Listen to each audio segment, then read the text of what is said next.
So I'll do my best to explain everything along the way. So without further ado, let's go ahead and get started in 3, 2, 1, and go. So the game starts off right away with us investigating the ruins of a cult, because we're chasing a bad guy from the first game here, and we immediately get thrown into a fight where we've got like a nice 30 seconds of tutorial that we're just going to try to go through as fast as we can. Unfortunately, you can't really skip any of that. It's all gated. That was not the right person. Uh-oh.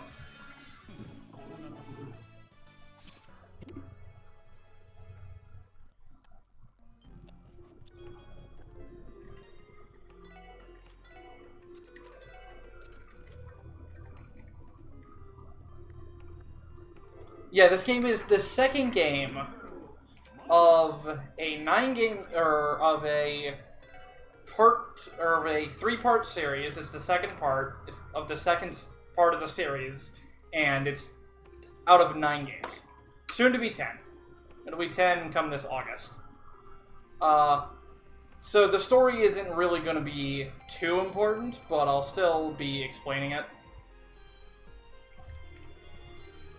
We're going to be picking up a number of chests throughout the run. Usually we're always going to be picking up chests with Sepith in them. Sepith is kind of a currency in this game that you make quartz with, and quartz are a type of equipment. But you can also sell Sepith for a lot of money. Izioi, please, don't lie. I've only done runs of 4 of the games. Or 8 of the games, not 9. Because Cold Steel 4 is not out yet. I'm already so borked, though, and Izioi knows. He can look at Dudley's CP and know that we're already borked. Anyways, basically, this game's got 3 ways of attacking. You've got your normal attack, you've got your crafts, which are typically physical-based special attacks that use the green meter down at the bottom.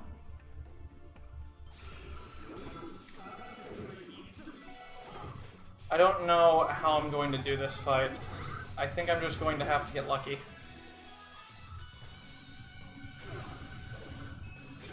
Alright, I can Gale at least. Alright.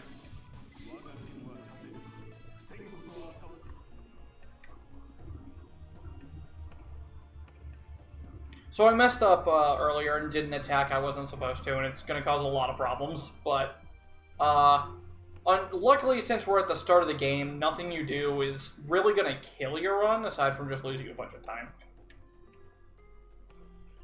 As I was saying, though, you've got your craft attacks, and then you've got what's called our S-crafts, which are basically your ultimate moves, and they deplete all of your craft meter. And then you also have magic, which uses that blue MP bar, or EP, as this game calls it. And, most of this run is going to be, we're going to be doing damage using the EP and arts, or magic, as I say, because they're just so much stronger than your physical damage.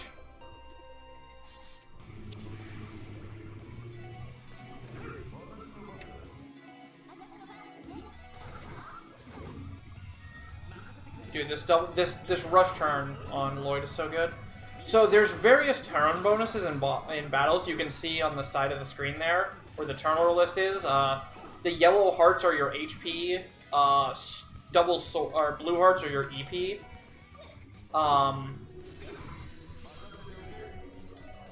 Green hearts are your CP. Do I have 140 now? Okay. And double swords means you get a double turn.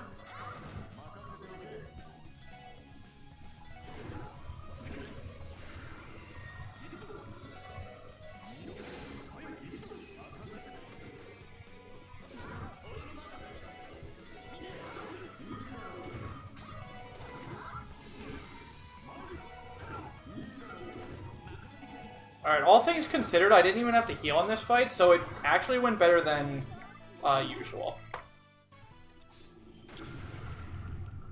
Yeah, our stats are pretty big in this first dungeon because since this game is a sequel, you start level 40.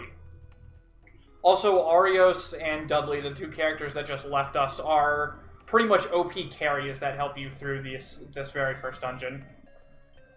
Because Noel and Lloyd here could not handle it. So, Lloyd is the main character. He's the head of the Special Support Section, which is the police agency you're a part of. Basically, you spend your time going around doing things to help people, like, you know, just general, not really mercenary acts, but, you know, like finding lost cats and dealing with, like, people who are evading a census and just, you know, general tasks that need to be done. Because the police are really frowned upon in Crossbell City. And you're the government's attempt to try to make the police, like, better. It's not the same agency as Sky One, that's the Bracer Guild. But we basically are direct competitors and partners with Bracers. Only we have lawful authority and they don't.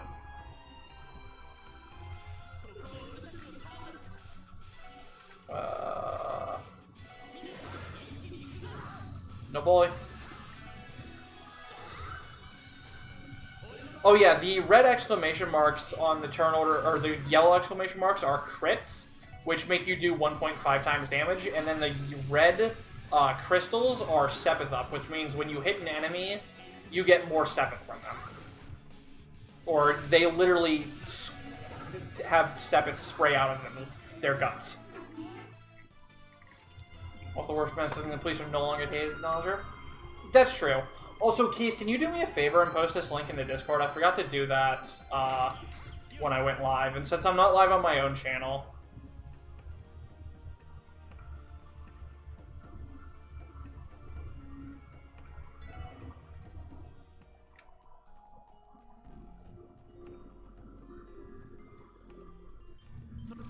So here we're going to meet up with the guy we're chasing. His name is Ernst, and he turns into a demon because he drank the red pills. And that sounds ridiculous, but it's actually true. He drank the red Kool-Aid, and now he turns into a demon. So we're just going to use some rocks to destroy his face. There's also this Team Rush bonus that's unique to the Crossbell games. Basically, it triggers a normal attack from every single one of your party members. And typically, that does a lot of damage casually. Speedrun Rise, there's really not too much use for it aside from these earlier fights. Uh-oh. This is bad. Okay, we're gonna steal that. Ow.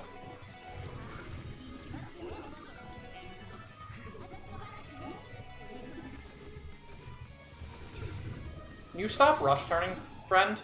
Please? It hurts. It hurts a lot. Ow.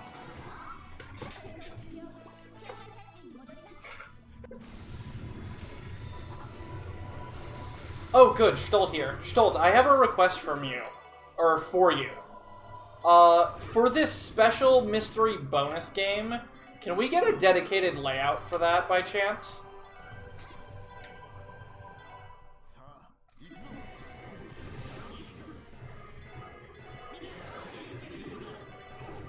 You can try. It just needs to be memes, alright? It doesn't need to be good, it just needs to be memes.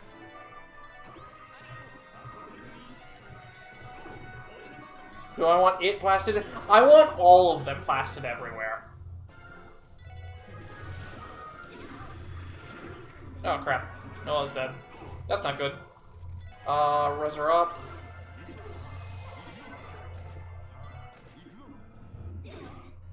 Yeah. Oh, she lived that! Wow. What a champion. 7 HP. No, I don't need it now. It's for FRTA.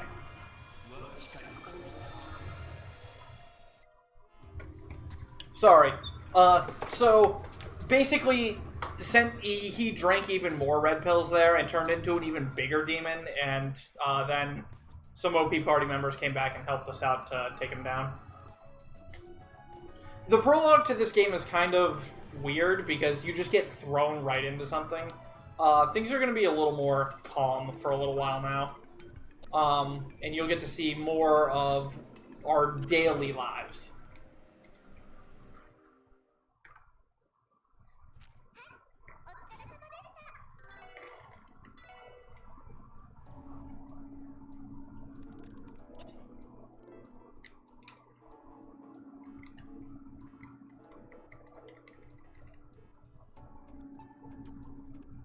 So basically, we use that computer over there in the corner to get a bunch of requests that townspeople send in, and we basically just go and help them with their requests. Some of them are wanted monsters, some of them are clearing out an abandoned mansion. It's just a whole, just bunch of different stuff you do. But first, we gotta take our little snowflake Kia here, who is adorable and was stuck in a box in the first game. We're gonna go take her to school. But you can't go to school without weapons, so we gotta get weapons first.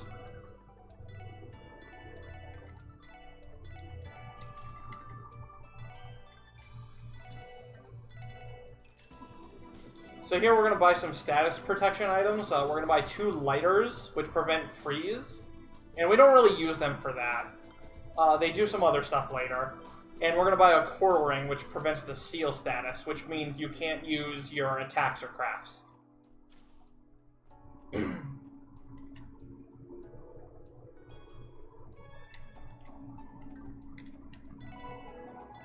here we're going to buy master quartz. So, I didn't really finish explaining the quartz system. The quartz system is basically, if you've ever played Final Fantasy VII, it's basically your materia slots. Basically, you slot in different quartz, and you get stat bonuses and magic accordingly.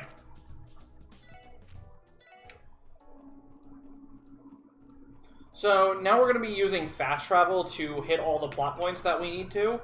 You'll see me a lot going to fast traveling to an area and then immediately fast traveling somewhere else.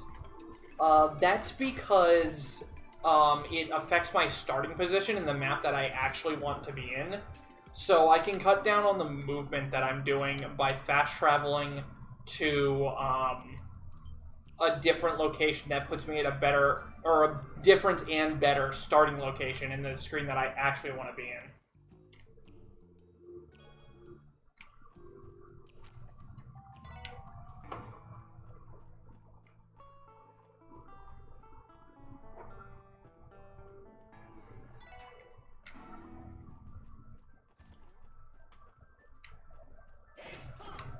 Alright, he didn't want to behave, so...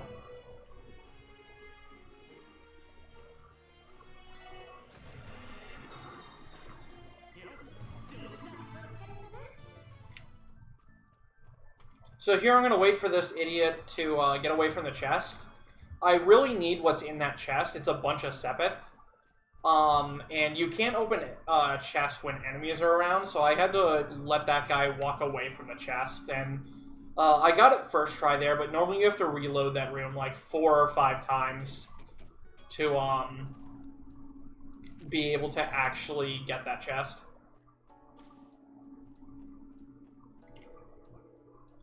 So here, we're going to start synthing some quartz. And that takes that Sepith I just picked up. You can see that off on the one side there. And basically, each Sepith has a color value.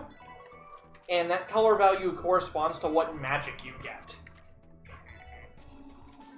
So, like, if I have a value of, like, 3 red Sepith, or red quartz, that will get me, like, the base tier fire spell.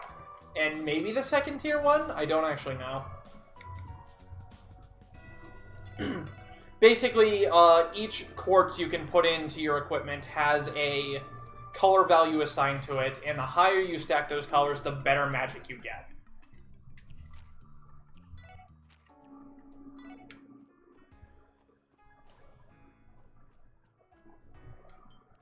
Also, some unfortunate stuff for this themed marathon happening here, but we're not going to go into that, because this is a PG stream.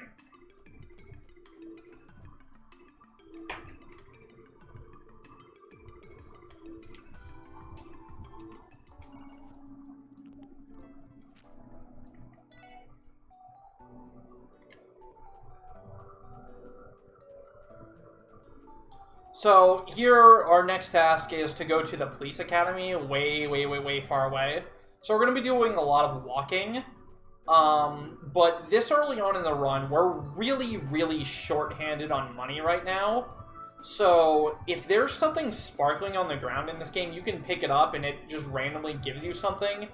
I'm specifically scanning the entire ground for that kind of stuff, because that alone can fix the money issues in this game, if you get lucky and you get something good.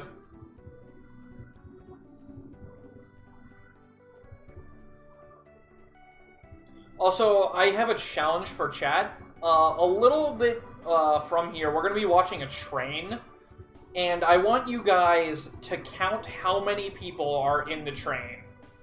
Alright? Like, do your absolute best to count how many people are in the train. That's a game issue, Keith.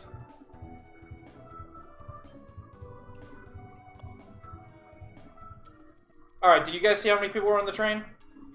It's 52.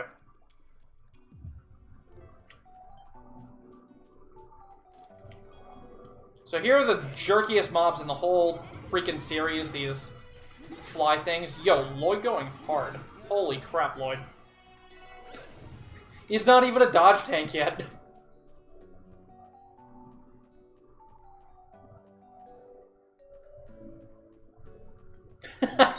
Got him, Keith. I have 2 skits I love to do for the train. I'll do the other skit for the train at our FRTA.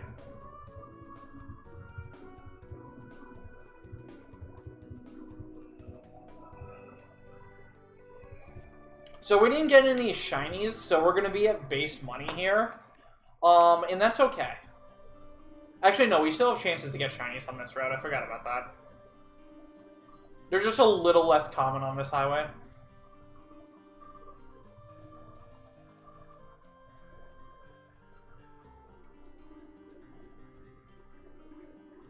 Also, this is probably my favorite traveling music in the Legend of Heroes series.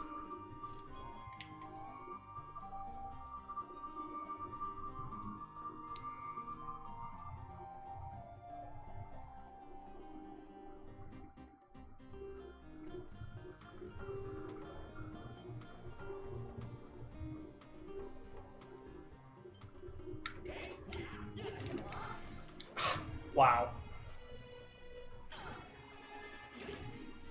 That's really unfortunate, and should not be how the game's programmed, but okay.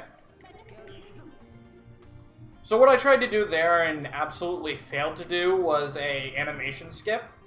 You'll see sometimes when I'm being chased by stuff or something is directly in my way, I'll hit at it with Lloyd, and then immediately swap party members. And what that'll do is it'll break me out of Lloyd's attack animation, which allows me to resume movement instead of waiting for the animation to end. And that's really overpowered, because it just lets you stun an enemy for a second and then run around them way before you're normally able to. So you can just outmaneuver enemies much easier than the game actually intends you to. I'll also smack an enemy and do it if I feel the enemy is actually going to be in a position to, like, clip one of my later party members in the line. Because, unfortunately, these are bad conga lines, and, like, if somebody hits the green-haired guy in the back, like, I get an encounter. So, if I feel it necessary to stun an enemy so that doesn't happen, then I'll turn around and do so. The latest PS4 ports of these games actually doesn't have that feature. They made it so the Congo line doesn't get you an encounter, and only your lead character can get the encounter. So, I've been using what I call modified turbo in this run so far, or mixed turbo by some people. Basically, I'm using 6 times turbo speed during cutscenes and battles, and not on field map movement. This is entirely personal preference, and it's something that I've created in the community, because when you're going 6 times speed on the field map, it's just impossible for viewers and even yourself to keep up. And you just slam your face into walls and slam yourself into encounters, and it's not a fun time to even remotely try to optimize. So I was like, no, screw that, I don't want to do it. Shin doesn't run 6 times turbo, shall he run, the full turbo categories for all the other games are 2 times on field, 4 times in cutscenes, or battle. However it works out.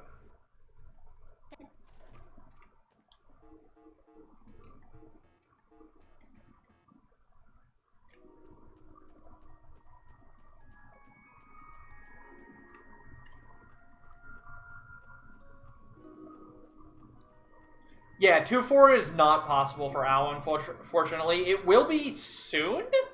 I think Geofront can do 2-4?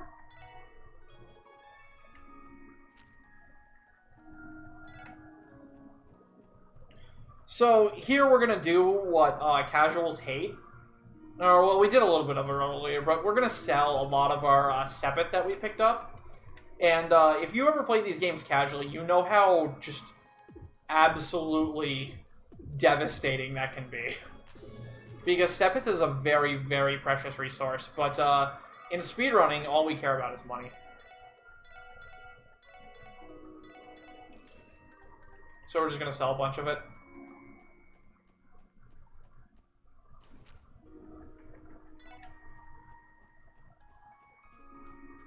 Yeah, I thought they did it for 0. I wasn't sure, though, because I only ever run 6-6.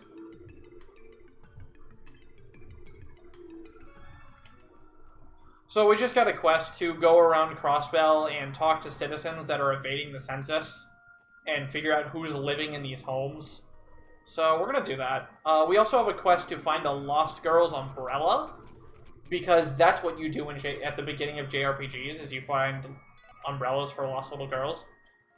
And then, obviously, by the end of the game, we're going to be killing God, so it does fit the meme. But we're going to have to play hide-and-seek with the girl who has the umbrella, and we're going to be the best, absolute God-tier hide-and-seekers. We're going to find her right away.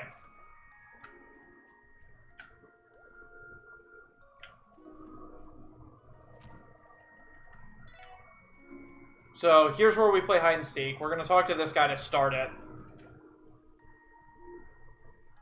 And then we're going to talk to this guy to immediately give up. We did it. We found the girl.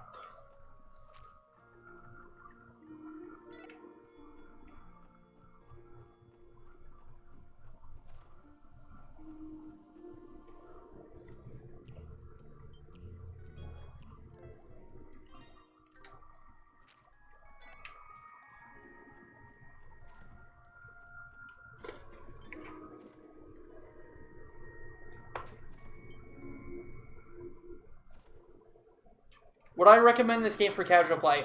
This game has 4 games before it that you need to play, but I would say this is the best game I've literally ever played.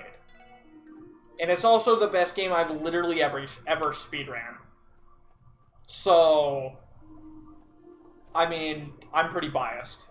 But yes, absolutely play this game after you've played the other 4. So there we bought some French fries, because French fries are important, and we use those French fries to turn our lighters into super lighters that give us plus speed. And speed is a very important stat in this game. And now we're going to bully a gangster. Are the battles similar to Cold Steel? Yes.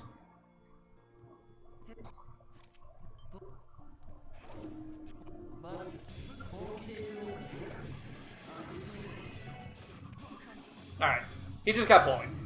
So in case you missed it, what happened there is I attacked him. He attacked me, missed. I counterattacked, and then I used my ultimate S-break attack to just kill him. He got bullied. And now, we're going to go play some Puyo Puyo. And since this is a marathon run, we're not gonna play Puyo Puyo. Actually, we'll play Puyo Puyo later, and I'm gonna lose, but it's okay. But we played and lost Puyo. Gotta go fast.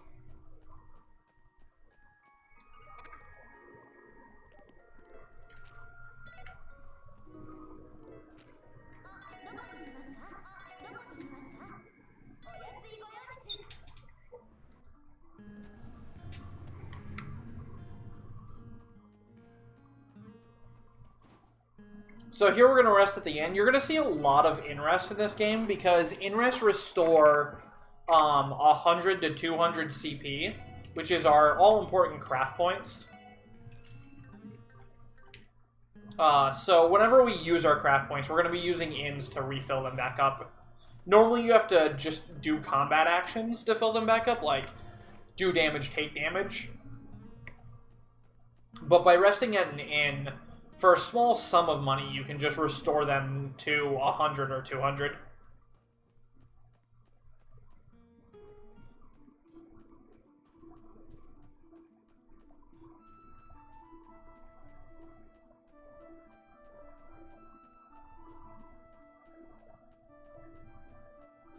Gotta say, FF3J.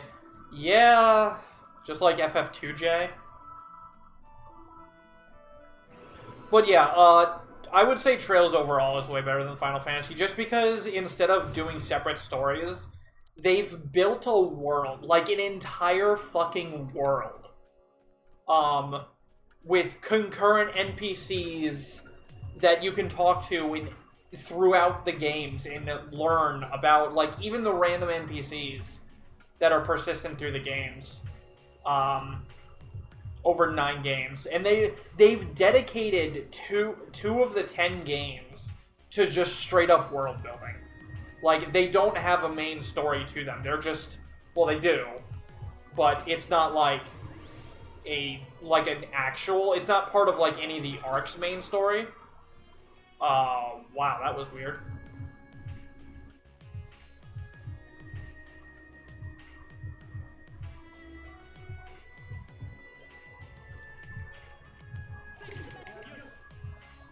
So that right there was an instance of what I was talking about earlier, where if I think somebody's going to hit me while I'm trying to run away, I'll stun them and then run away.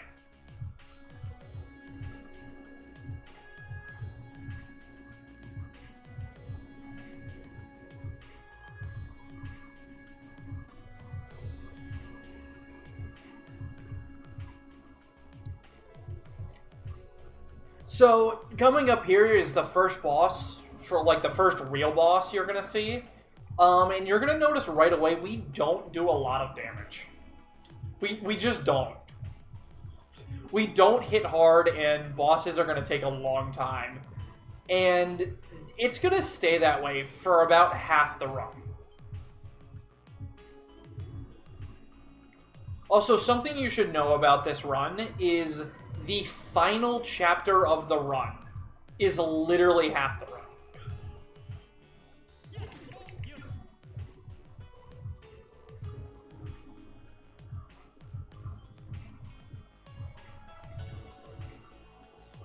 Alright, so we're going to see if Mara, if you know Mara from SMT, we're going to see if Mara here is going to cooperate with us today. Looks like he's not going to. He's going to be right over by the chest like a jerk. Come over here, Mara.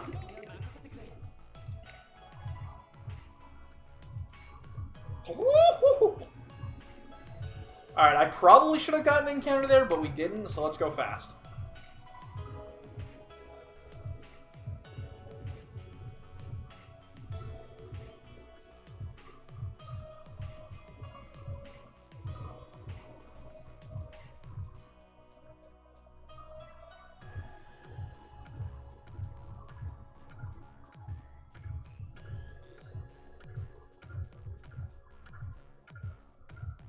Alright, so this boss, we're basically just going to be spamming our magic attacks on him.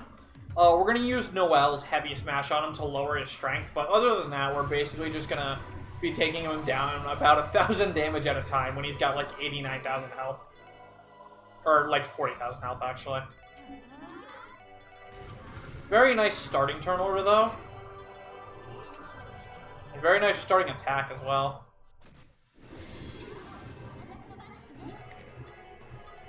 We're going to use this Fortuna spell a lot throughout the run. It gives us extra magic damage. Basically, every fight consists of using that spell. I don't think there's a single fight in the entire run where we don't use it. Actually, no, there's at least one. But they're few and far between. So here we're getting a tutorial on Burst. Burst is basically, you get 7 instant turns where all of your arts are instant cast. It's very strong. But you can only use it in, like, what the game considers a tense moment, which are basically, like, final chapter dungeons. Or all of the final chapter. Alright, so we just got the trigger for Burst. Burst builds by doing consecutive damage. So the more you combo hit something, the more burst you get. So now we're just going to get, like, 7 turns in a row to just bully this nerd.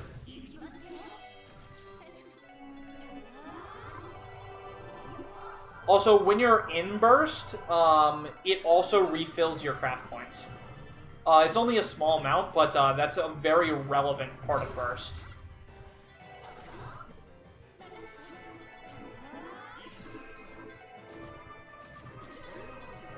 Alright. Nerd. Get out of here. So yeah, as you can see there, like, we just kind of pelt magic at enemies for a while, and they eventually die. And it only gets worse. But then it gets a lot better. Is this PC? This is the PC port of the game. This port is not available to get legally. It exists. The Zero port you can get legally for PC. But otherwise, this game is on PS4 in Japanese only, and PSP, and I think there's one other Japanese-only port for it? No, there's not. Yeah, PS4 in Japanese or PSP on Japanese. And then you've got to patch your ISO.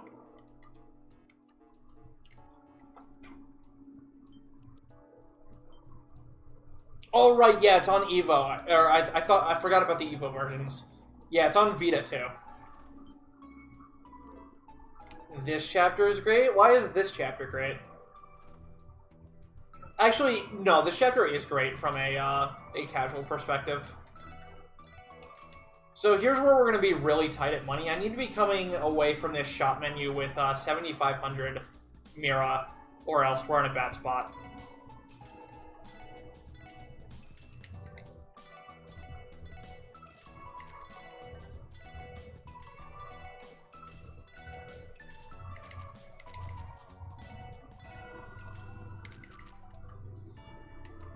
Okay, this is fine. Yikes. Actually,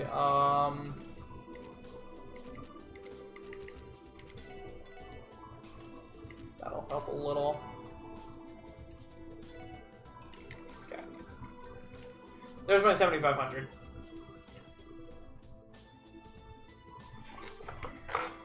Yeah, Geofront apparently has a way, but I don't know what it is. So I can't really say, hey, go do it.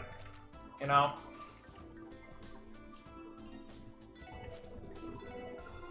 So here we're gonna be doing a lot of menus throughout this run to set up our characters with status protection to make sure we can do fights consistently. And we're also going to be messing around with our armaments a lot, but not really like making our characters stronger, just giving them access to different spells as we need them.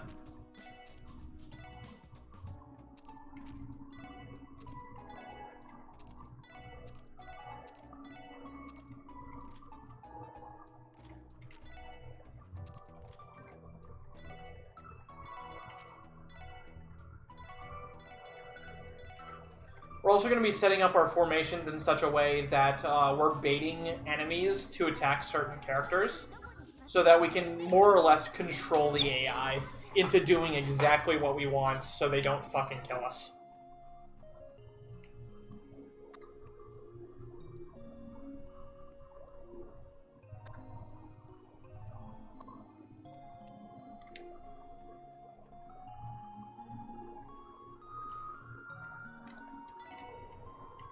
When playing game sucks. So as somebody who speedruns 4 to 48 hour runs, I can't really comment on staying in one place and having it suck because I do it a lot. Especially with quarantine, I literally live in my computer chair or my recliner chair or my bed. I'm in my computer chair for generally 8 to 12 hours a day. Oops.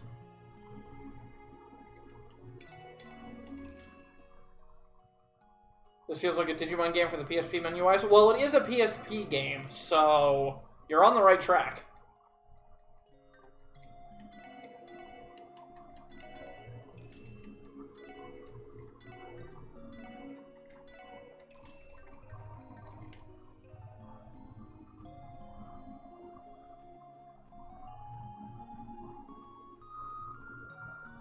So the next bit of fights we have to do are coming up now. There's basically a gauntlet here of conditional fights. The first fight, you cannot use any magic arts.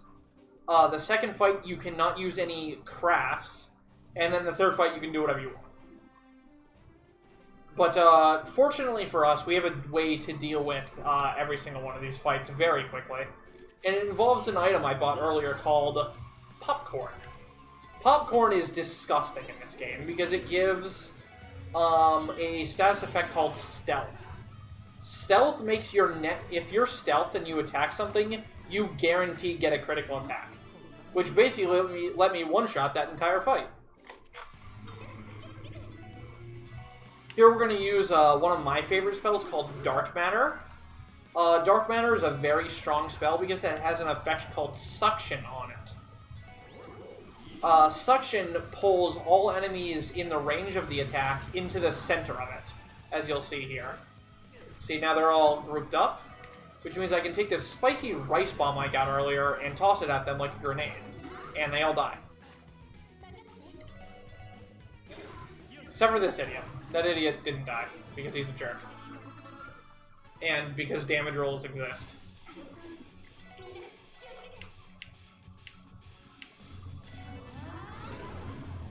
Rude.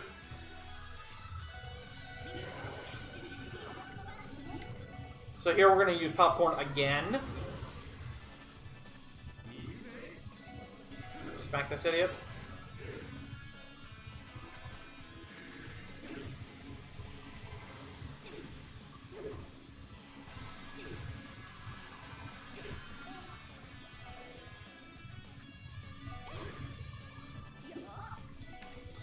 Then use some Bravehearts into S-Break, into S-Break, into S-Break, into Warcry, into S-Break. Nerd.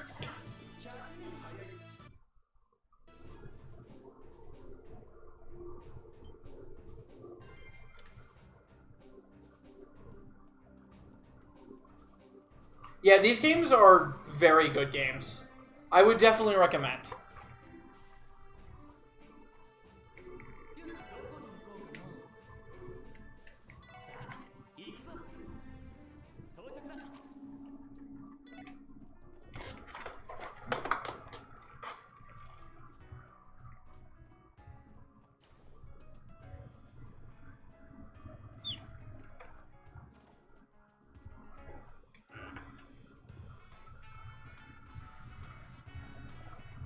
Yeah, these games are a lot. These games and like the strats you'll see in this run versus how you play these games casually are very, very, very different. Everything in the speedruns of these games is very precise and calculated down to, especially in this game, we calculate strats in this game literally down to like 100 damage, but at the end of the game, where you're fighting a boss with 140,000 health, and you can miss a damage roll by 100 damage at the end. Like, that's how, like, tight these games are in terms of speedrunning. And, none of these games have grinding. And, well, one of them does, but not many of these games have any points where you just sit around and grind levels or equipment or Sepith or anything. You just do the required fights and you basically get there.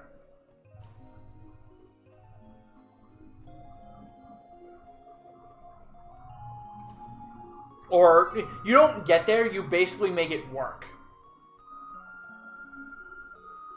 But casually, fighting everything, like, you'll just experience so many more things than you'll ever see in the speedrun.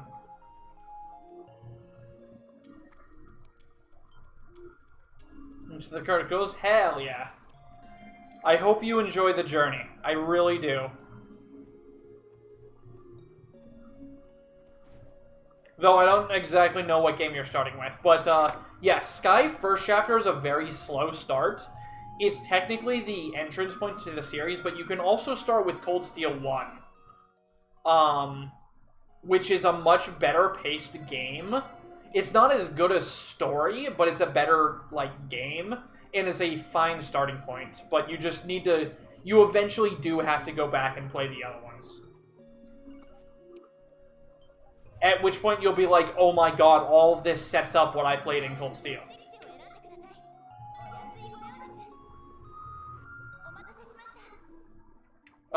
This is not where I go.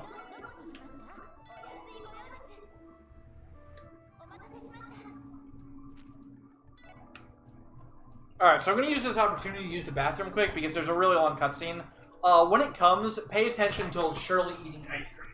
She eats like a fiend.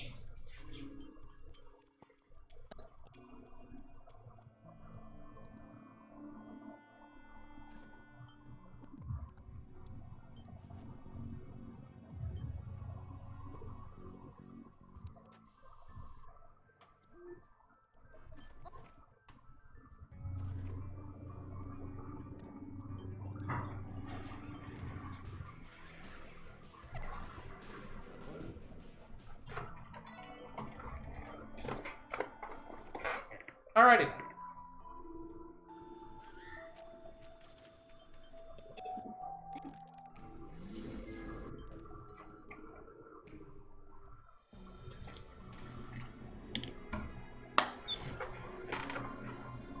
It's a visual novel's worth. Yeah, there's a lot of really long cutscenes in this game.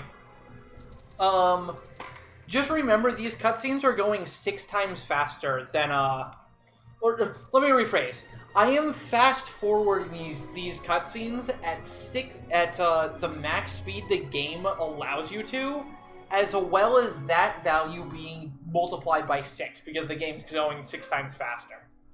And these are how long the cutscenes are.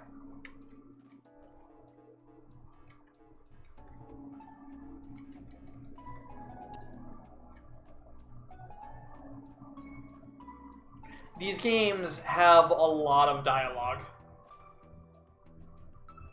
Wasn't the numbers for Owl like 176,000 characters or something? Or was it 17,000 characters?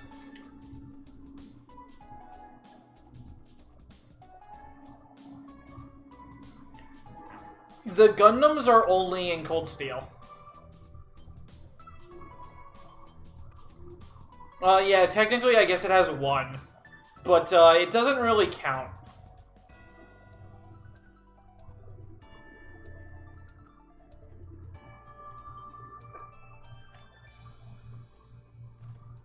Because it's not like an actual Gundam, it's just a giant robot in general.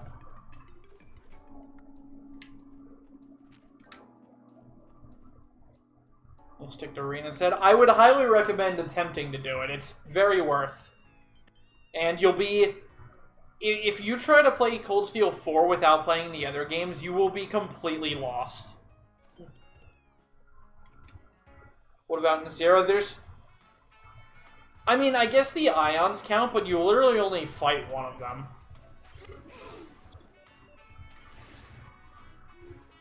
And yeah, you can't sit in the ions either. Also, meow, meow, meow. So again, we're at the beginning of a JRPG. Well, we're not even at the beginning. We're already on Chapter 2. But we found a lost cat. So we're sticking to meme. We literally find a lost cat, and in 3 hours from now, we'll be killing God.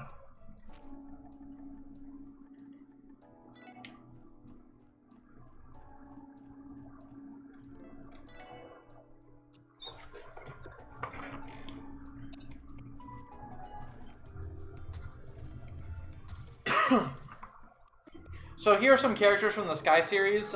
You've got Oliver, Mueller, Chloe, and Julia. They're all playable cast members in Sky 2nd chapter. And 1st chapter.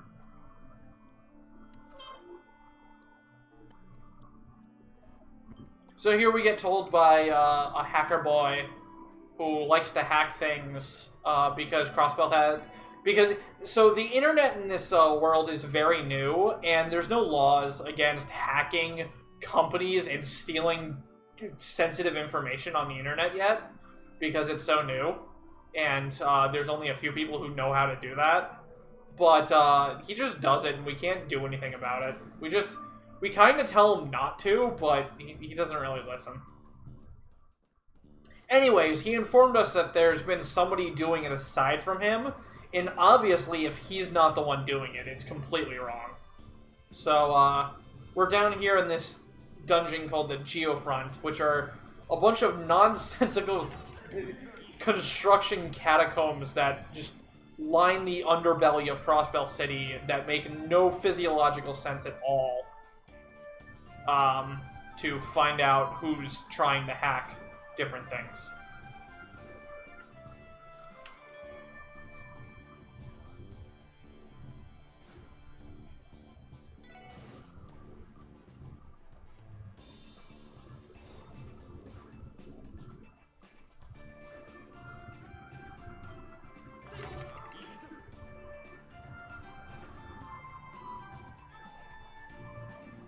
So casually, a lot of players will struggle with the next boss, because the next boss has a very high chance to inflict freeze status, which is by far the most broken status I've ever seen in a JRPG. It's really fucking bad. But you know, speedrunners, we know what's coming, and we just don't care.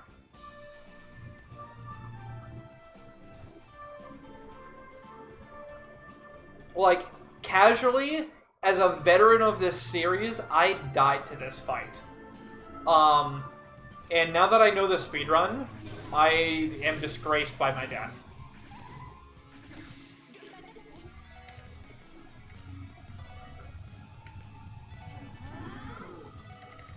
So what we're going to do here is we're going to use that Dark Matter spell again to group all the enemies up, and then we're going to use a strength buff on this temporary party member we got called Dudley. And then we're going to S-break with him, and that ends the fight.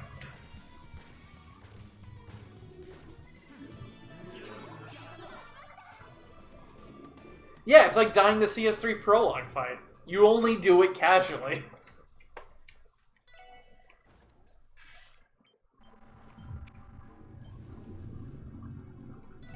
Alright, so here we're going to play some Poyo, because it's a marathon run, and that's what you do. I'm going to lose horribly, because Poyo in the 60 FPS fetch is 3 times faster than it is normally, and I'm not very good at Poyo to begin with, so that was a mistake. I am already... okay. Ah! Alright, we lost. Moving on.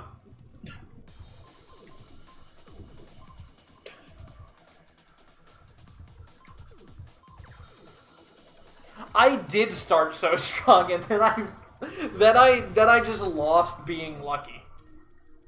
So the only way I win Poyo ever is if I'm lucky. It's obviously faster to lose, but I try to play it during marathon runs to just show how bad I am.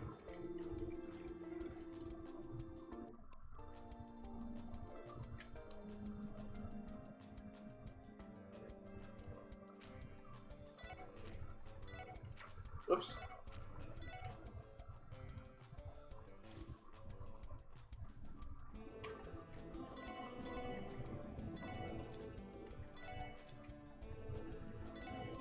So here we're gonna get some Sepith for the next, or some Quartz for the next part of the run. We just got our really strong caster. So we're gonna make use of her casting abilities. She's also best girl. Her name is Tia.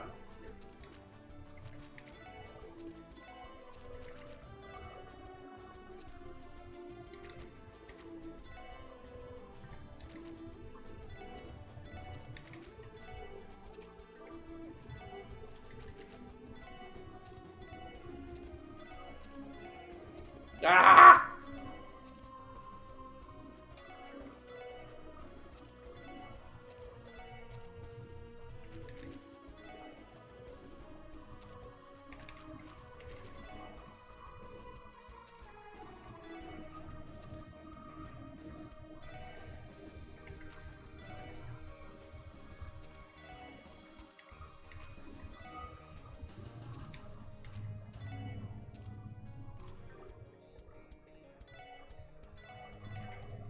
Okay.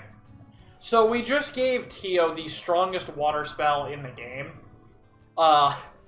This early on in the game. And, as you might imagine, we don't really have the means to cast that, sustainably. But, like, we can cast it once, and that basically uses all of our MP. But we do a lot of damage, so it's okay.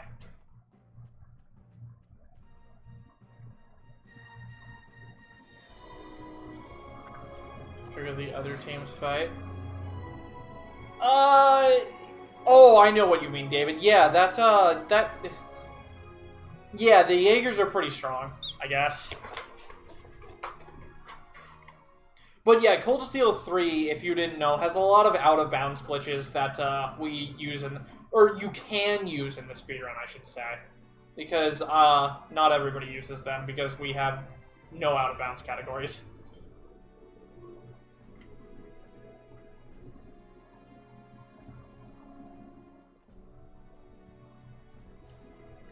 And no, Keith, the fight in Junon with the Jaegers, actually exists. Like, you can go and fight the Jaegers in Prologue. And it turns out if you fight them in Prologue, you don't need to fight them in Chapter 3 then. Which is really fucking stupid.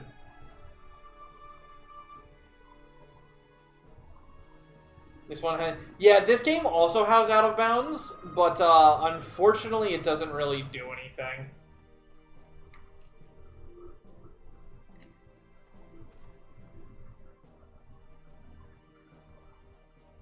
So this is a very classic JRPG case of you're waiting for time to pass in-game while stuff is going on. So they just need you to do something with gameplay, so just go around and talk to all the people that are meaningful.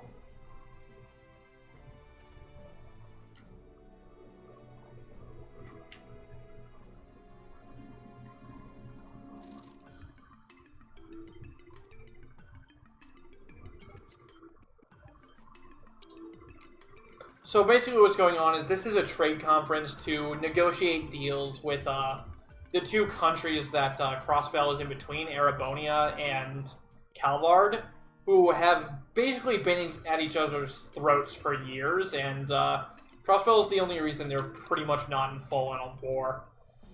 But they're in full-on war over Crossbell, because both of them want to annex it, and Crossbell's just like, hey, brah, no, we want to be independent, but... You know, you can't become the United States of Crossbell that easily. And here's Chancellor Osborne. If you've played Cold Steel, you might recognize him. I would hope you would.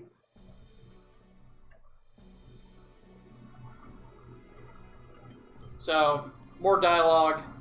And it turns out that... Oh no! Terrorists!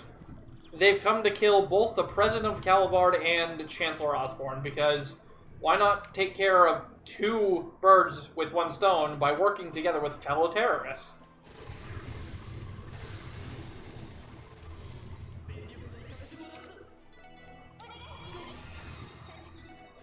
Wait, that was Ellie's S-Break. Oh, shit. Is that relevant? No, not really. I don't know how my game mismenued there, but okay.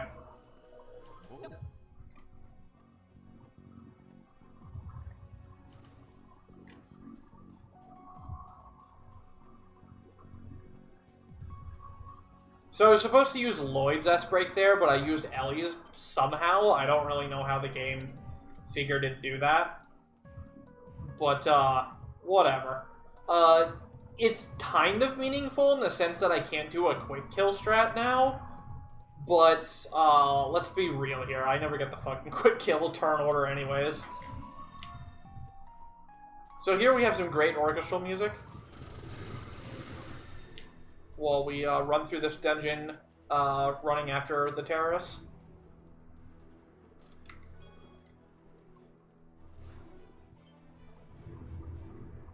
So I'll just let you guys enjoy the music while I run through the dungeon. We're going to pick up some items along the way, but they're not really that important. Just some MP healing items, Sepith, and equipment.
Whereabouts of light?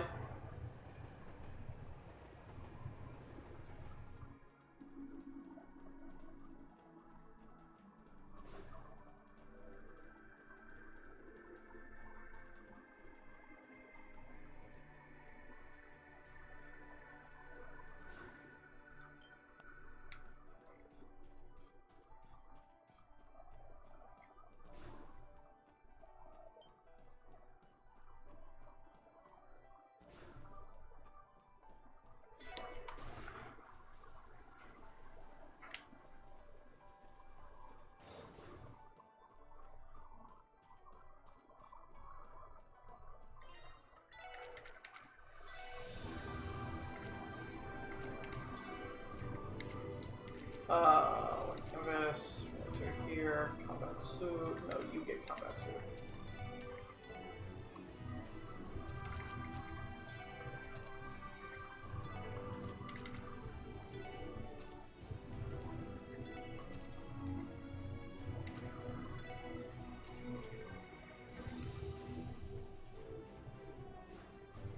Alright, now we have the longest boss battle in the entire game.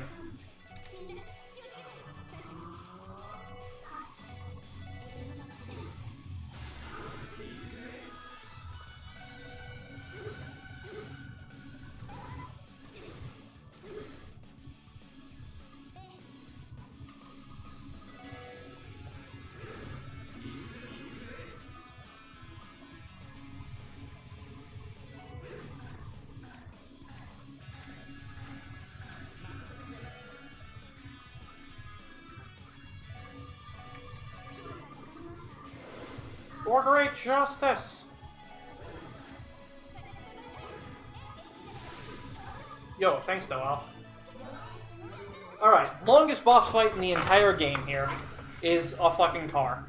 Vroom vroom. This thing vroom vrooms so fucking hard, though. You don't even know. You don't even know how hard this thing vroom vrooms.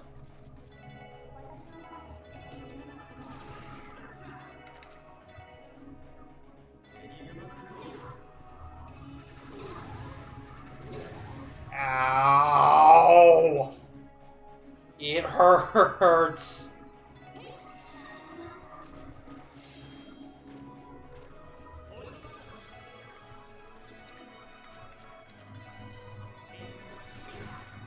Okay, that was lucky.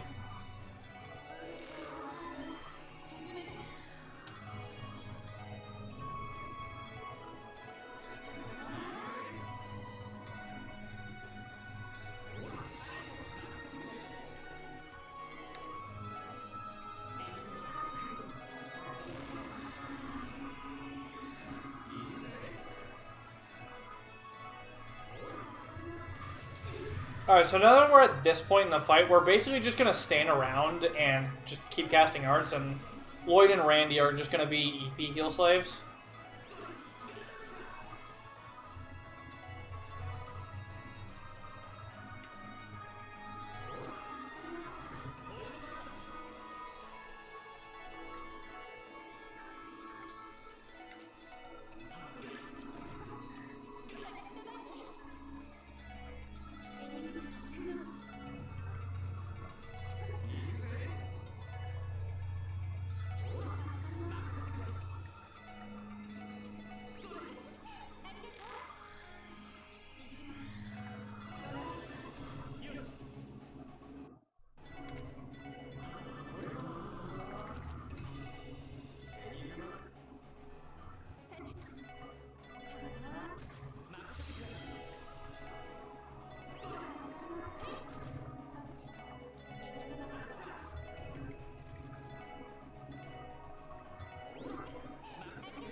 So again, we're just casting the same magic spells over and over and over again. Slowly whittling down this thing's health.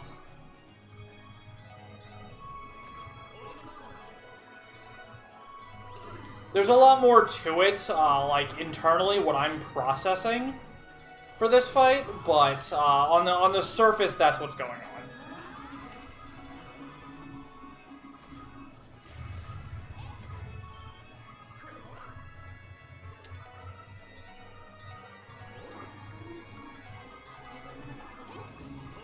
That should be the last one I need. Oh yeah, it's a crit too? Okay. Okay. So yeah, that's the longest boss fight in the run that's not the final boss. Actually, no, I'm pretty sure that fight's longer than the final boss. Basically, every time Kyo casts, you need to either use an EP 1 or 2 heal based on what you used previously. Every other turn, Lloyd needs to Fortuna, or else you'll run out of it. Ellie needs 80 EP or more at all times so she can finish her casts. And then Randy has to chrono down at least once to make sure the boss stays speed downed. That way, when the boss is speed downed, you're doing enough damage to completely trigger the phases of the boss back to back. Like, you saw once I started really getting into the rhythm there, the boss never did anything. That's because I was doing too much damage for the boss to be able to keep up. And, like, every flat amount of percent to the boss that you deal, he has a move called shield damage coding. So, like, the shield that is on the boss gets damaged. And, by doing enough damage quickly enough, you can just keep him in a loop of only using that. Which, in turn, makes you deal more damage. And keeps up your ATS down buff on him. And then you just keep up your EP and keep spamming stuff. And now we have the fan service section of the game. We're going to get some nice beach scenes. Unfortunately, you guys aren't going to get to stare at anything because we're going to be going way too fast.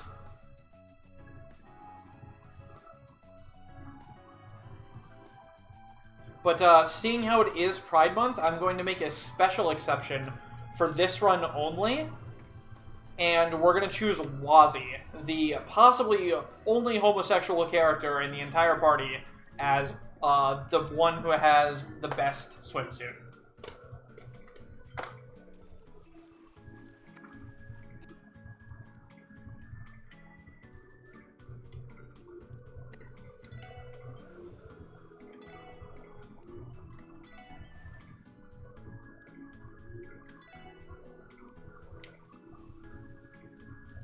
And by doing that, we're going to get a little date with him later.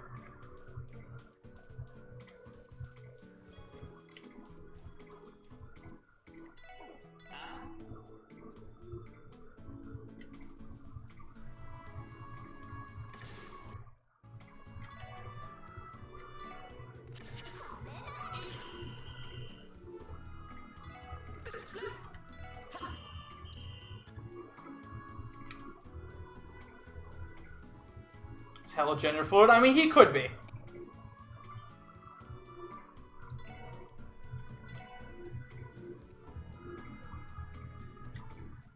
So we built a sandcastle, we found shiny stones, we played volleyball, and we put sunscreen on girls' backs. One of these things is not like the others.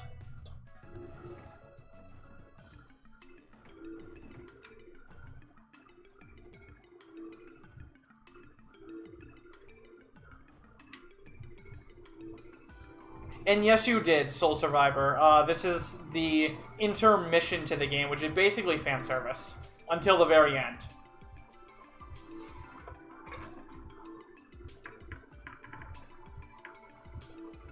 Exactly, it's the sandcastle building. It's an actual engineer's job to build sandcastles.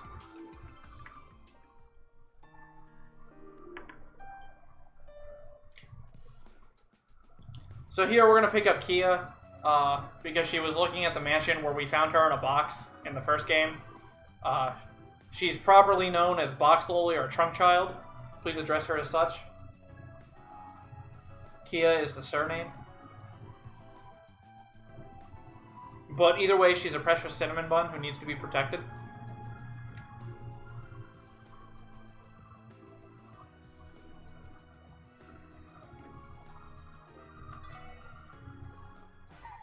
So here we are in the game's amusement park. There's a bunch of really fun mini-games we can do here.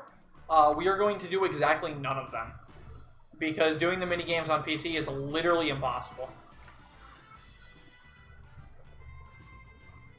So instead, to pass time, we're just going to go hang out on a Ferris wheel bunch with a bunch of different people.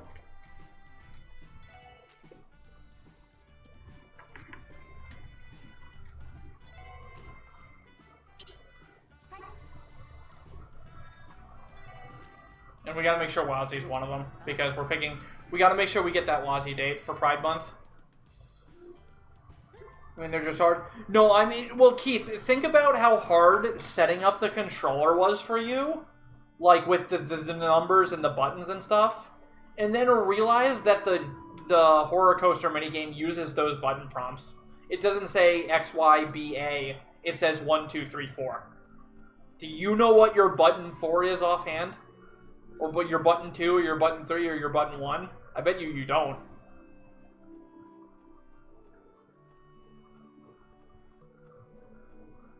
So there we had a little bit of a date with Wazzy. He gave us a gold charm. Triangle is 4. X is 2. Square is 3. Alright, and now do that. Also, the 60 FPS patch makes Horror Coaster run as fast as Poyo. So basically 3 times the speed.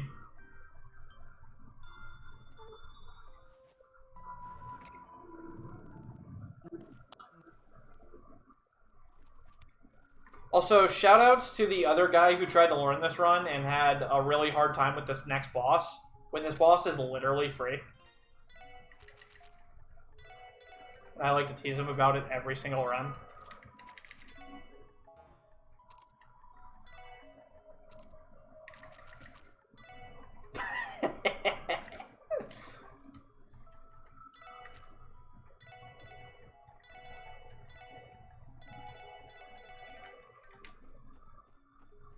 You'll get 50% HP. I do too, just to show you that I can recover. So this boss, if you've played the Sky games, will look familiar. It's got the same exact gimmick.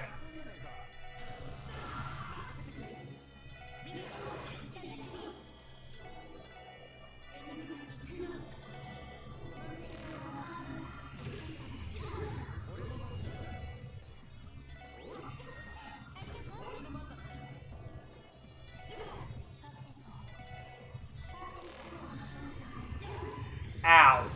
That hurt.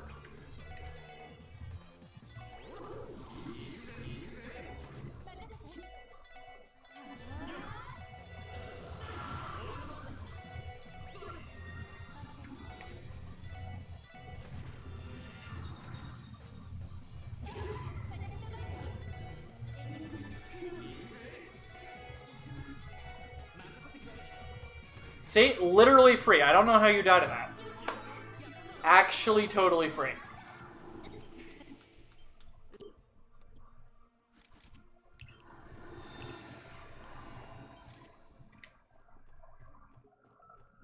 Like, imagine dying to that boss. I don't know.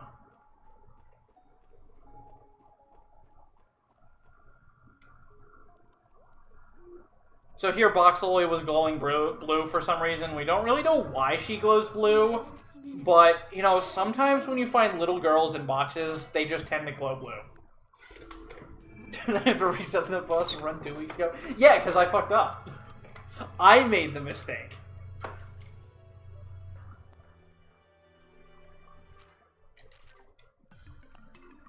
Alright, so now that we're into Chapter 3, we get to do some of the cooler strats in the game, and, we're gonna start seeing a lot of really cool stuff. Steel, Courage, and Wazi Steel. Steel Gold, Lloyd remove Eagle Eye, TO2 Pixie. Again, I'm setting my quartz up in such a way that I get all the spells that I need for the next few bosses here.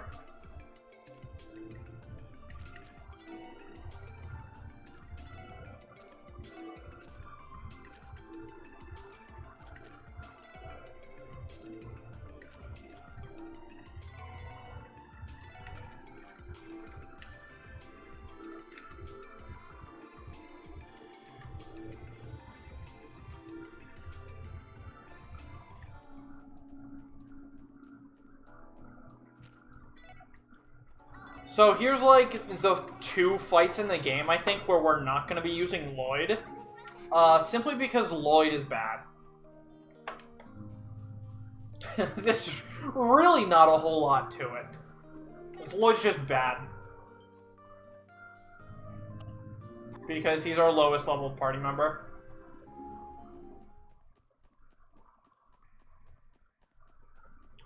This is where, fights start to become, if you are set up wrong, you literally just game over. And you can literally never win the fight. So I'm going to start saving before bosses here. What is this? What are these turn bonuses? Excuse me?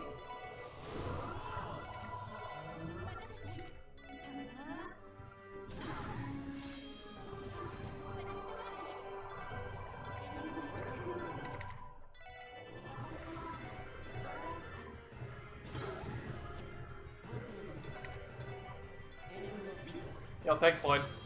It's actually really helpful. So this boss is kind of silly because basically what we've done is we've set up Arts Reflect on all of our characters and lowered this guy's Arts Defense. And he's going to use a giant Arts attack on us and reflect himself for, you know, most of his hit points. And he's just going to die. Because we did over half of his health with reflect damage.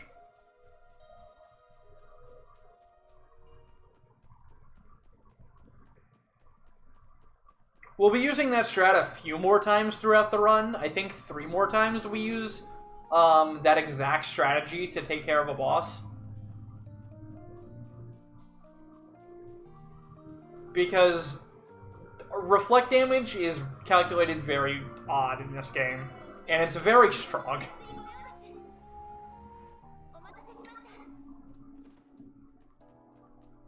Yeah, this is why reflect got nerfed in Cold Steel games.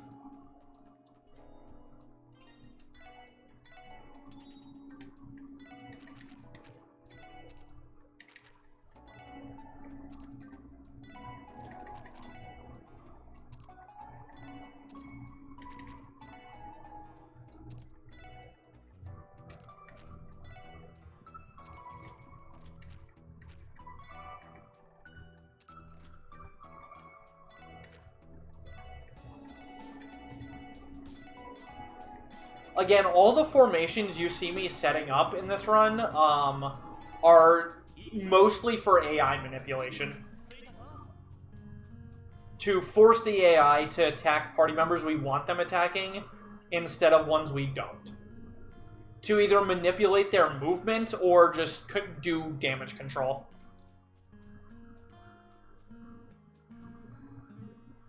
No, that's not the menu I did. Okay.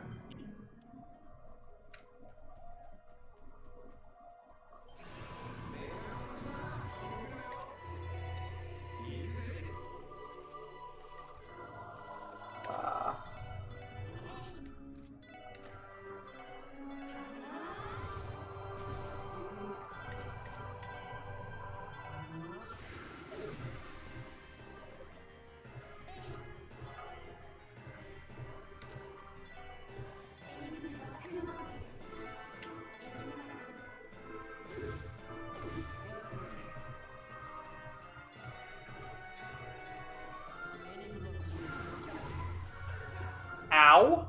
Excuse me? Please stop.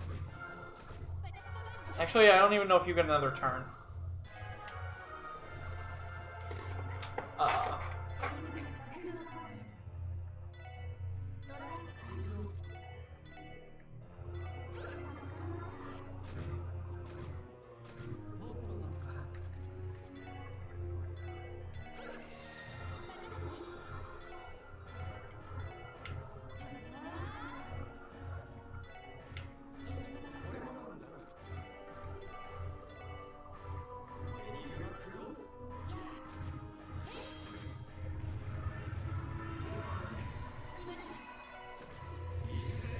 Alright.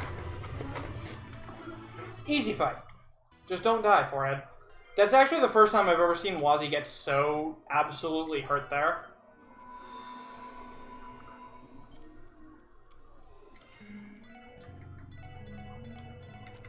So here we're going to ban support crafts, because support crafts can be very bad if they do trigger at the wrong time.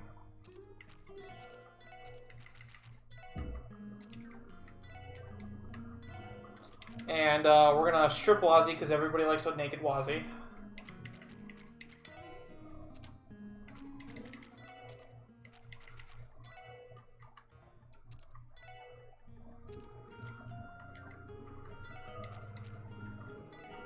Put our boy Lloyd back in.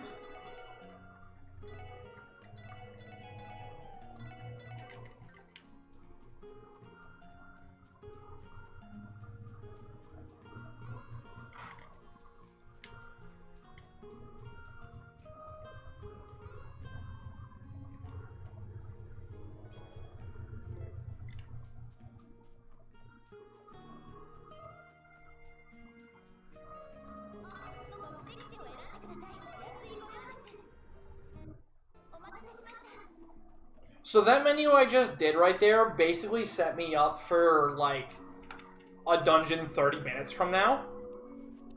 And, so we didn't pick actual flowers there. We picked, Pleroma grass, which is basically, this world's way of saying, hey, there's some really supernatural shit going on, and it's about to be real bad because a bunch of giant monsters are going to spawn everywhere. It's like, you might want to fix yourself spiritually, fam.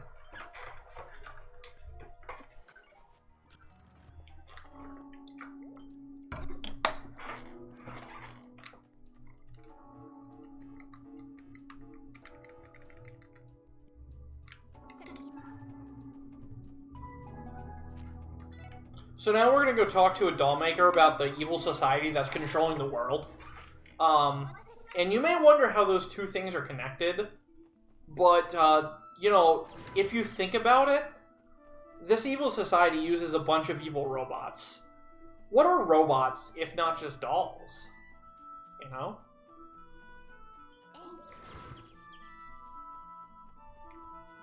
So we're also going to be using Tio here to field kill enemies like you're seeing. We do this for two reasons. One, Tio is the only one who can. She's the only one who's high enough level right now. And two, it gives us Sepith, which we need for money. So pretty much if we can field kill something for the rest of the run, we're going to.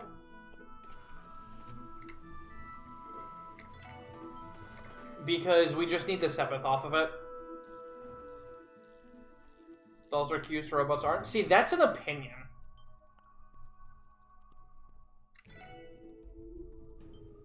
So basically, we're going to talk with this guy who's worked with the evil cult, or society, rather, that's trying to take over the world or do really bad stuff in the world. We don't really know, even after 9 games, what their entire goal is. Because the guy who writes these games plays 4D chess with us. And we are very bad at 4D chess. So, we don't really know what their overall goal is. We just know they're evil as fuck.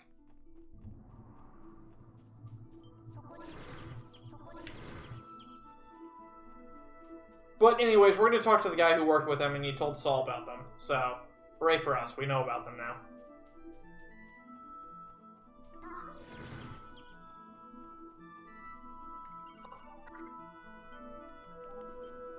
Head pats for Valimar.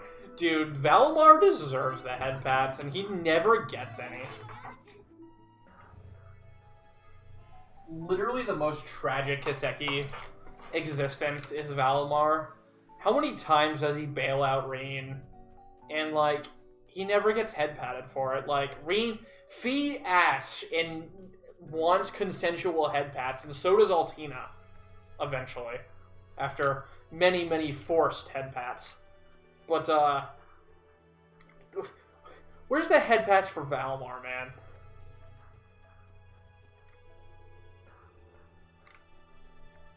Sure, Mint gives Valimar a head pat. You're not wrong. Yeah, Mint probably gives him head pats. Proof that Mint really is best girl.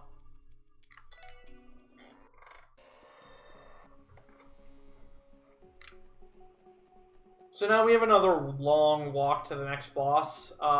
Basically, there was a train accident, and we came to investigate it, and we determined a giant fucking monster ran along a train that was going at full speed, and then slammed it into a wall. And, well, that's all well and good. We had the bright idea of, hey, let's go try to find that monster. And I don't know about you, but that's usually not what I think to do first.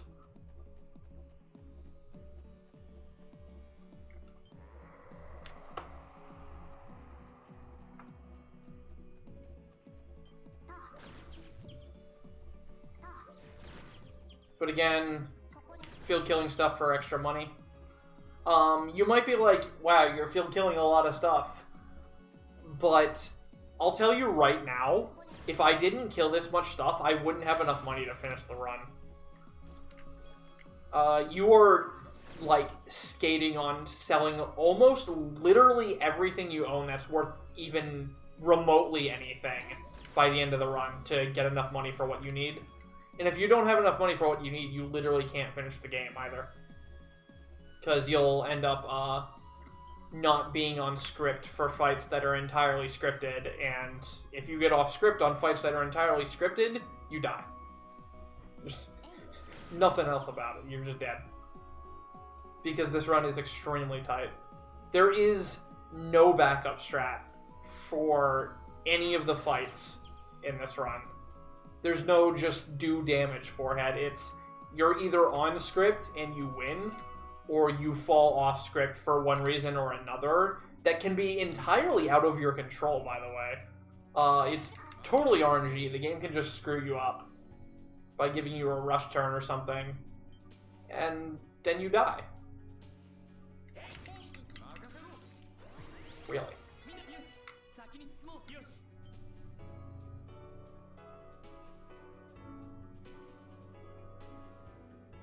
So we're going through these woodlands that the army uses to train their recruits to be strong men.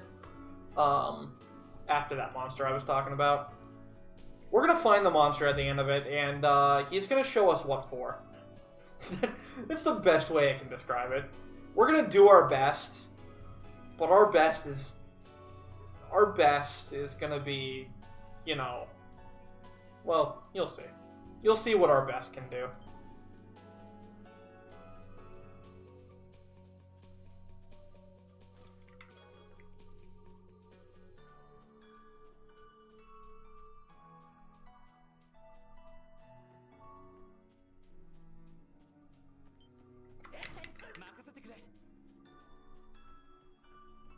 I do hope what I was talking about with the animation skip and stuff was has become clear over the course of the run, where I'm just smacking things, swapping characters, and then running past, instead of letting Lloyd swing his actual tonfas.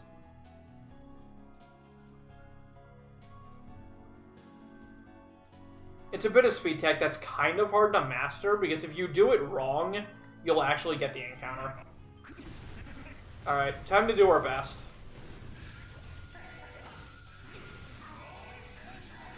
Get him! Get him! Oh, Wazzy, why would you do that? Alright, we did good.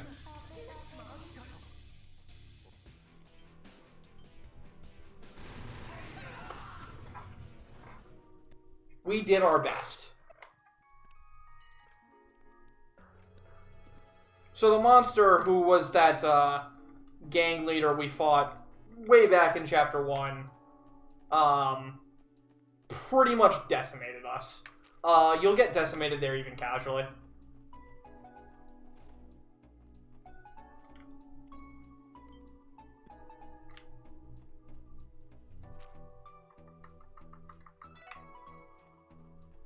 Wait, no. Go to IVC first. You should literally turn off all support craft for that purpose. Well, see, Wazzy's support craft is still useful right now, though. That's the thing. It's useful on literally every fight that's not that one.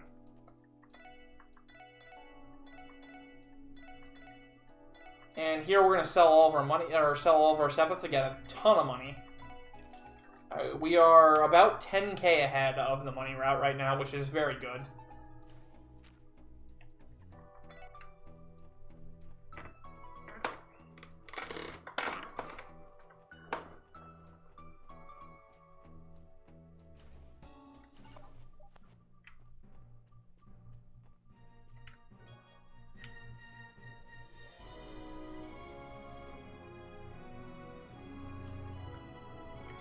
So we've received a case from the Bracer Guild, which is basically like our buddies. They do the literal same thing as us, just handle requests that the general public gives us to solve problems. Two of their senior rank bracers that kick your ass in an earlier side quest if you choose to do it, have not checked in and have been out all night in eerie, swampy marshlands, chasing after something. And that's kind of concerning. So they send us to go take a look. First, we're going to have a nap in the hotel, though.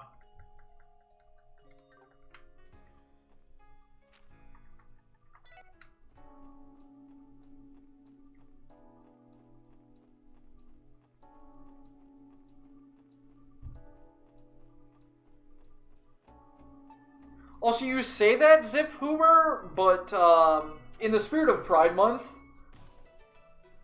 1, 2, 3, 4, 5, 6... 6 out of 7 of the people in these marshlands right now that aren't our party members are lesbians. So, I mean, it could be romantic. I don't really know.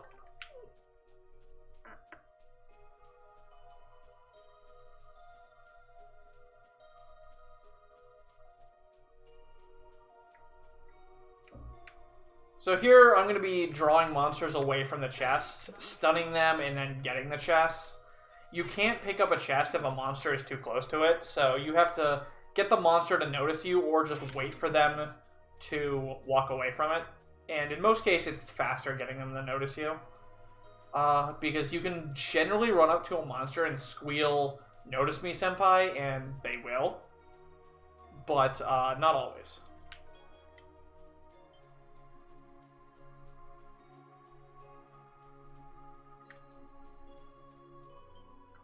So here we find the first bracer under a bondage net of purple thorns. Spoiler, we're going to find the second one the same way, so who knows what happened to them?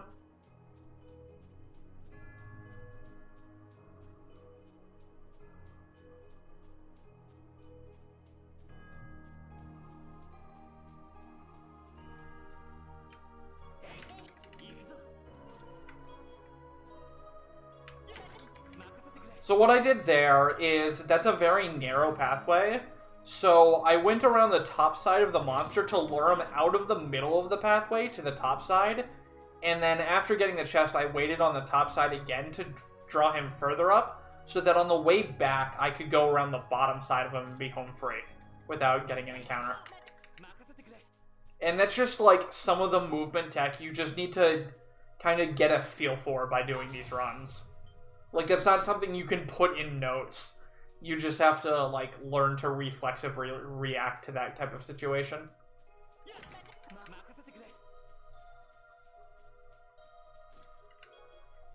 Like here, I'm purposely sticking to the top, so that guy didn't go into the middle of the pathway and make it so I couldn't pass him.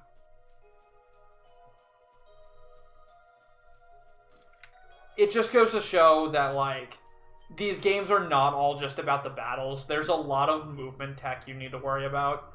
And that's what, like, running turbo on the field map completely destroys. Because you can't, like, you just can't react at 6 times faster than this, you know? Even 2 times faster, you can't do tech like that.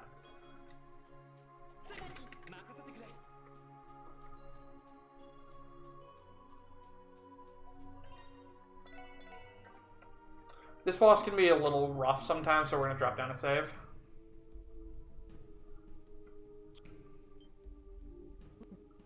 So, this is a bad kitty. He's going to hurt us. He's going to hurt us a lot. Oh, he's being a jerk kitty, though. Okay. Interesting.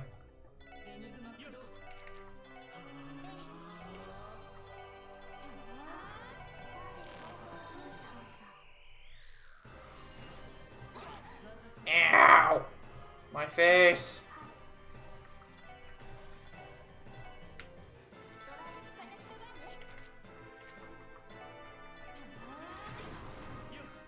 Ow.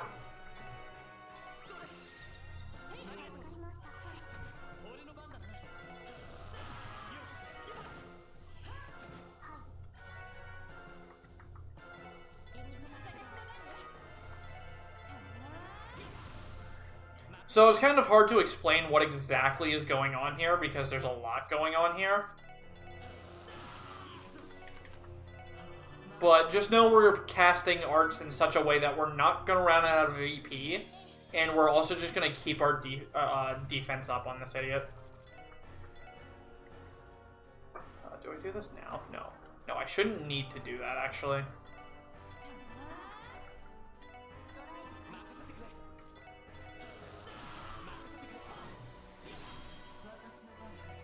Well, Lloyd just eats everything this boss does to the face as well. That's part of the strat here.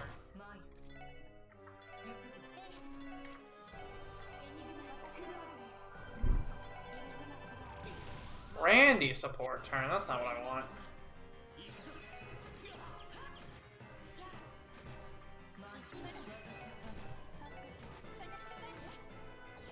Oh, I barely missed lethal there. That sucks.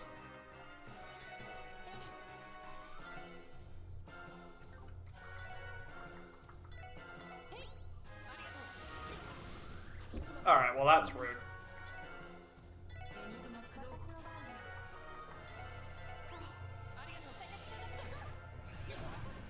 No! Lloyd! Alright, well that's not great that he was dead for that.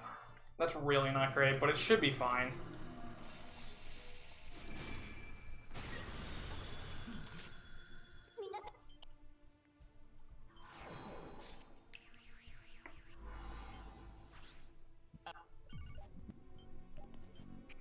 I should have been a lot smarter about that than I was, to be honest. Like, I could have easily saved that by just healing Lloyd. Oh no, wait, no, that would have been worse, actually. Oh well. Not a huge deal.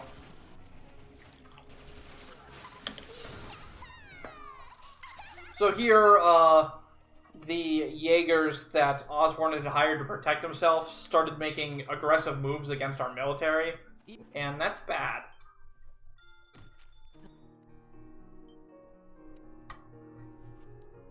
Also, it wasn't a desperation move, Zip, it was literally the strat, but I missed the damage rolls on them, which is why I died.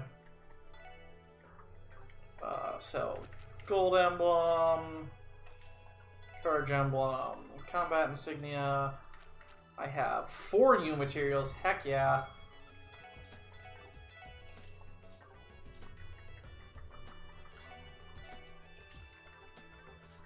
It shouldn't affect anything. Lloyd's level doesn't matter at all because Lloyd is never doing damage. So it won't make a difference.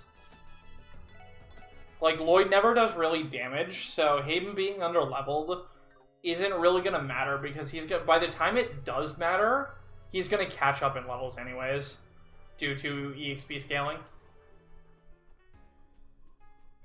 So Randy went off to stop his deadly cousin Shirley, which is part of the Jaeger group, all by himself, because his uncle's there too, and he doesn't want to involve us because he's a scumbag of a human being. That's per himself, not per me. But, yeah. So we're going to go chase after him, because he's going to get himself killed. And, that's not good. Some Master Quartz missing levels that's going to matter? No, you never use Crow for anything else, and Crow's one of the first Master Quartz to hit level 5. At the end of the run anyways. Like, the pitiful amount of Master Quartz experience you'll get off a Chapter 3 boss is not going to matter. If it were, like, Mobius or something, then, like, maybe it has a chance to matter. Or if it were Keeper, rather. Yeah, Keeper's the only one that's hard to level up.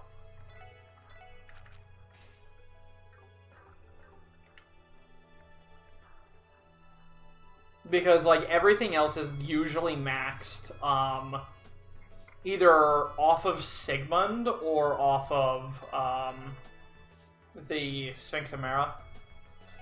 Alright, so I need 3 of these, I need 1 of these, and I need 7 of these.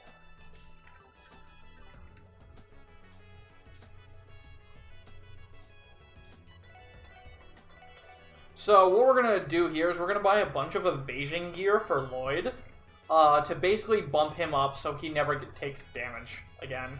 And he just dodge tanks everything for us, because as you could see on that last fight, we kind of used him as a tank, but he wasn't very good at it. Because, you know, he can take 1 hit and then die. But by giving him a bunch of evasion gear, instead of taking the hit now, he'll just dodge the hit forehead. Spoiler, he does not like to dodge sometimes. Sometimes he does, and most of the time he does not. Because, like, as with anything, 65% is literally 0%. So, you know,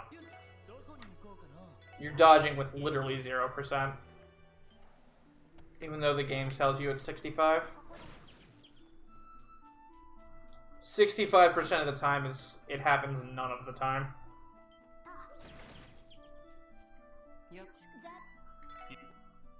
So this is the worst dungeon in the whole game. It's 4 screens long, it's very short, but it's literally the worst dungeon in the whole goddamn game, and I hate it to death. I hate this dungeon so much. And the reason I hate this dungeon so much is because it's dark, and I can't see anything. which means I can't see all the enemies and where they are as soon as I need to, so I can't plan my movement very well.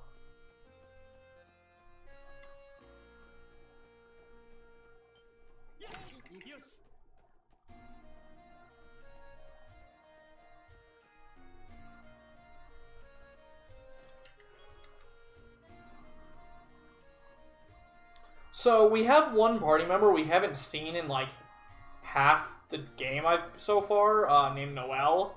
We're going to be using her here because she's a champion, actually, and we've just been hiding her true potential. But now that we're this far in the game, she can finally awaken to it. And her job is going to be to die.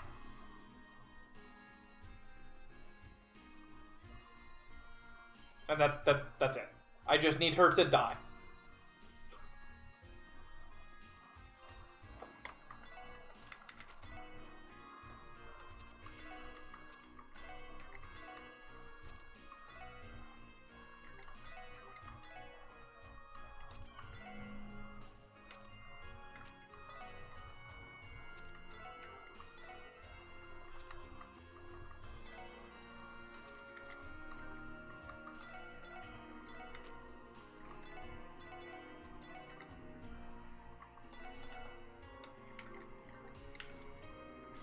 Alright, Noelle, do your job. Thank you. No! Noelle! What are you doing? That's not your job!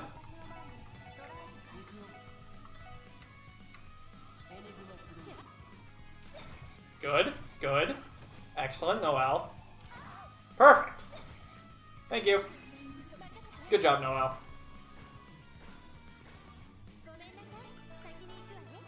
So, you might be like, why the hell did you just do that? That seemed like the most pointless thing in video games ever. Well, coming up here, we have a forced ambush fight. And, as you've seen, we don't really have a lot of ways of dealing damage outside of our casters. And an ambush fight will randomize your party members. However, if one of those party members is dead, it can't randomize it. So by having one dead party member here, we avoid the randomization of this fight, which ensures we have the means to defeat it. Yeah, Lloyd is fucking going in.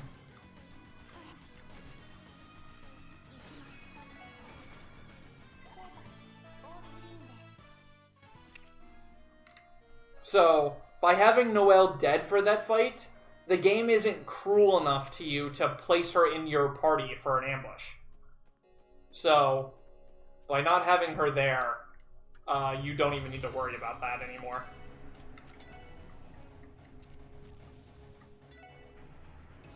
And that means you can do that fight consistently. If we didn't kill off Noelle there, and, like, Noelle replaced Tio, who is your source of damage on that fight, like, we wouldn't have a way to win that. Like, we literally would not have a way to win that fight. So, it's pretty important that Noelle dies. Also, Berserker. Berserker. So here we save Randy from his deadly, also super hot cousin. She's fucking fantastic, by the way.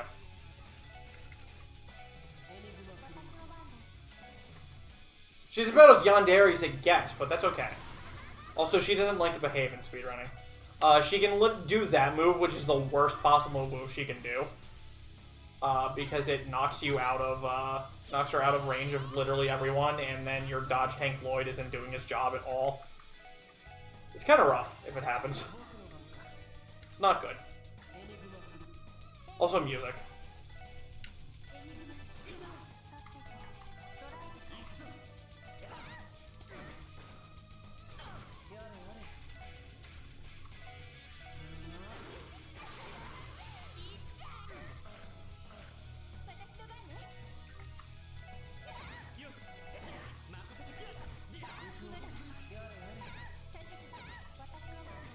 Got her.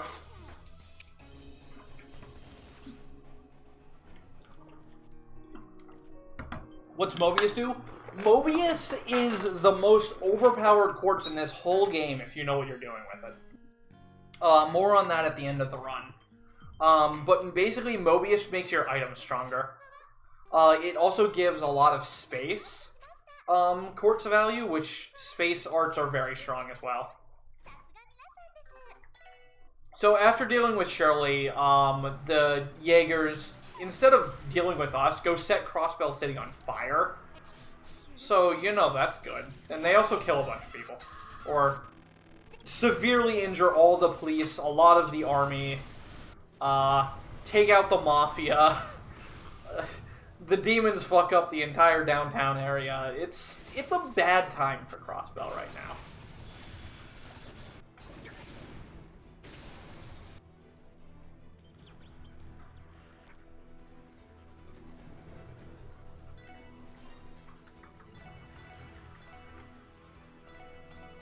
So here we're going to strip Lloyd, because naked Lloyds are great.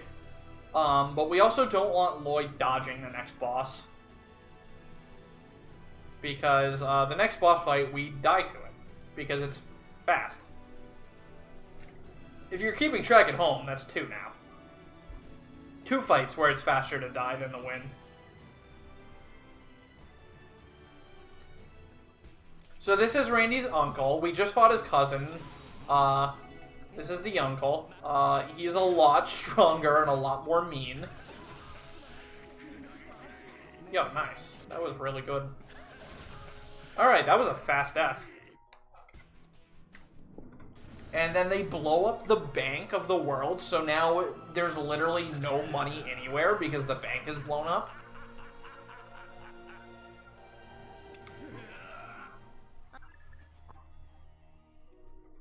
And, you know, Crossbell is having a bad time.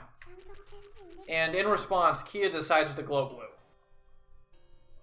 And when your box child, your box slowly glows blue, that's how you know things are bad.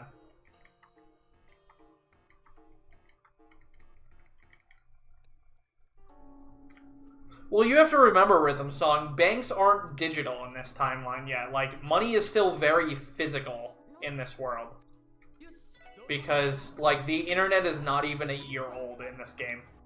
So they don't really have online digital banking or anything.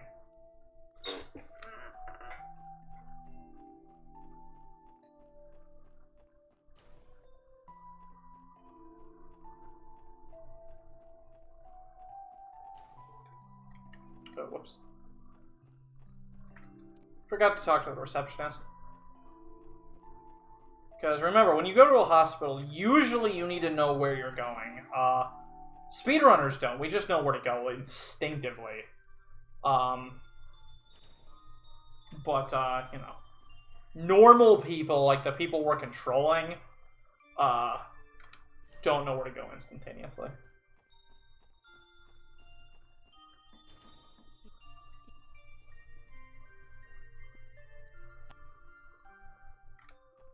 Also, yeah, in the first game when there was a zombie apocalypse, you kind of used that bank as, like, a stronghold because it had reinforced gates and stuff. So, by them showing it just blowing the heck up, you realize, hey, we can't really use this place anymore.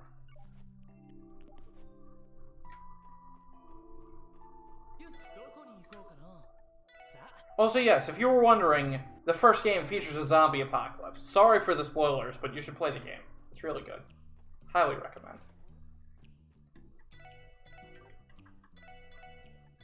So here we're going to get some more fat stacks, because everybody likes fat stacks.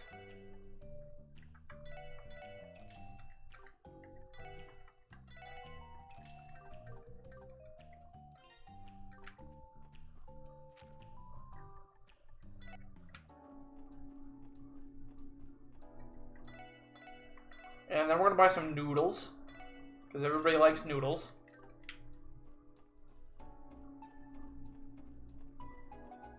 And then, don't tell anyone.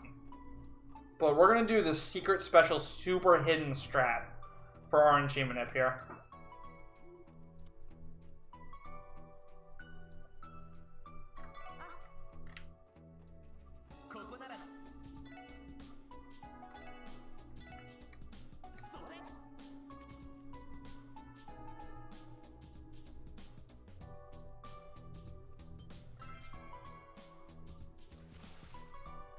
Look, it's our boy!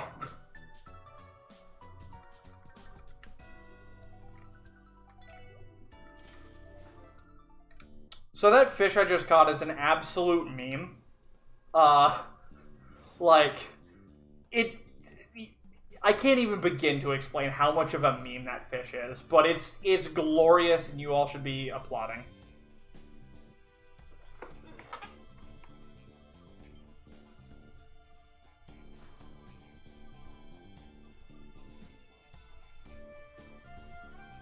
Basically, that fish is something that Falcom forgot about, but became such a meme in Western culture thanks to the Geofront's release of Zero, that we literally had a pin company go to Falcom and say, hey, can we make a pin of this?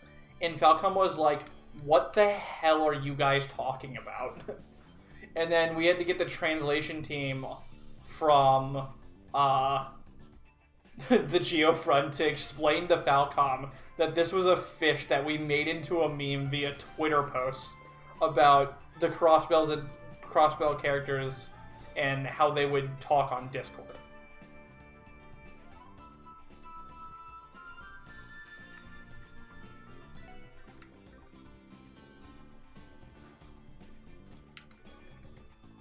And then Falcom gave permission to make the pin. So, look forward to that.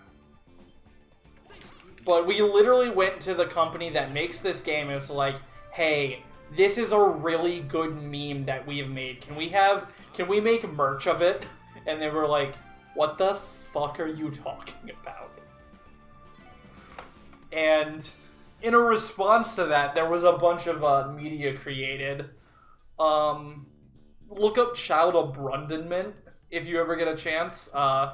It's voiced by the guy who's going to be... The English version is voiced by the guy who's going to be speedrunning Trails in the Sky with me at Limit Break later this year. And it's fantastic.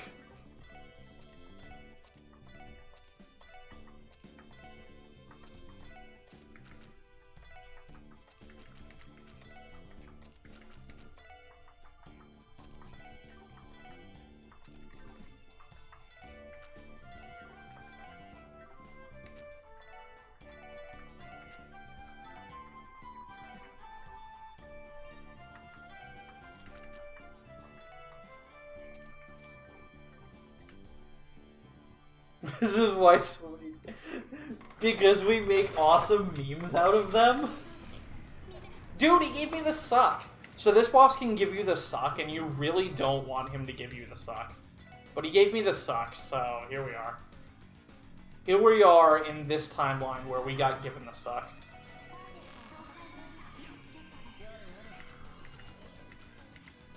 Oh, I don't have Earth Pulse anyways. Uh-oh. Alright, Lloyd, I need you to really dodge, bro. I don't have my setup correct. I didn't give shield.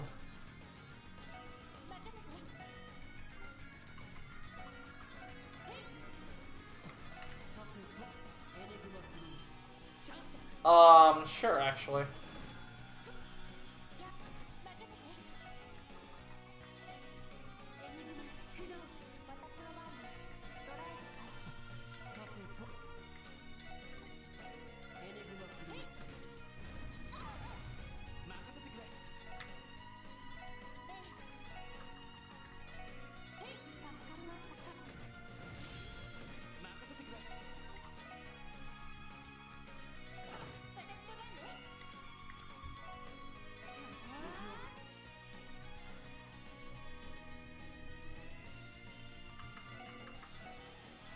Could be a mistake.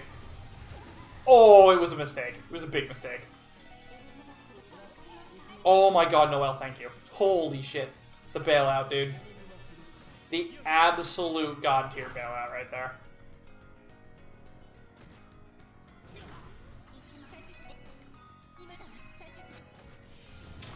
Alright.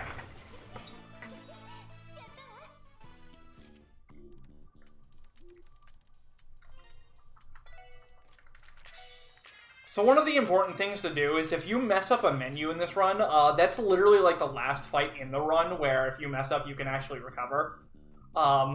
If you mess up a menu, you need to make sure after the fight you correct whatever it is, because all the notes are very much, like, they follow one another, if that makes sense. Like, if you don't have the right equipment, at one point, you're gonna be having the wrong equipment for a long time until my notes specify, like, exactly what you're supposed to have, instead of just saying, swap this with this.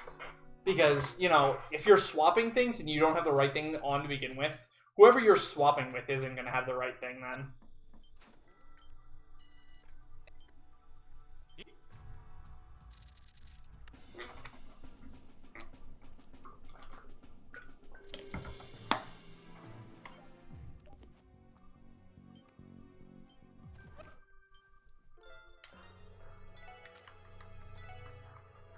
Or Emblem the Lighter Plus, reinforced the combat suit. So here, our Trunk Loli has disappeared, and that's really bad because we love her very much, and we need to go find her. Also, the leader of the guy... I forgot to mention that Crossbell declared its independence, and the leader of that movement has just announced that we are fully going independent. That's not what I do. You buy them. And that we're making our new nation, the United States of Crossbell. That's not actually what it's called, but it's the United States of Crossbell, more or less. And he's using the strongest guy in the nation as his Secretary of Defense. And that's kind of, you know, it's a little bit of a dictatorship. Like, we used to be a democracy, and he just kind of took over. And the people are okay with that, but, like, no one actually voted him in. As political as it is, he looks a little bit like Trump and Orange Man Bad. Or Dieter Man Bad, because that's his name is Dieter. And he does some real bad stuff later on, as we're about to find out soon. But before that, we have a boss rush coming up.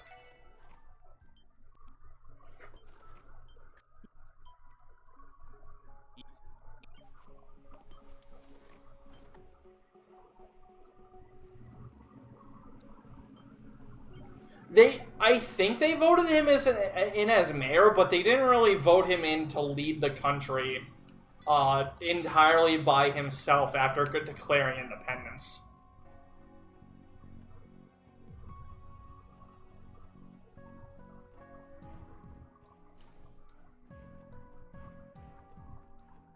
So here we are back at the amusement park. Unfortunately, there's no beach scenes this time.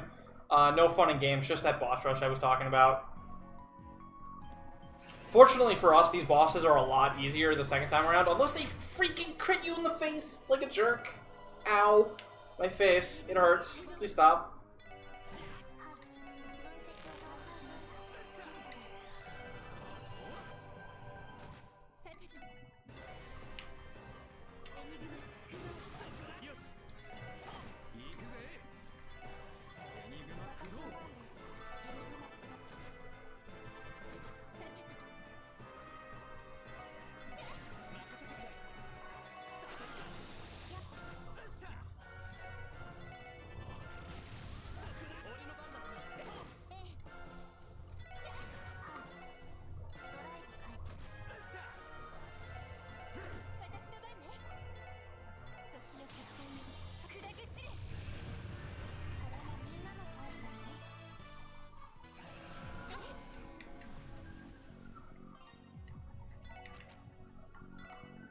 Huh, so having the lighter plus really does make a difference there, huh? That's annoying.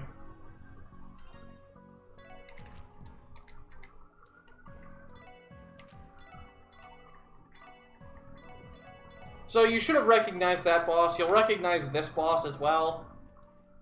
This is the Plant Man. This is why this game deserves the plant tag.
So that went a little off script because I didn't Calamity Claw on turn 1, I did the Team Rush instead. But that Team Rush is going to be very useful on this fight, because I'm not going to have to Burst Orb here.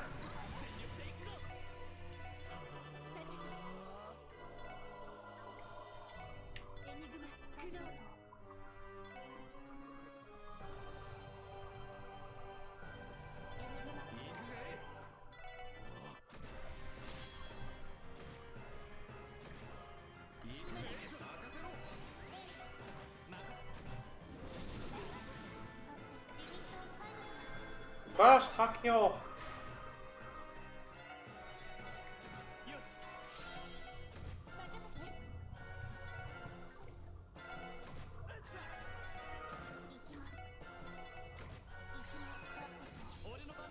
Ah, why are you not dead? Sir? Excuse?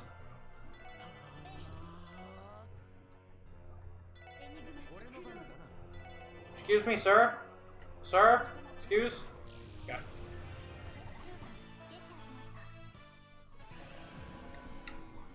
Why didn't that kill? Interesting. Probably because I couldn't attack with Lloyd like I normally do.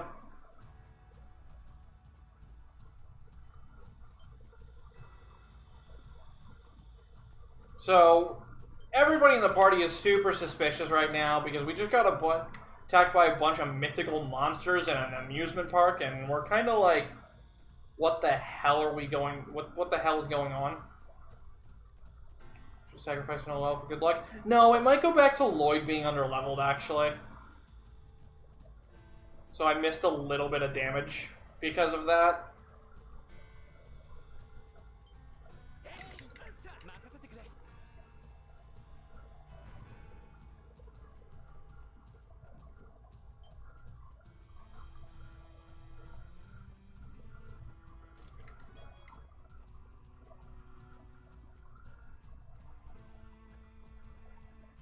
Either way, it's fine. It's not a particularly dangerous fight.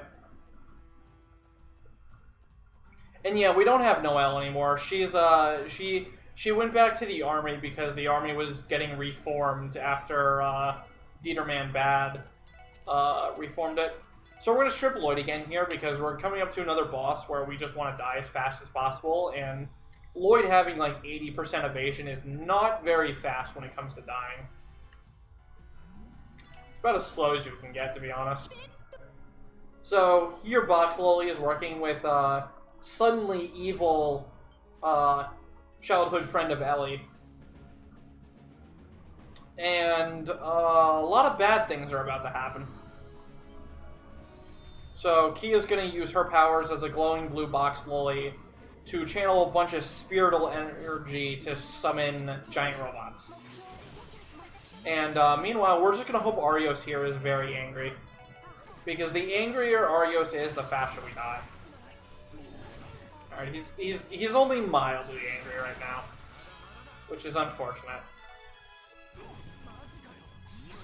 Like, he can be a lot angrier than this, but oh well.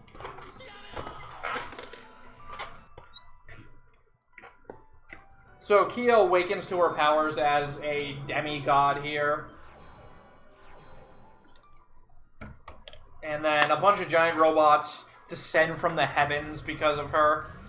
And they basically go and decimate Calvard's army and Erebonia's army, which are currently invading Crossbell because they're not really happy that we're independent. And then one of the giant robots basically makes the biggest fortress in Erebonia just completely disappear from the map by sending it to a different dimension. Because, you know, that's fair, right? Like, when you're fighting people in war, it's totally fair to send their biggest fortress and all of its troops and equipment to another fucking dimension. I mean, I don't know about you, but that's how I would wage war.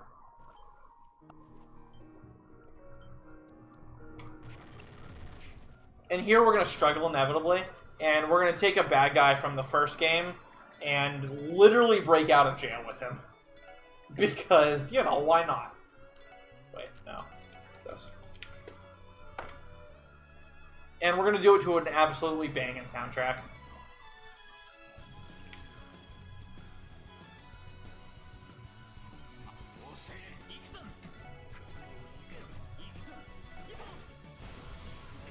So these fights are very, very, very RNG based, and if Lloyd dies, you game over.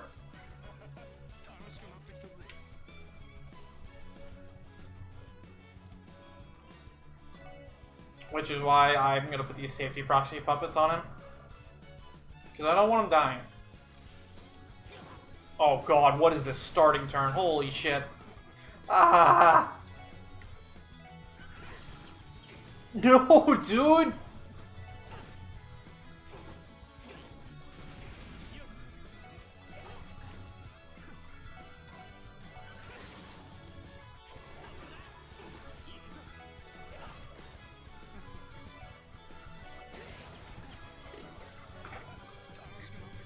Also, yeah, Lloyd steals a pair of, like, breaks off lead pipes from the wall and starts using them as tonfas. And they're literally the second strongest weapon in the game. Actually, no, third strongest. Way stronger than what we were using. But, mostly we're just gonna get carried by Garcia here. Because Garcia is really heckin' strong.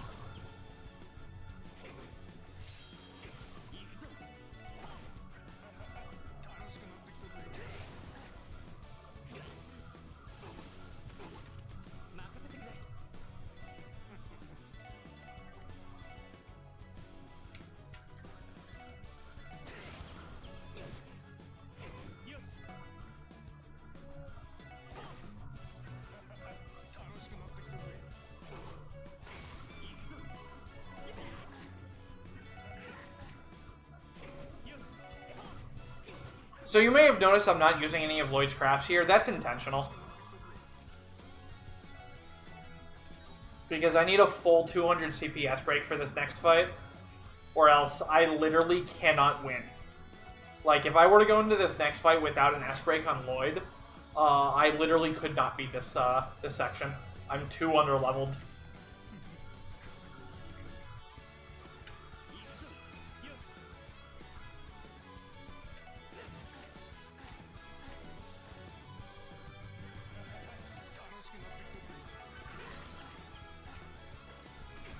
Like, this fight just has way too many monsters in it for me to even stand a chance. Without an S-break there. Alright, so you know how I missed that experience before? I'm already back on track for experience. I'm level 72. And in that chest, they were just keeping literally everything I own. So I got everything I own back. So that's good. It's generally okay. And we broke out of prison, just like that. It's easy. Just break out of prison, forehead.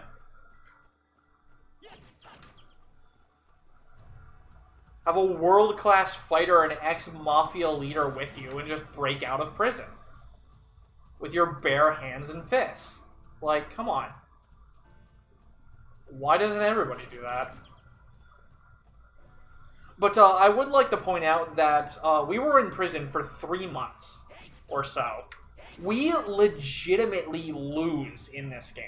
Like, we tried to stop the bad guys from succeeding and just absolutely failed. And got imprisoned because of it. Like, that doesn't happen very often, you know? Like, normally you stop the bad guys, but we did not. The bad guys literally won for 3 months until we broke out of prison.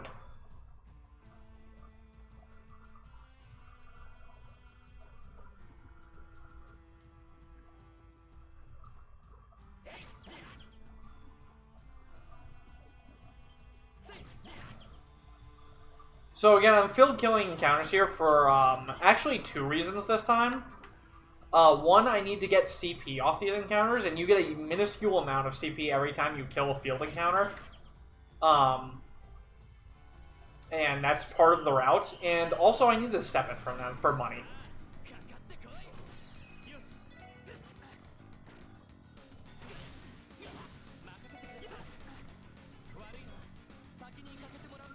Alright, so that's the intermission, or the divertisement, rather. And now we're about halfway done with the run. A little bit more than halfway. But I have no idea where the time is compared to my estimate. I have to imagine it's pretty bad. This run hasn't been the greatest.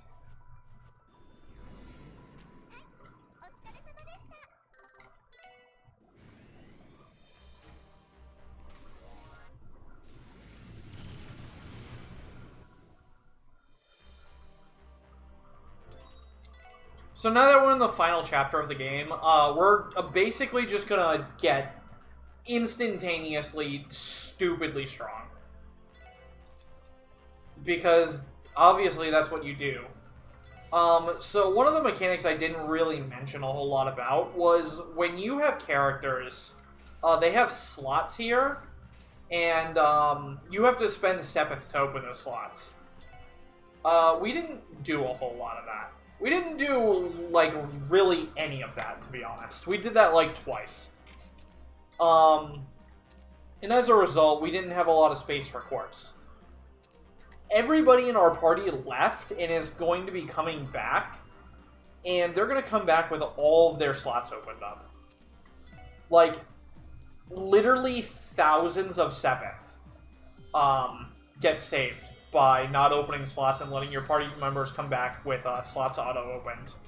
And we can use those slots then to power up significantly. Which is exactly what we're doing. And why you'll notice that we're going to just be a lot stronger than we were before.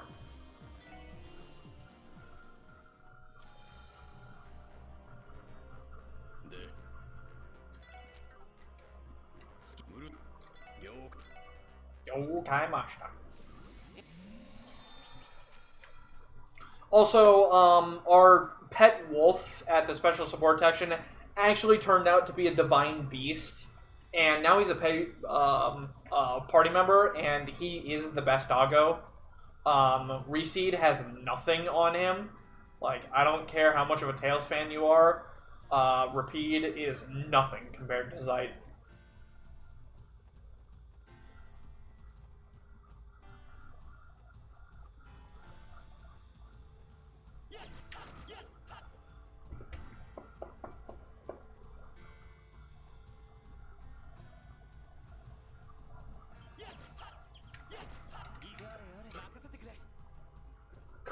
Koromaru's pretty base, but he's still not a divine legendary wolf, you know? Like, it's really difficult to beat divine legendary wolf. Like, that's a pretty good title to have, honestly.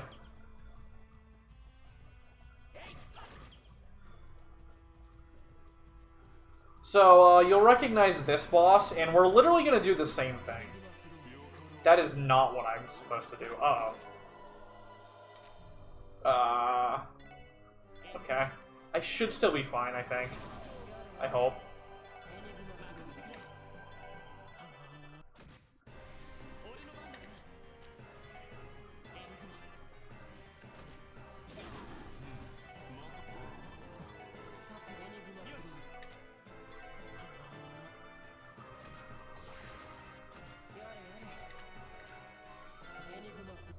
Alright, yeah, we're fine.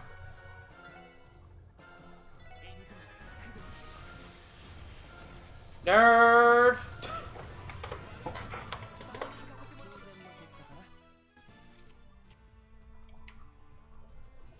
So, that boss didn't learn from the first time we fought it, and we just set up another Arch Reflect shield and waited for his big attack, and he reflected his big attack back into himself and basically did half his damage.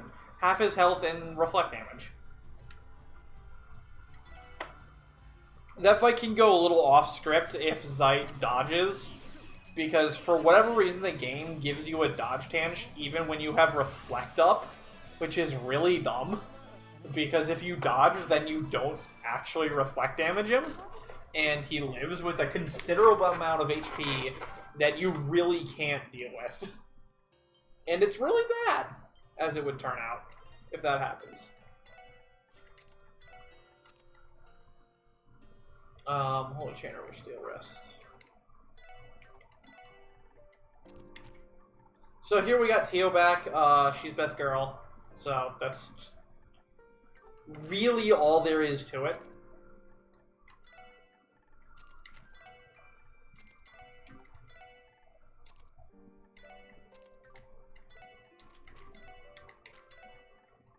Like, it's not up for debate or anything, it's just a fact.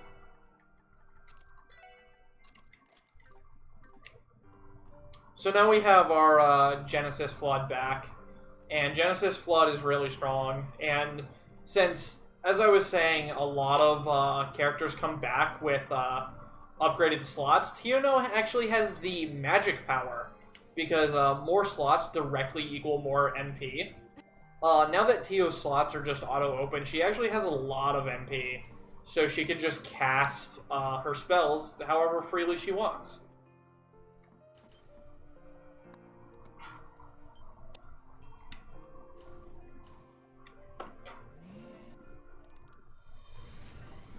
Instead of me having to worry about healing her, like, after every single freaking cast.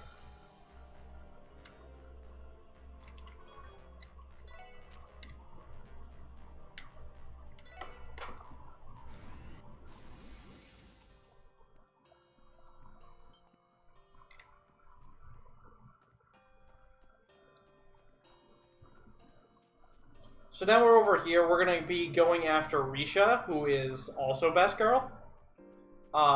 She's a ninja and she's got that booty.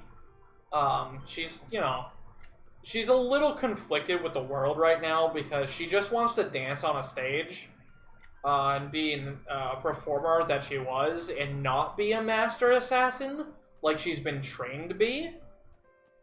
But, I mean, we convince her, hey, come save the world with us and then you can be a dancer. And she's like, okay, fine. And then the person she's working for is very upset by that. And is going to blackmail us in Cold Steel 2 and in probably Cold Steel 4. Is going to blackmail us something fierce. But that's okay, because we freed Risha of being a master assassin, and now she can just twirly do as much as she wants.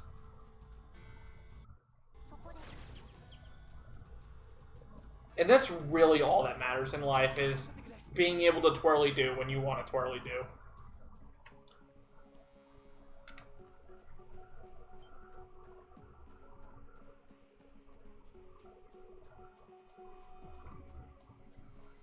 But first we have to free her, and in order to free her, we have to listen to another banger.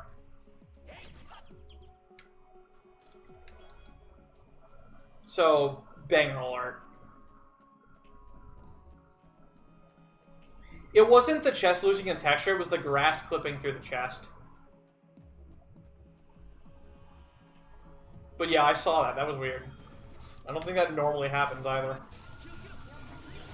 Banger!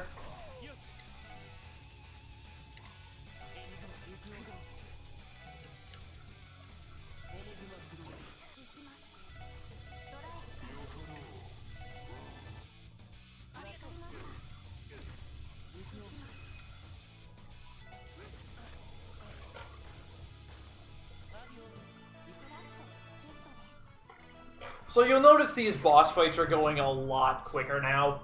And that's just because, basically, Wazi went from doing 1,000 damage with his S-Break to 10,000. And that's pretty significant. And now we have Risha, who is based as hell. So based, in fact, that we're going to kick Lloyd out of the party and use Risha instead.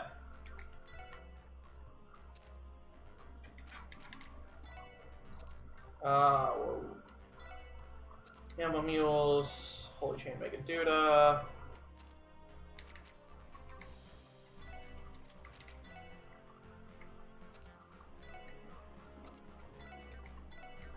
So Risha's just really, really, really heckin' strong. Oh crap, this is Lloyd. We give Lloyd Pixie.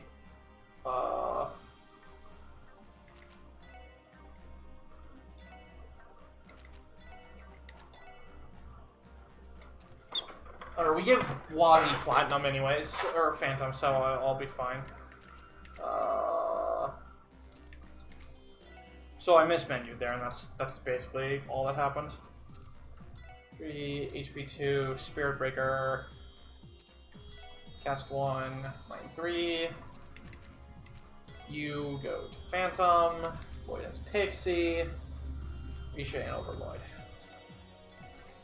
And Tio still has Cannon. Yes.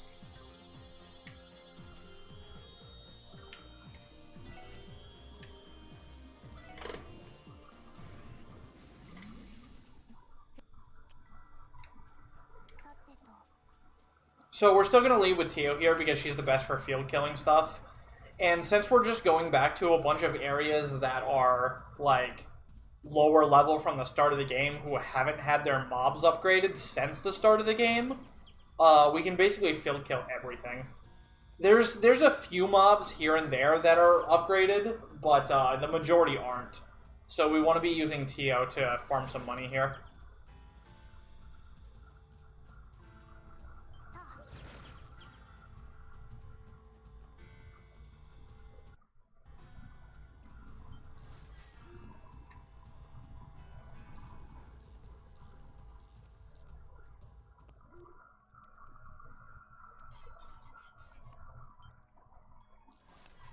We're going to get some tips from the old man who makes the dolls and the robots and everything, and figure out that, hey, this is some pretty bad shit. And we'll be like, okay, we kind of knew that, but thanks anyways. Have a good one. Because we kind of know it's pretty bad shit.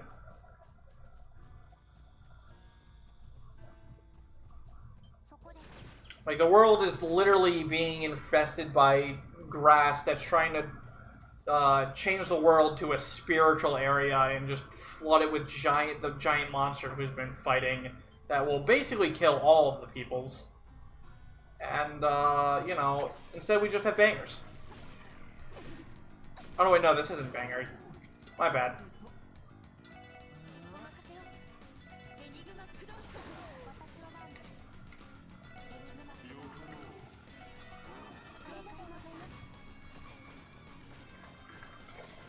Just crit your spells, forehead.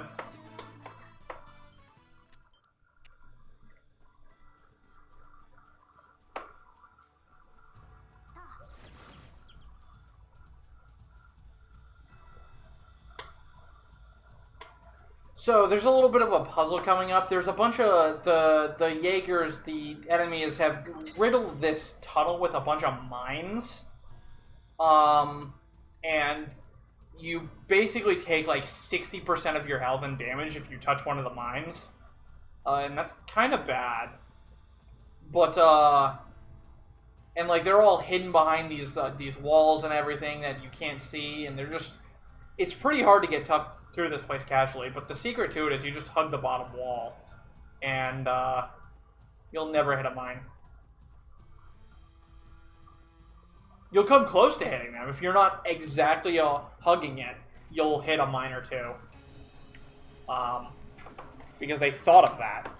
But they didn't do it perfectly, because they didn't want to be totally unfair. So, you could say, look at that sick line I took. And then I grabbed the grenade launcher, and it was clutch. And also banger.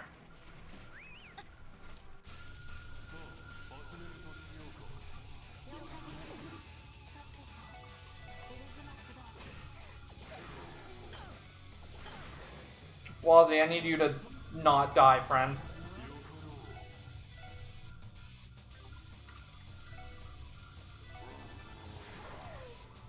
Good job. You didn't die.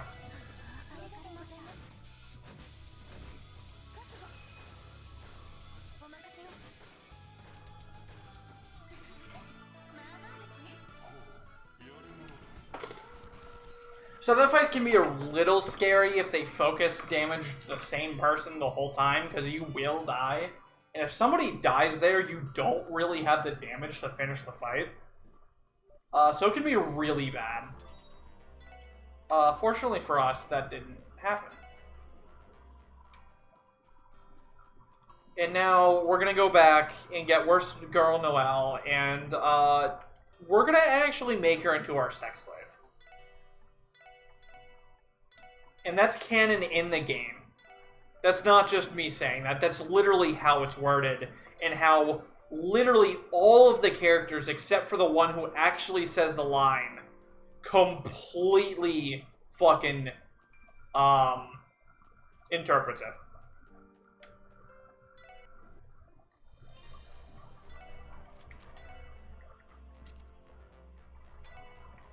I believe the words he says is, "If I win, you'll become mine." And, you know, in context, he means, like, you'll become part of our team again. But what he's actually saying is you'll become mine, my property, my slave. And that's how everybody interprets it. Which is why they're all like, when he says that, they're all like, hot damn. And, like, the person you say it to starts blushing and stammering and being like, what the fuck did you just say? Because it was basically akin to a confession.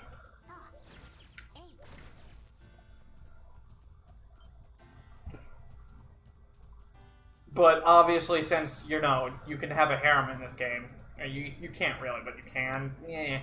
Basically, because your main character is so much of a dense dunderhead, he doesn't really realize that all the times he's being nice to women, he does it completely platonically. So that they, like, they would be normally romantically interested, but he's just too dense to fucking figure it out.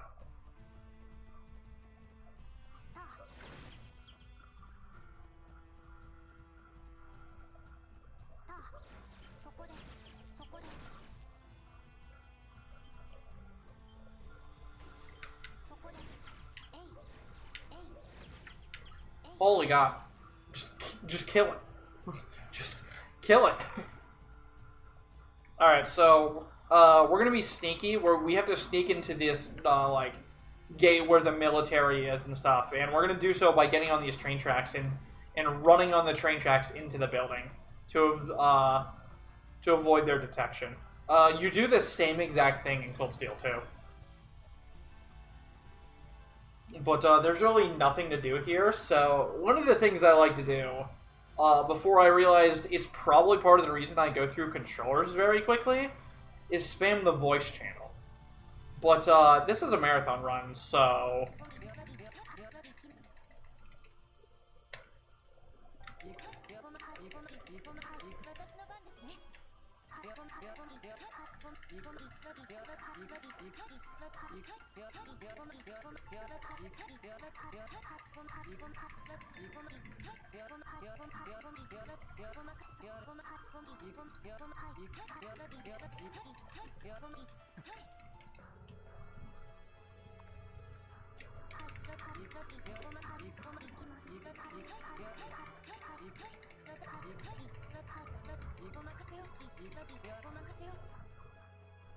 Alright, so I'm actually going to save for this fight coming up here, because if you're not set up correctly for this fight, you literally cannot... Like, there is no scenario where if you're set up wrong for this fight where you can win it. So, we're definitely going to drop down a save in case, for some reason, I should be set up right, but in case I'm not.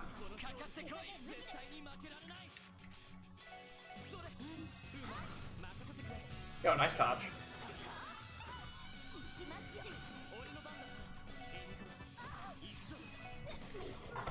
Got her.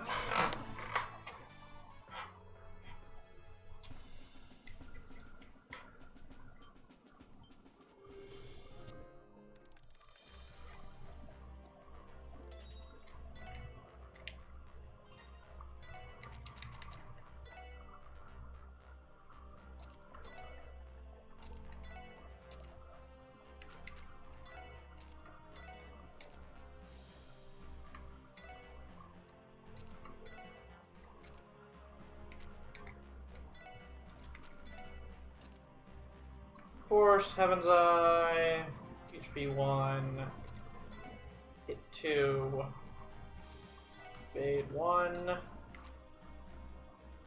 Noel goes to Pixie. Tech 2.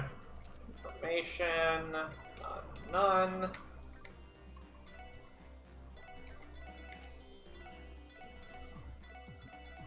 So here we have another gauntlet of fights. This gauntlet was actually the hardest part for me in my casual playthrough, just because these guys are really heckin' strong.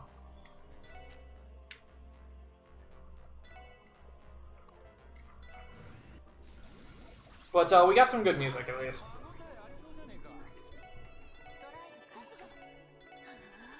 So most of these fights are going to be pretty similar. We're just going to let Lloyd try to dodge tank everything. He's got a 65%, so it's pretty okay. We're going to buff up our ATS, and then 2 around Noah's, plus an S-break. Gets the kill. And that's basically the next, like, 4 fights.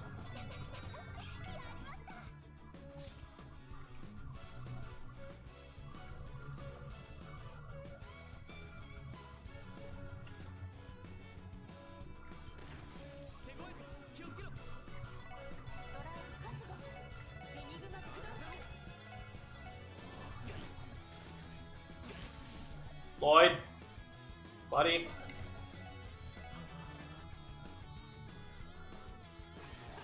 Attaboy. Attaboy. Randy, no! Oh, that's really bad, actually.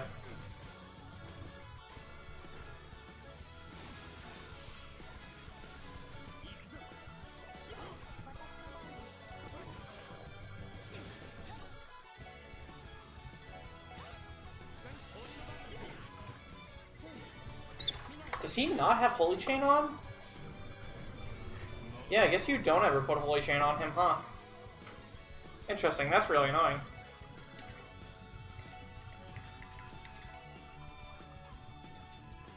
Doesn't really matter, but like, ow.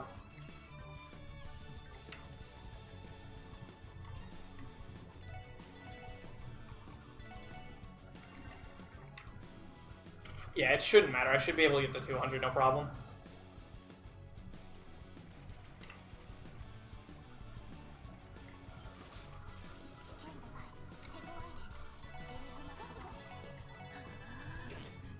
Lloyd, I need you to dodge that, friend. Lloyd! Lloyd!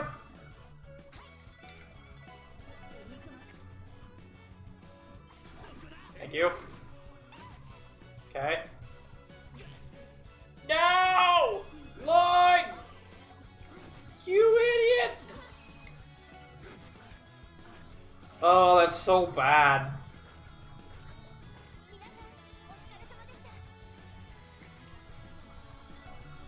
Damn it, Lloyd. Why are you always like this?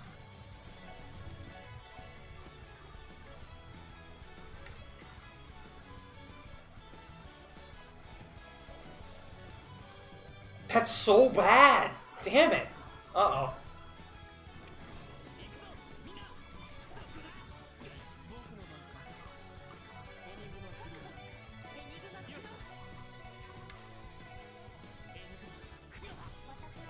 Damn it, Lloyd. Lloyd! For fuck's sake, bro! Please!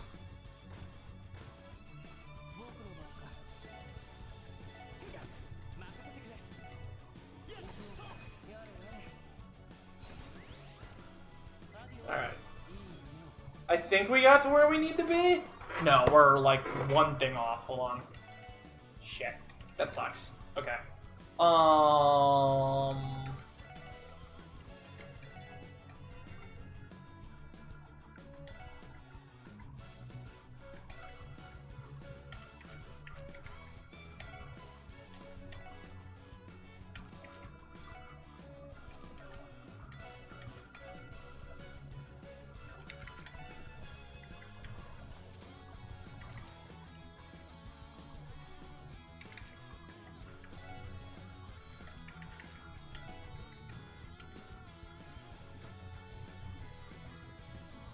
Act 2 to seal. You want the Swordbreaker. Good.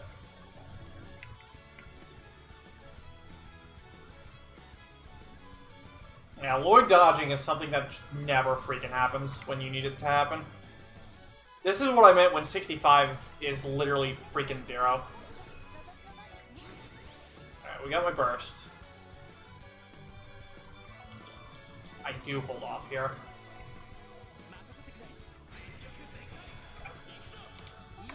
Because I don't have Lloyd's breaking damage. So I need this Fortuna.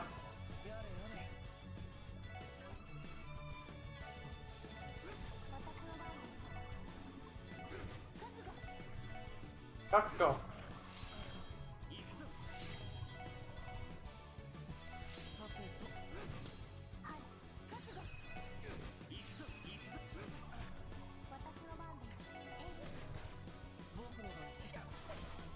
No!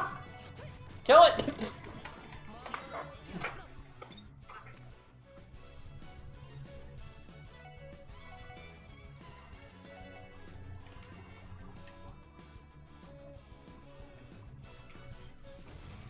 Alright, so this boss is really cool.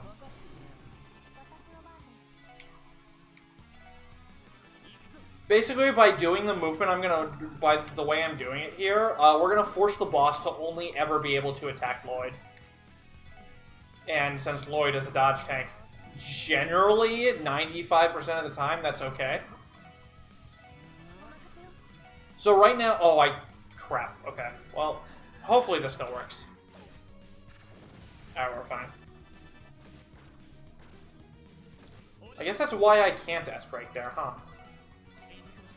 Oh well, it's just damage now. Ow! Not that that's relevant anymore, but ow.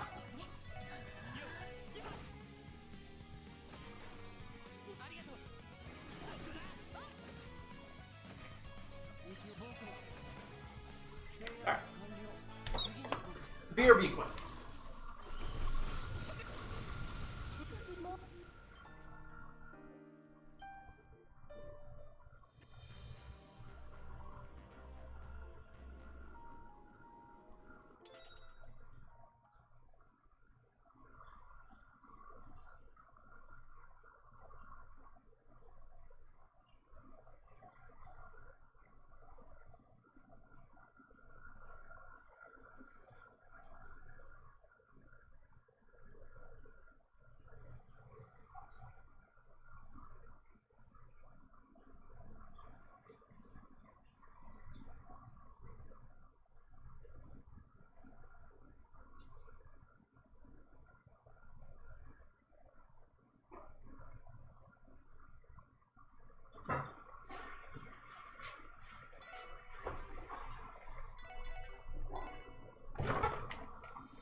Okay.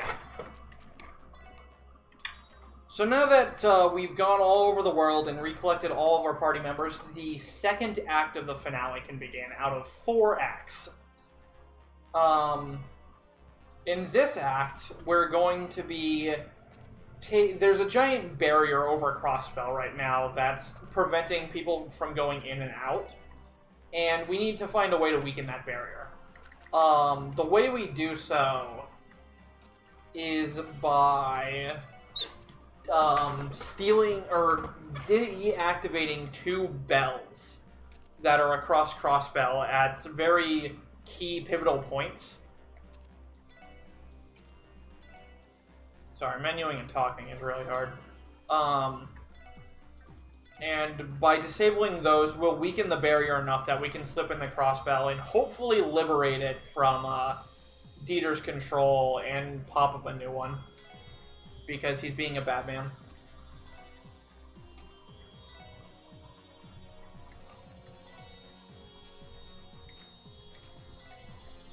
So here we're setting up all of my quartz for the next dungeon.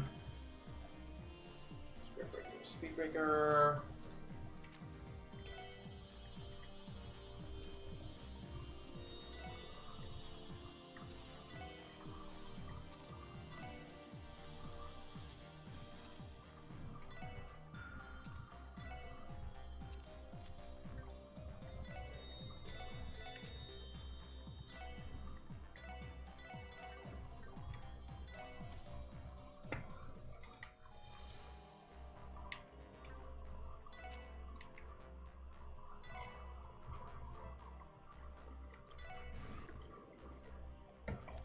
So the first thing we're going to do is have the old mayor make an announcement that says, hey, people of Crossbill, we're coming to save your ass. We know this isn't how you want Crossbill to be, so we'll be right there, fam. Give us some time.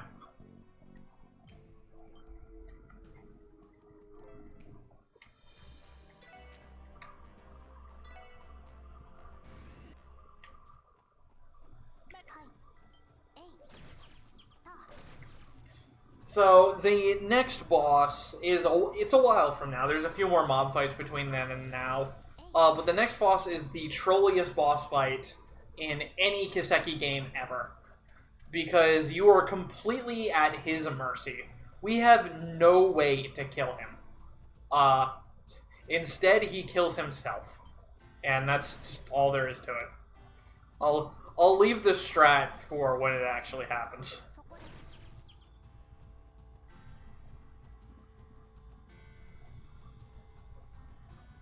But we're just gonna be pretty much in travel mode for a little while now. There's a few mob fights we're gonna have to do a little later on. We're just basically gonna rip through them with S-breaks and some rapid fire arts casts.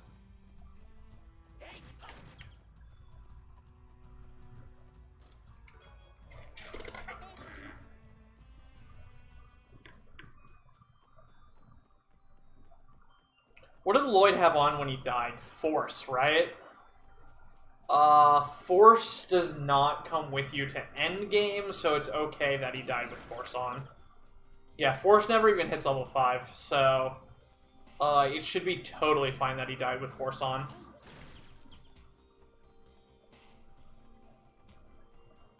And then his levels will probably get fixed by Dieter? Yeah, his levels don't really matter. Yeah, we'll be okay. So, in this fight, I'm going to end the fight by breaking with Risha and Tio. If I don't break with Tio before Risha, I literally wipe. And I game over.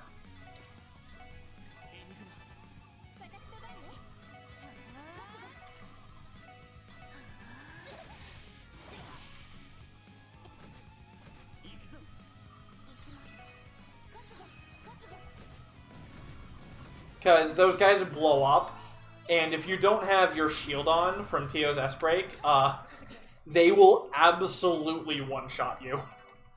They do a lot of damage, and are very much bullies. So this is the temple where the first bell is, but there's a bunch of magic seals that the enemies have put all over the place, and I gotta find the tools to unlock those. Featuring very high numbers? Not really. Like, the highest number you see in this run is, like, 22,000. Whereas, like, the highest number you'll see in Cold Steel is, like, 100,000. So, I wouldn't call this high numbers.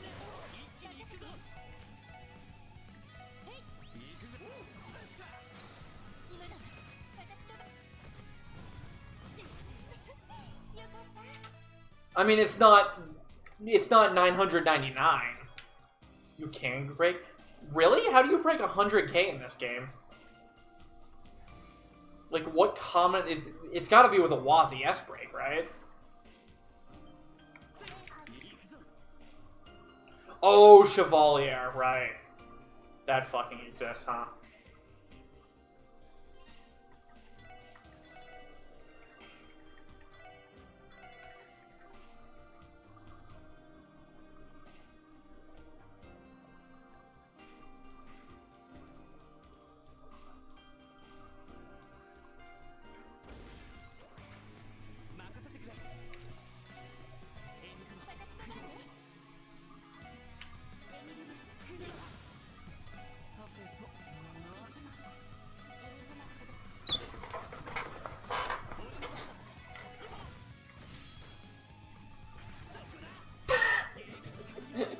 Get fucked, nerd.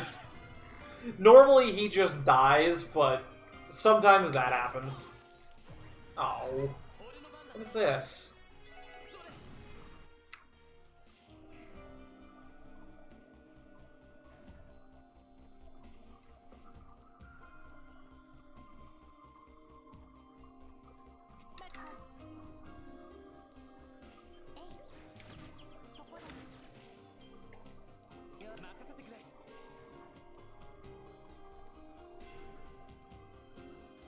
So again, I'm going to be picking up some chests in here. 95% of the chests throughout this run we pick up are for money.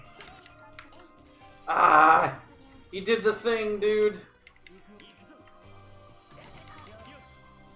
So that right there was the counter to the animation cancel that the mobs can sometimes do. If you smack a mob while they're in the middle of the exclamation mark appearing above their head saying, hey, they noticed you, they don't actually get stunned. And by the time you've actually committed to the action at that point, it's too late to, like, change what you're doing. Because, I just can't react fast enough. And usually that means you'll get an encounter.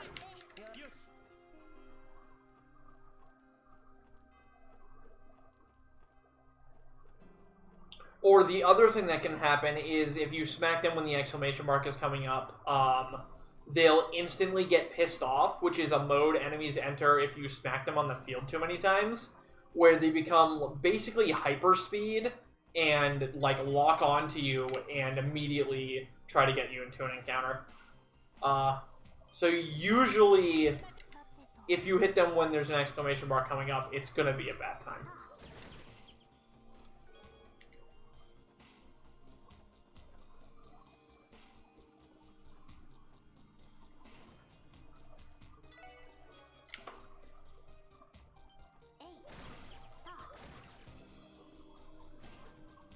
So this dungeon, this side of the dungeon anyways, is part of the earlier game.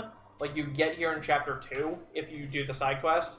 So the stuff on this side and in the bottom there, I can field kill, but the rest of the dungeon I can't. Because it's all new for this chapter.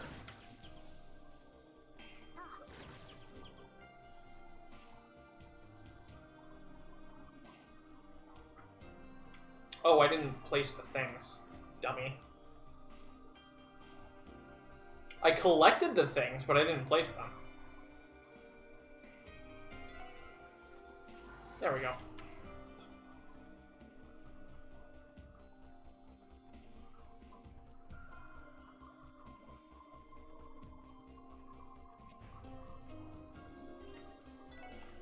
So here we're going to prohibit all support crafts because they're no longer useful to us. They can actually only lose you fights at this point if they come at a bad time. So we're going to just get rid of them.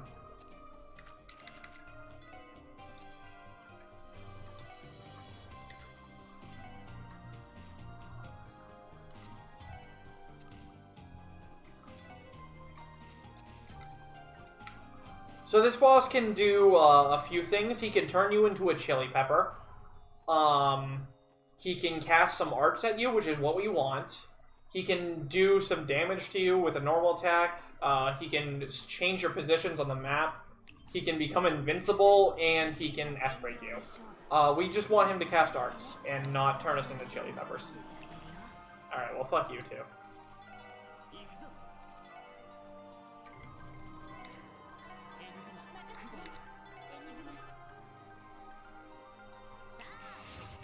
Alright, well, double fuck you, actually, okay? That's really bad. So you need to keep everybody at full health on this fight, or else you have a very bad time. Ow. Because if you're not full health, you're vulnerable to die to his S-break. Ooh! Hello. Alright, this is good RNG. So I have Arch Reflect up, and his art is very strong. So it's just going to reflect back and murder him. And then we S-break to finish him off. Good RNG!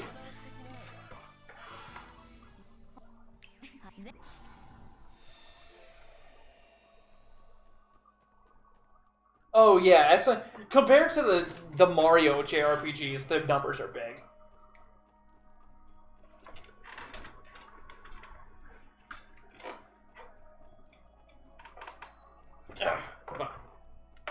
Mario's RPGs, you see like a 10, and you're like, oh shit, calm down. 10 is too much. 2 digits? Are you... Whoa! Calm down. Except for, like, the partner in time games. Like, I think that DS ones, the hundreds are in 2 digits and 3 digits are a little more common. 3 digits is still pretty freaking big in the DS ones, though. I've only ever played Partners in Time, though, and that's a good game.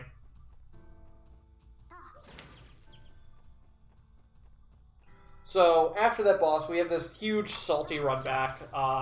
Normally, you're pretty salty because that boss trolled you and took like a million turns to actually cast. We actually got really good RNG on him. Like, that was a very good fight, above average for sure. You know, normally you're pretty salty on this run back, and it's just such a long run back that the game literally had no reason not to give you a fast travel point for. Except for, fuck you.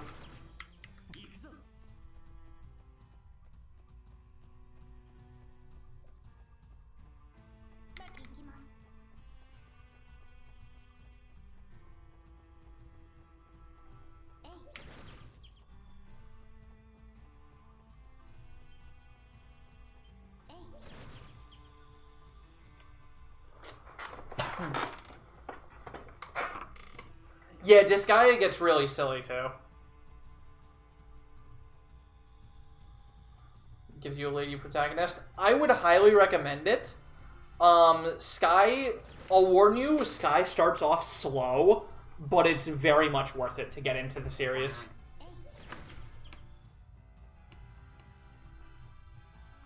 And Estelle's, like, one of the best protagonists I've ever seen. Like, she's just like, female aside, she is a fantastic protagonist.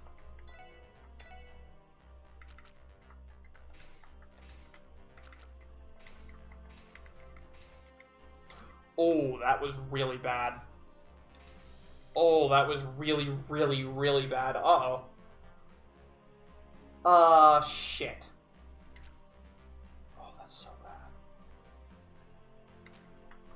How much did I actually just lose right there? 200? That's... Ugh. Wait, do I even have enough for... I don't. Oh my god. Yikes. Uh-oh. Okay.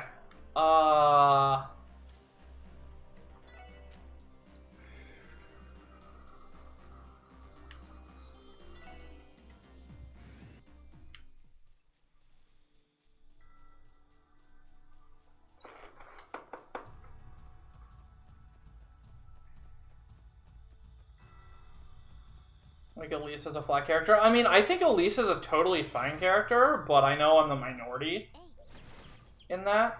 But I think she's a totally fine character. No. Crap.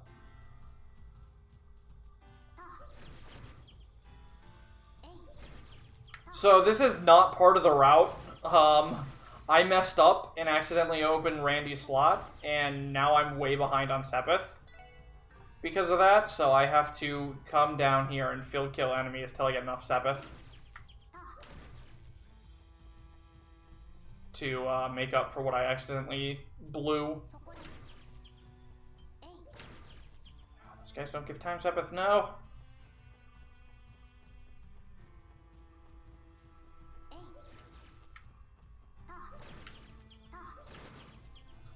These guys don't either. Why?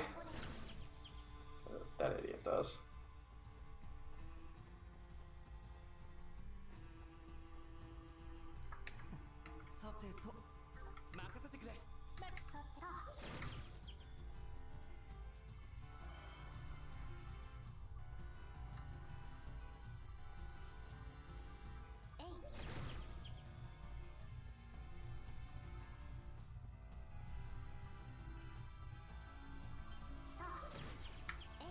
So this is a scenario where double input, like, if this were, like, an actual run, I would have stopped the run because I couldn't continue without doing this. But yeah, a double input basically ruined this run.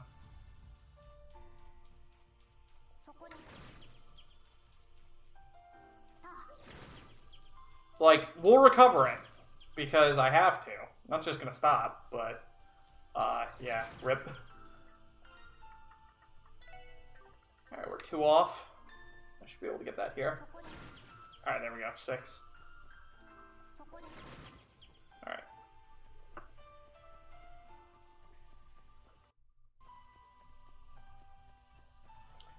Eustace and Machias are just bad characters in general because they don't really grow much. Elisa gets a lot of growth in CS1, though.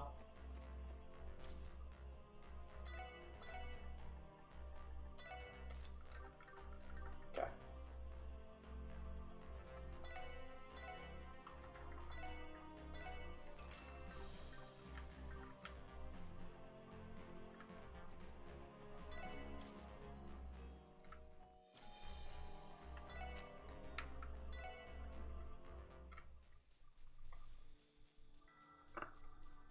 Yeah, a lot of it, that's the thing that a lot of people complain about with the Sky games, is a lot of the character development. We're legit arguing about how Machias has lots in Discord. Yeah, I know. I remember that conversation now. Like, a lot of the character developments are locked behind, the bonding events. And a lot of people don't like that. That's why a lot of people just feel the Crossbell games and the Sky games are better. Is because all of the... As in 5 minutes ago... Fam, I can't fucking read Discord right now. If I unfocus the game, it literally pauses.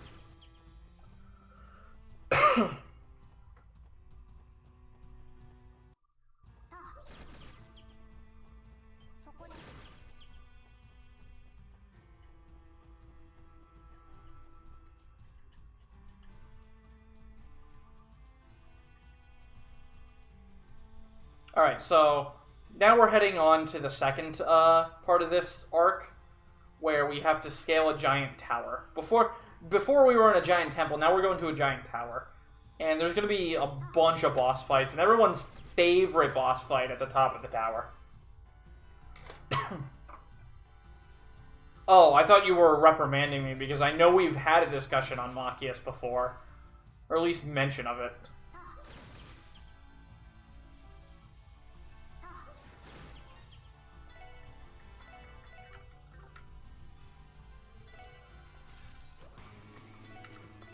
So this is a fight, and it's over.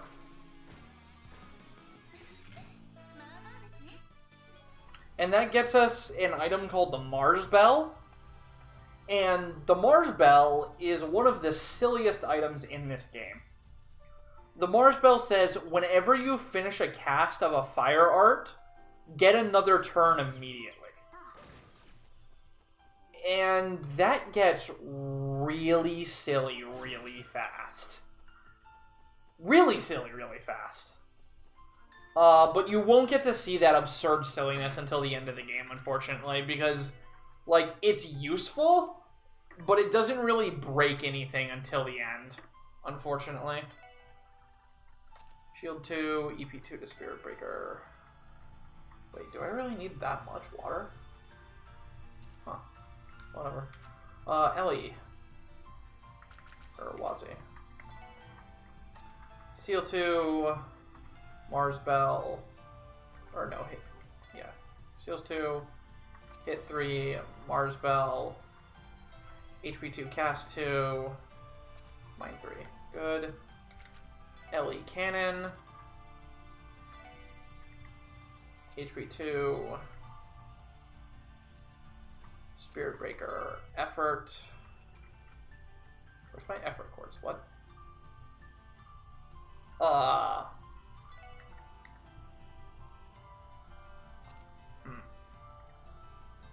well, I guess we'll just do that. That's not good, though. I don't know if that's supposed to be EP or not. What does it look like with EP? It's supposed to be EP.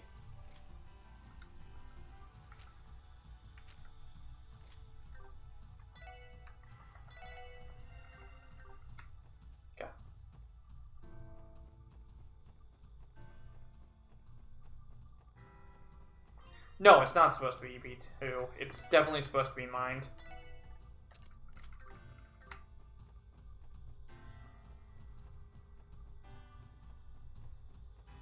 I really don't know, fam.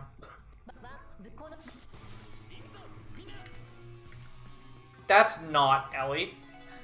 Uh-oh.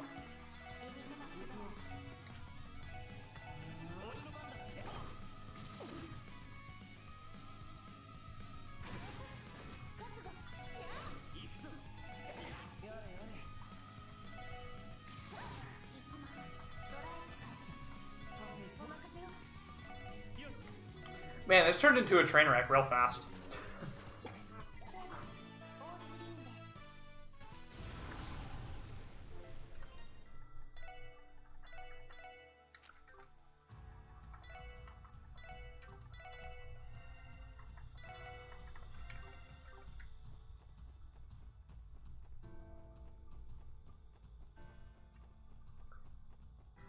They don't keep giving you turns. They don't solve the cast time of it. They just give you a turn after you finish the art.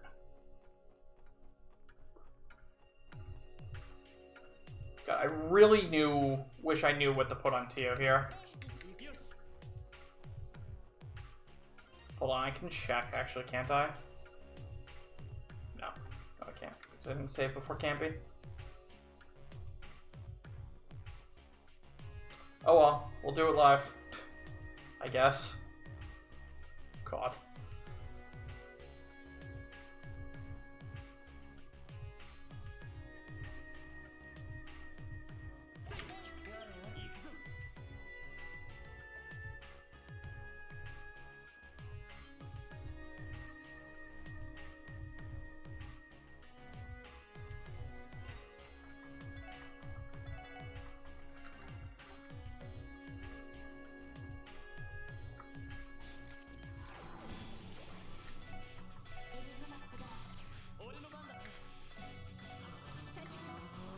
Alright, so this is how these fights were supposed to go. Is you just stack up your Fortunas, you double Genesis Flood, and you basically just win.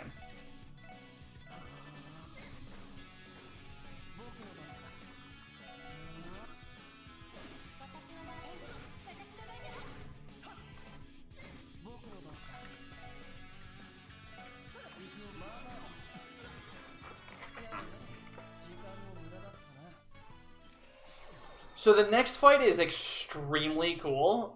It's really hard to explain why it's cool, but basically we're going to start off the same way we did just there, with double Fortuna into Genesis Floods, and then we're going to do a bunch of stuff with Lloyd and Wazzy to make the boss so it can't hurt me.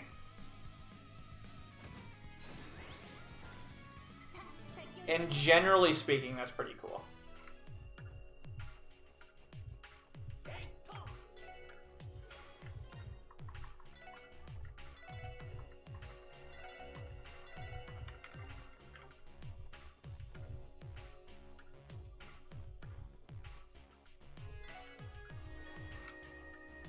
Basically, what's going to happen is the boss isn't going to be down on the field at the very start. She's going to be sniping us from above. And we're going to... Once she jumps down, once her ads are dead. And that causes a bunch of delay. And then she's really close to the party and just can kill you.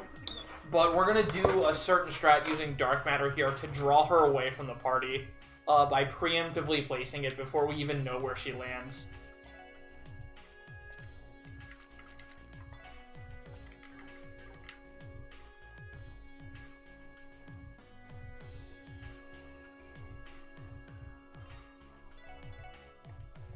I'm gonna drop a save just because I don't know if I'm set up right.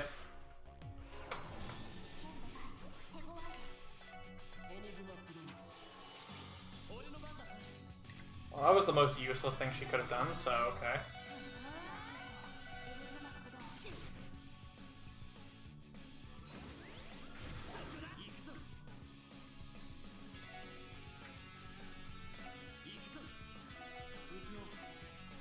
So this Dark Matter we're going to place right particularly here. And what that's going to do is, now the boss is going to jump down and try to delay everyone. But Wazzy's immune to delay, so she just gets sucked backwards. And now she's all the way over here, way far out of the range of the party, and I can just keep casting on her and kill her.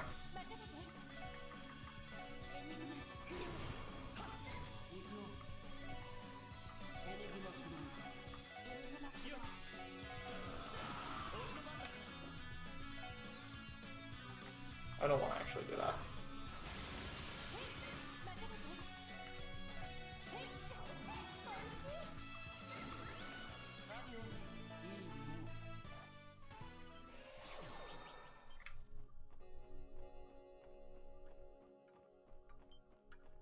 So yeah, that's a pretty cool fight, because you just draw the boss away from you, so that she can't do anything. Other than, like, she can't do anything dangerous, like instant kill one of your party members or something. Because she can do that, and it's really rude.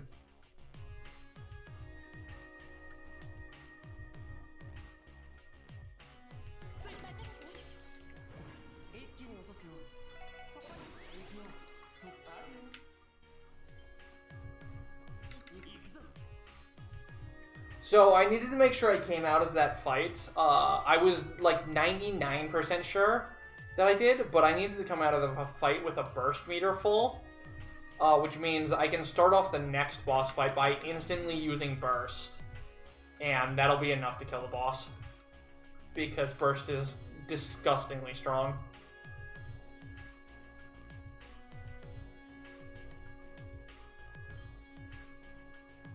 And once again, burst is a mechanic in this game that gives you 7 instantaneous turns, all with instant art cast and 20% extra damage, while refilling your CP. It's very strong.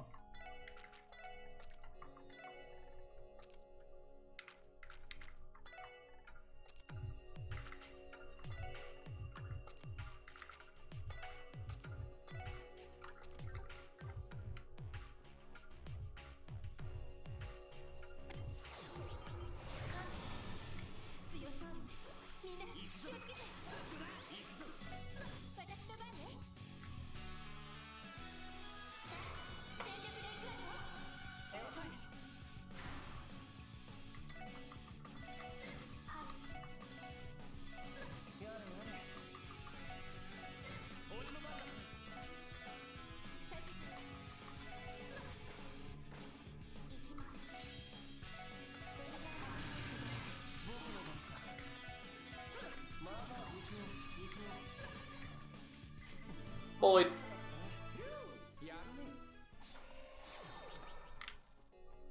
So yeah, that's the power of burst. It's very strong.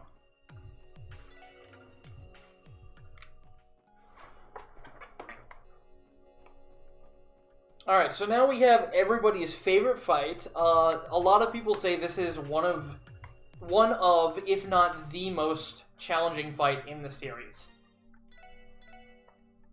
And note I said series, not game.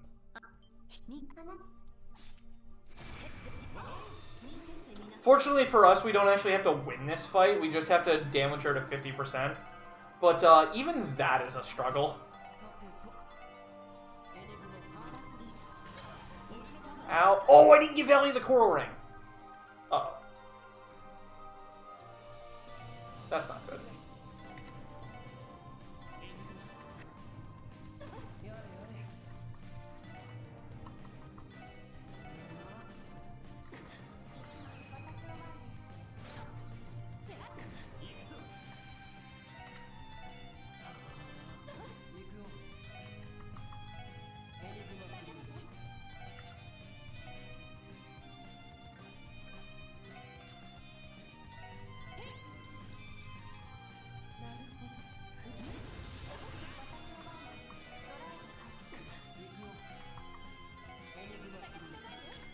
Alright, we're fine. Ellie was a fast girl for us, so we're fine. Alright, so now we're dead. Because we get S-Broken for 42,000 damage. But, you know, sometimes Wazi is a champion and doesn't take damage. Because this game is glitched. And yeah, so getting her to half health breaks off her helmet. And, like, her first health bar is literally her helmet. After you break it off, she goes back to full health.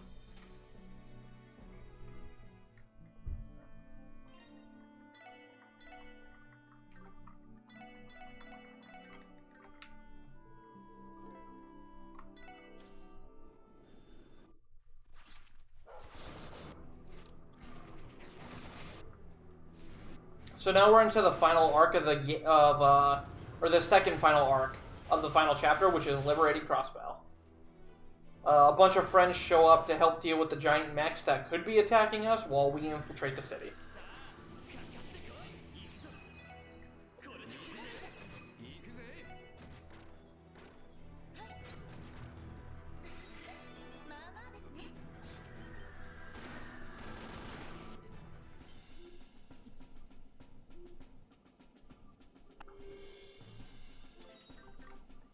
So here we get access to Dudley, finally, as a permanent party member. His role is to get stripped, because he's really bad. And he's not bad, but nobody ever uses Dudley. Ever. He's got really good stuff, though, so we take it from him.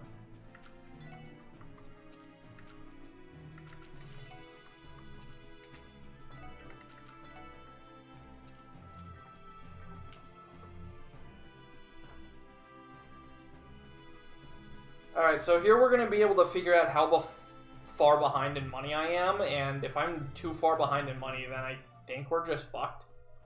But I'm not. I think I can maybe get away without the Evergreen. At least for now. I can pick it up after, I should be able to pick it up after, this section.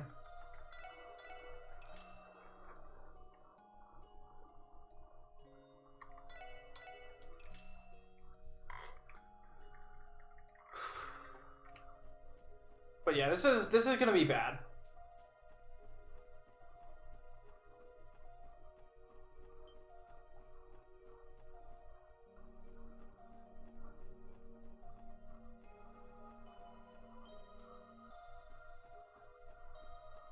Alright, let's see how bad it is.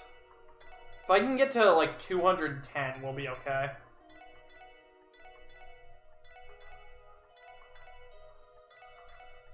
Oh, that is nowhere near 210. Uh-oh.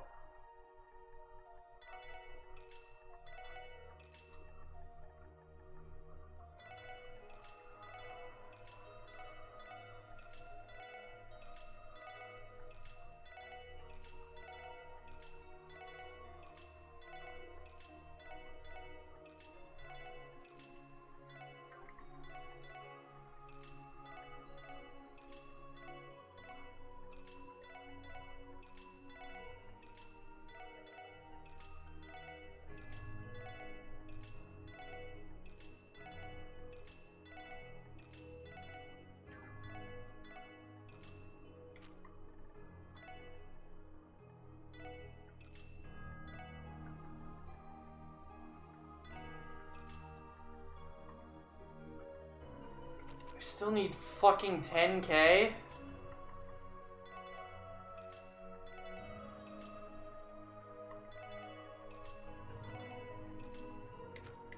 Alright, we're almost there. Right.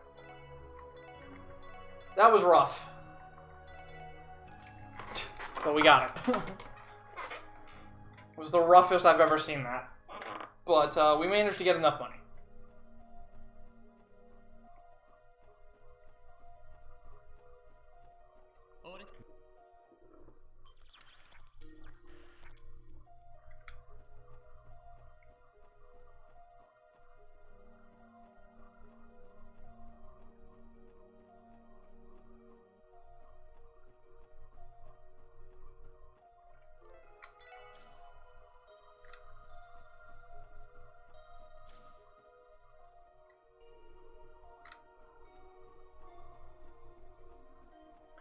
Alright, so coming up here we have one of the coolest dungeons ever, and it's a complete debate on the final dungeon of the game as well.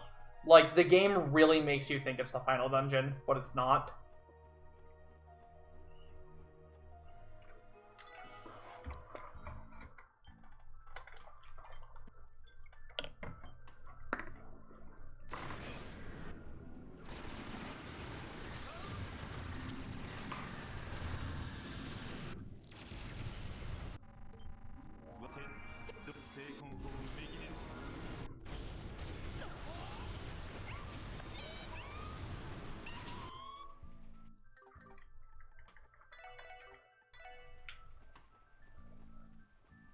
So get your sour please together for this dungeon music coming up. It's probably the best dungeon music in the game.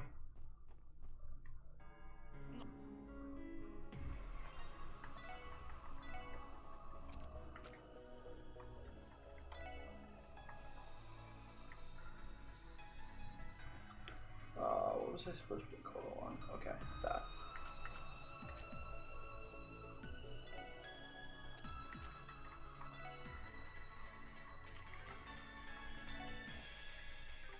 First orbs, good.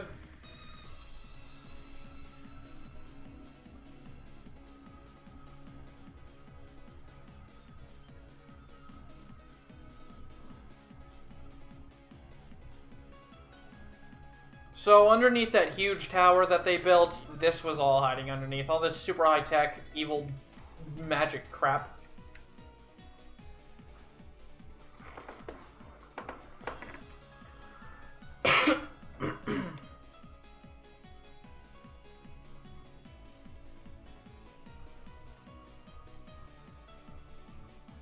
Yeah, not underneath. Like, I mean underneath the exterior.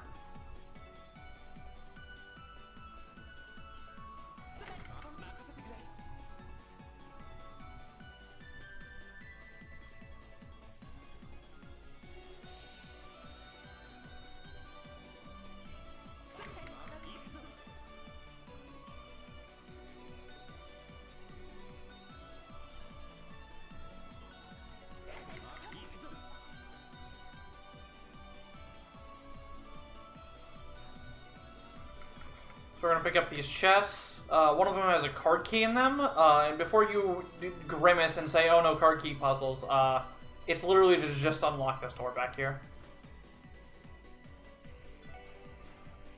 Which gets us Tio's ultimate S-Break. Hooray! She's so much stronger now. I mean, they did question why there were 20 floors of storage space.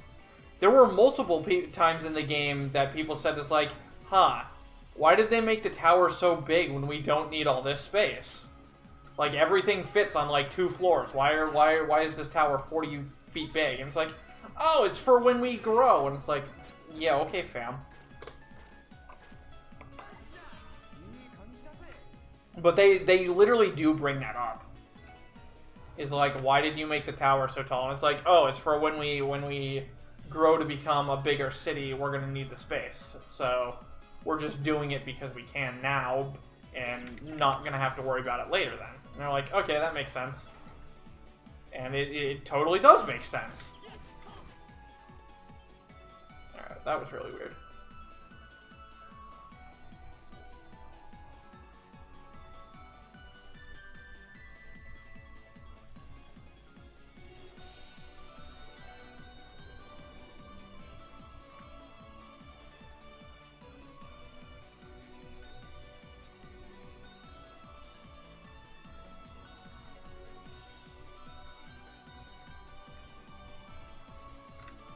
And I mean, they weren't wrong, because if Crossbell became the most important nation in the world, I mean, they probably would need the fucking space, right? Because you could put a bunch of fucking embassies and shit in there, too.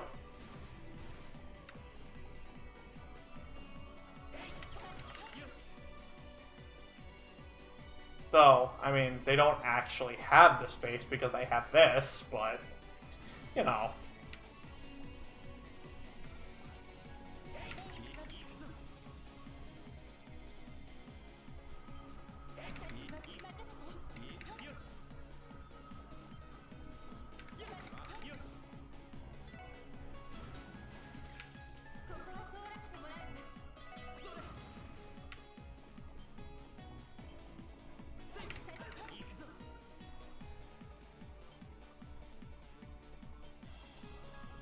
Make Crossbell great again is basically Dieter's plan, by the way.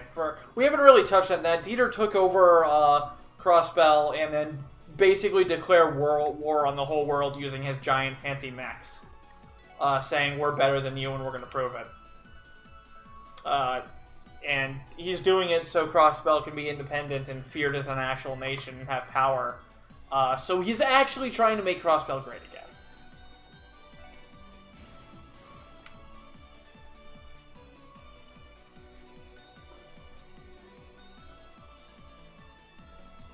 I mean, they built the outside first and then built this. You forget they have a whole cult at their disposal, Ego Buff.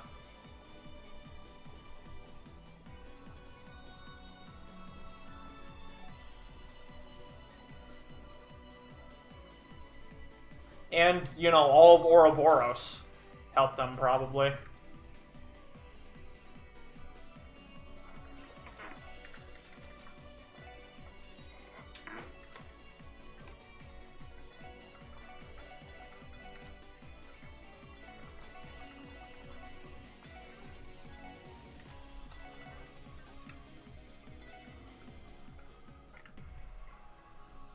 Alright. So we're almost at the top of the tower. The boss fight coming up is going to be a similar strat to what you've seen before. We're going to Arch Reflect ourselves, and the boss is going to kill himself, and then we're just going to finish him off with Wazi's S-Break. It's not consistent to kill with one Wazi S-Break. Unfortunately, if he uses his favorite move called Political Grenade, which, you know, is diplomacy in explosive form, that will clear all of my buffs, and I'll have to use a Zarum Powder and break a second time on him.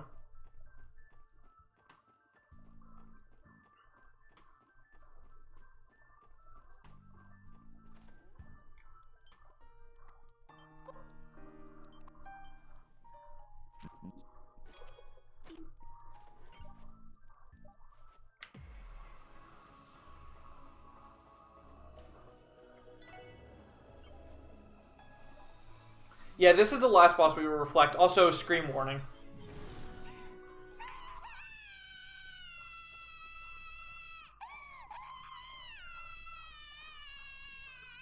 And that is what happens if you play with voices enabled and turbo at the same time.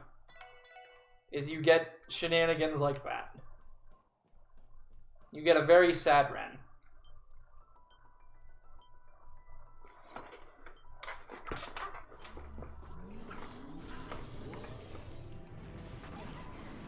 Yo, that wasn't a political grenade, dude. We in there. I literally cannot play Kiseki if my camera's not in a position I'm used to.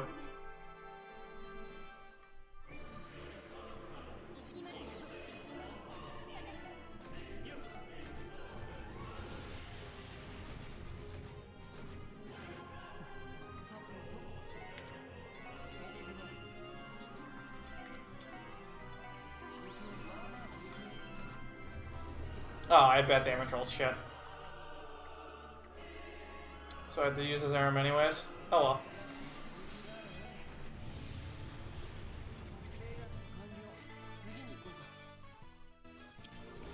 Alright, beer be quick. Ah!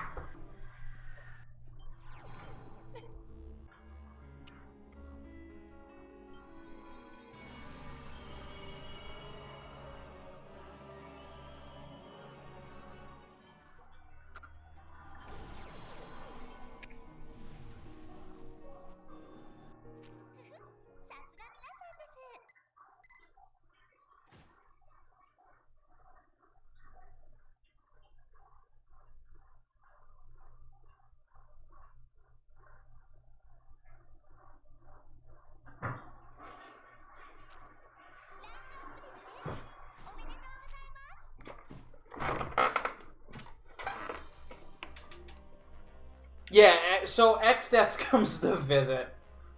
And the final dungeon of the game is a giant tree.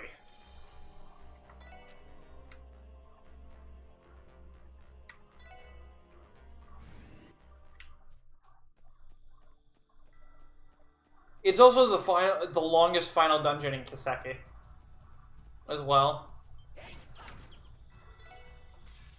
But at the same time, it's also the best final dungeon. So, it's okay. We forgive it. But first, we need to do this monster chest real quick. To get the Uranus spell. Boy, just what is happening in Crossbow? The words English speakers have been left with.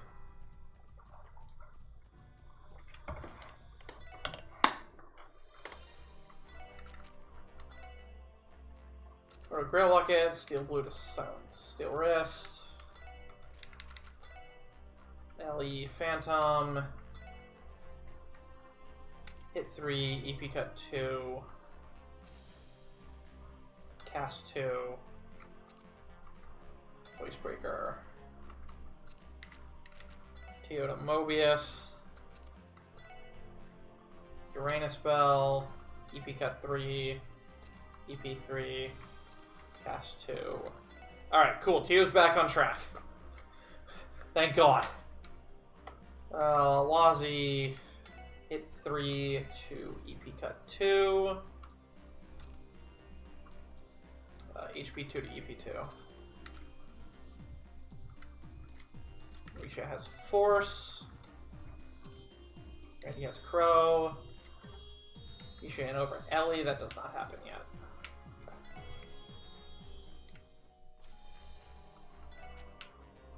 Alright, final dungeon. Nah. Final dungeon. Let's go. So the Jaegers are going to stop us one last time by shooting at our airship with landmines and weird shit. And then they're just going to give up because they don't really give a fuck. And now we have the longest final dungeon. This dungeon takes like 45 minutes.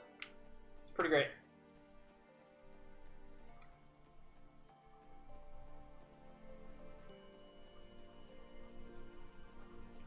So there's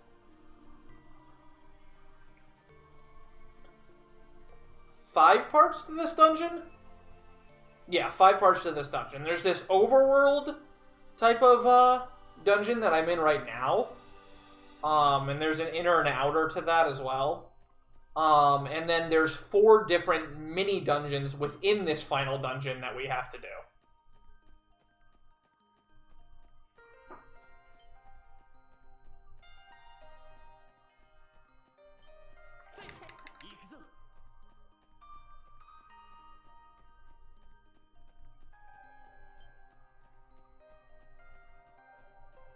The short final dungeon. Phantasmagoria is pretty short, actually. So is Reverie Corridor.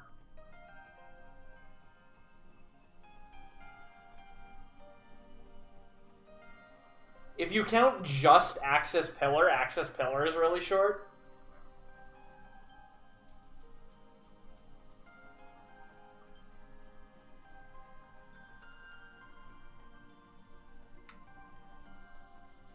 So if I get an encounter with any mob in here, and I get attacked by something, I basically have run over. Because that thing will generally kill me in some bullshit way, and that means I can't, like, do the strats. Every fight from this point on is 100% scripted, and if I fall off that script in any ways, I literally lose the run. Because, like, I lose the fight and I have to reload a save. Because I cannot recover. And this is the part of the game that scares a lot of potential runners away, is how disgustingly tight some of these strats are. Where literally one mistake is run over.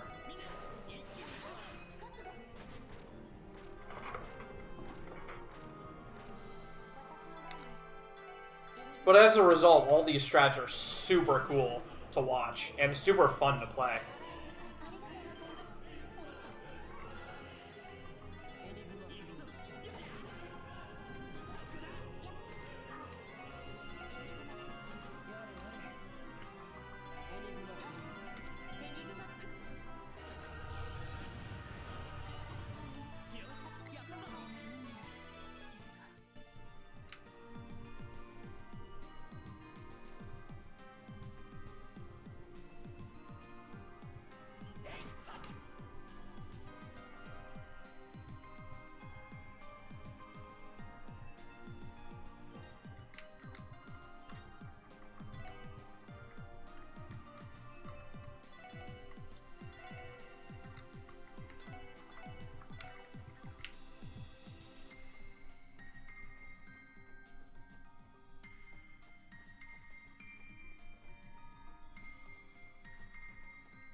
Reverie Corridor is not a final dungeon. I wasn't referring to Reverie Corridor. I was referring, like... Or did I say Reverie Corridor? I meant Reverie Corridor as in, like... Reverie, like, actual Reverie from first chapter. Not Reverie Corridor from CS2. I meant, like, actual Reverie Corridor. Or whatever the fuck it's actually called in Sky First Chapter, underneath Grandstone Castle.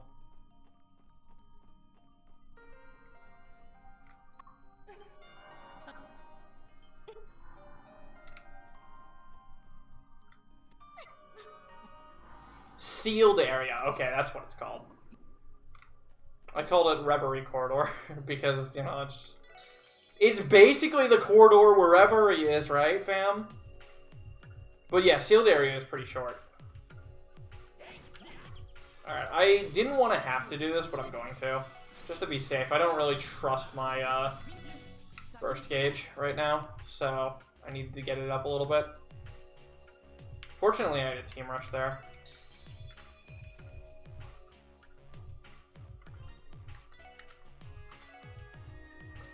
Roll chain, shiny of Sands Blue, Wazi Steel Chain, the Holy Wrist.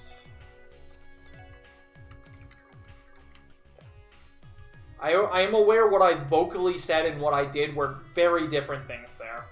But, you guys just need to accept that too.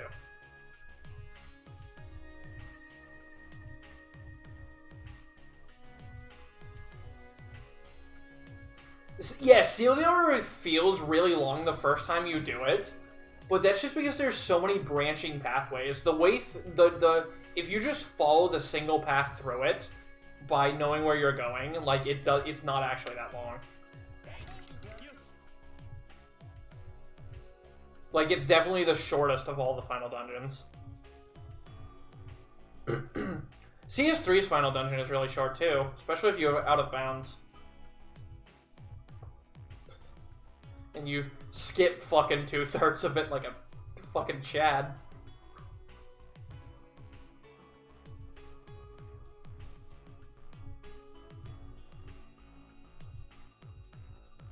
So this mini dungeon I'm in is reflective of the boss of it.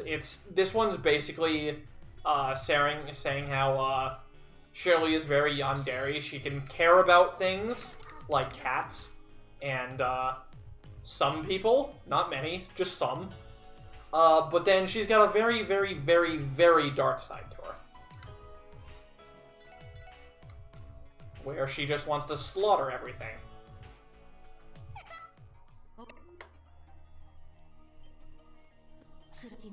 So I practiced these fights earlier today, so I should be pretty good at them.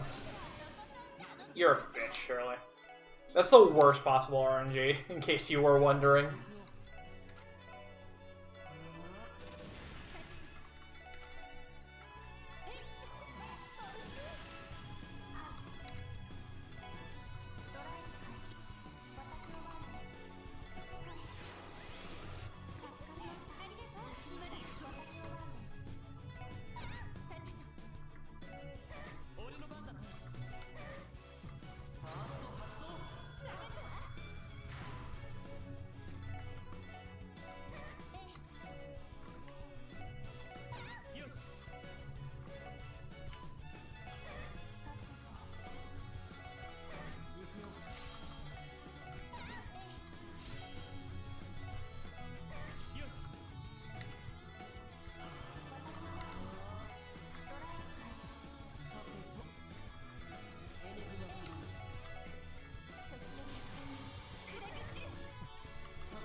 Got him.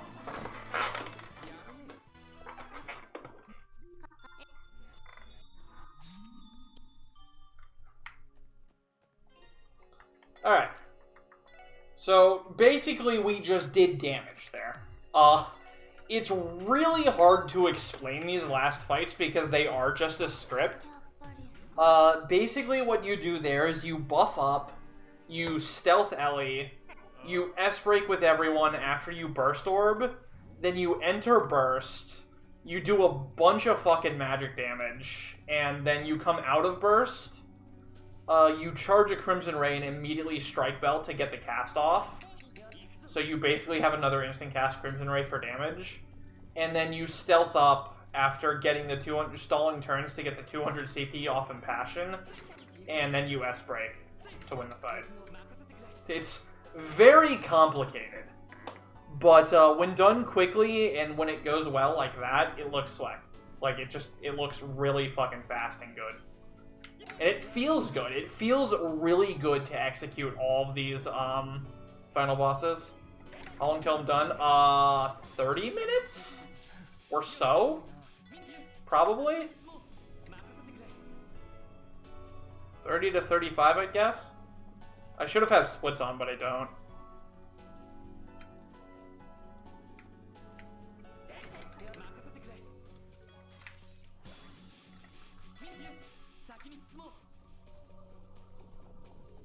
These encounters can be jerks sometimes, especially that guy.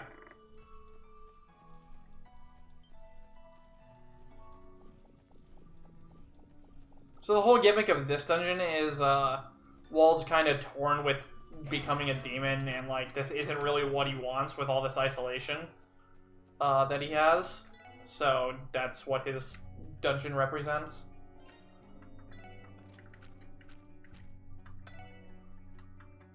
Hit 3, voice breaker. Okay. So this fight's a lot easier than Shirley is. Wald is a chump who only will attack Lloyd because he's too fat and slow to move anywhere else to get to our other party members. So he's just not going to.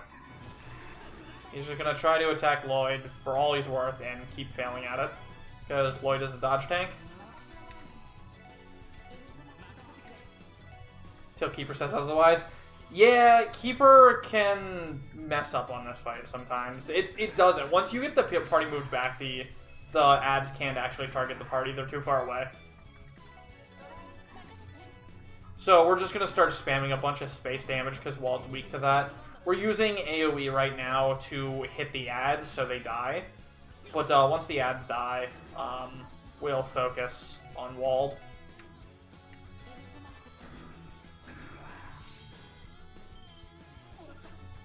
That's tempting, but no.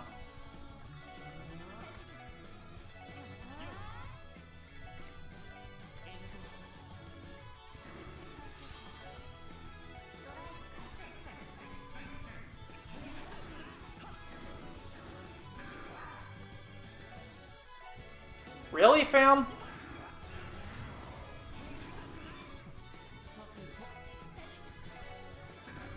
Damage rolls.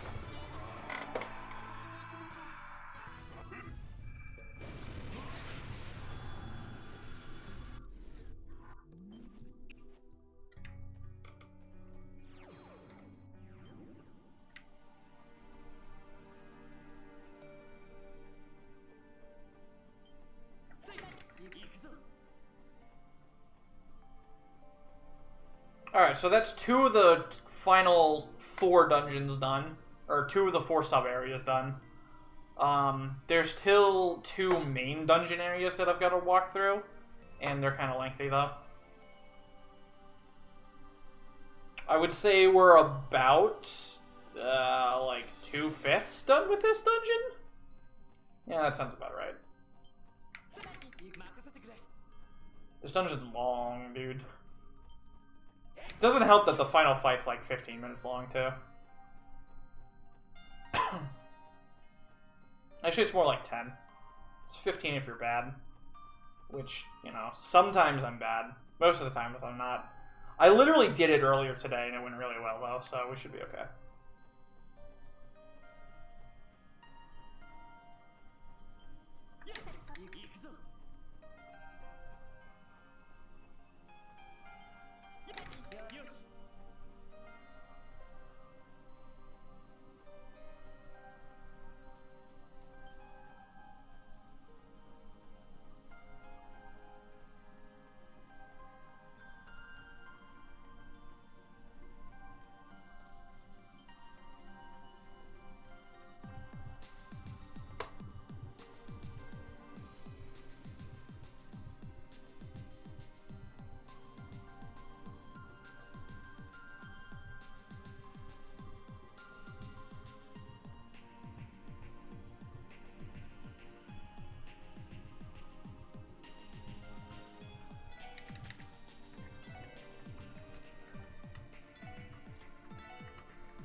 My menus are really freaking different with, without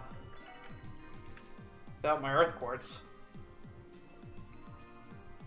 Alright, so now we have another one of these idiots. So yeah, you have to fight 3 of these nerds.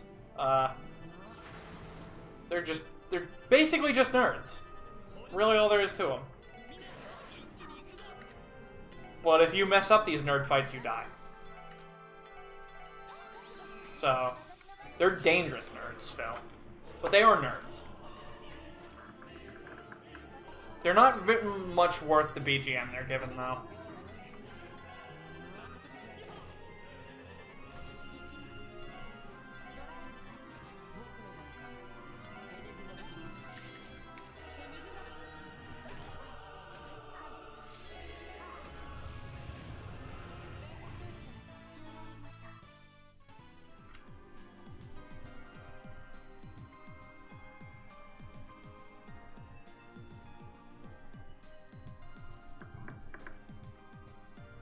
They do give an absolute buttload of EXP, though, which is really nice.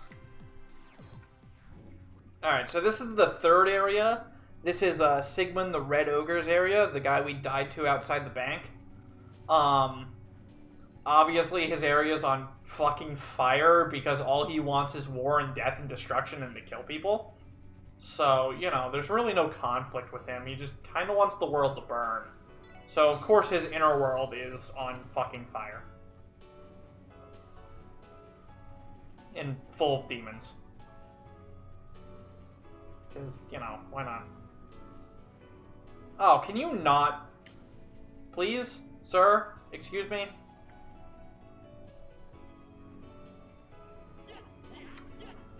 Fuck. Get over here. That guy's a jerk. There's no other word for him. He's just a jerk.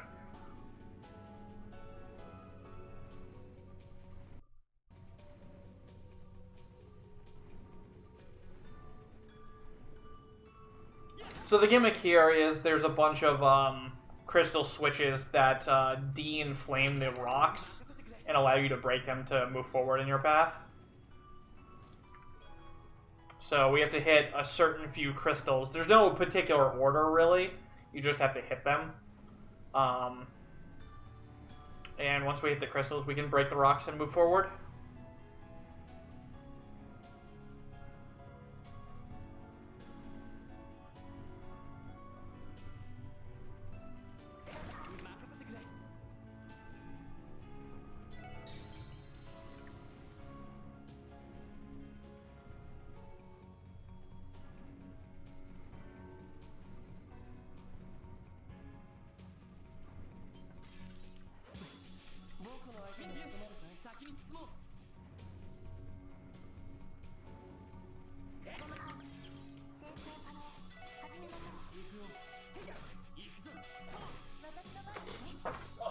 That's 4.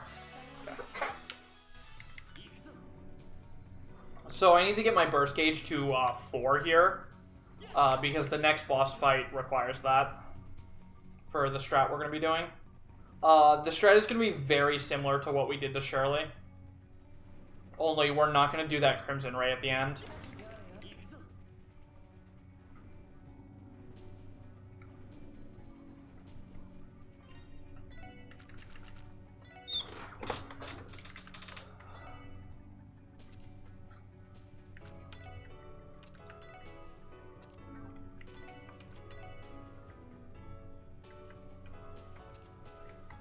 Phantom, burn 2, attack 3, Swordbreaker, action 3, HP 2, and mine 2.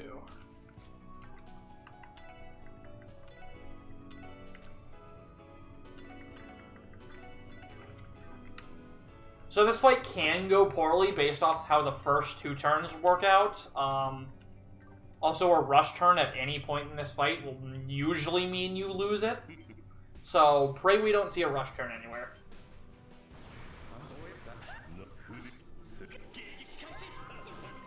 Okay. That's not good. Should be fine. Just get lucky, forehead.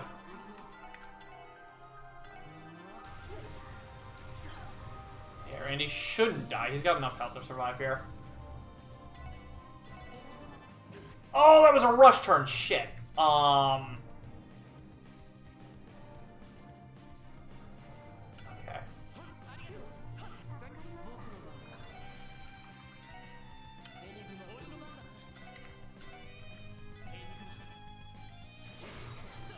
Can you not do that, fam? Please?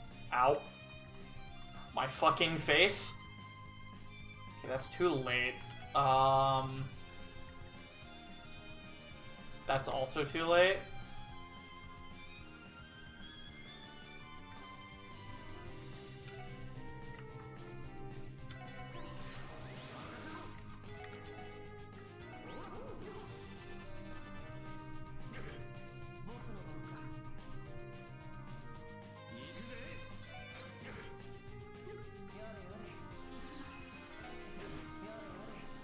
Okay. That should be okay.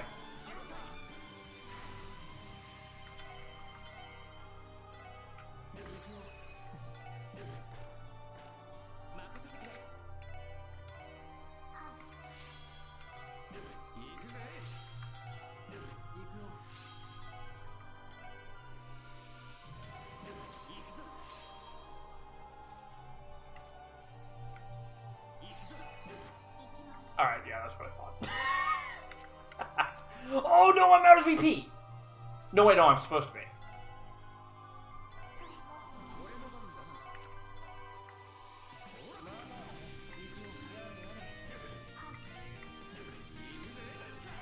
Alright, we got there.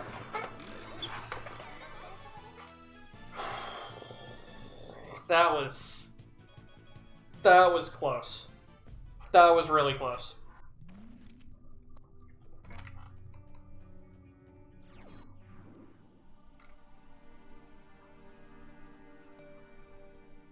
I should have known better with Lloyd, though. I really should have known better, but, like, oh well. It's not gonna matter. It's not gonna matter? It's not gonna matter. It's not gonna matter at all. I do need to get in the encounter now to work Ryan, though.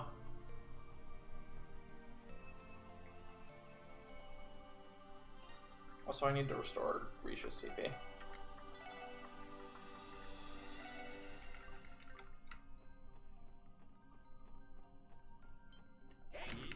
Ah! Well, okay, this'll do.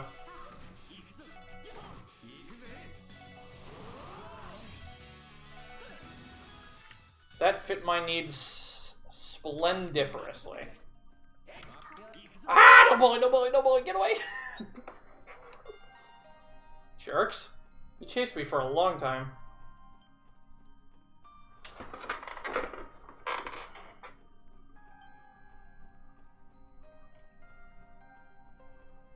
Alright, so Lloyd's behind on CP here, but Lloyd is literally a scrub, so it doesn't matter. Like, we just don't give a fuck about Lloyd at all. He's so bad. He exists to buff other people, really.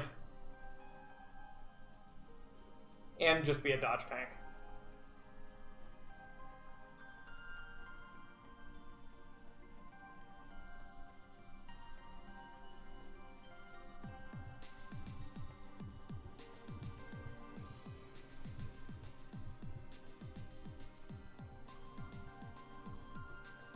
And let me clarify, he's only bad in the speedrun. He's very, very good casually.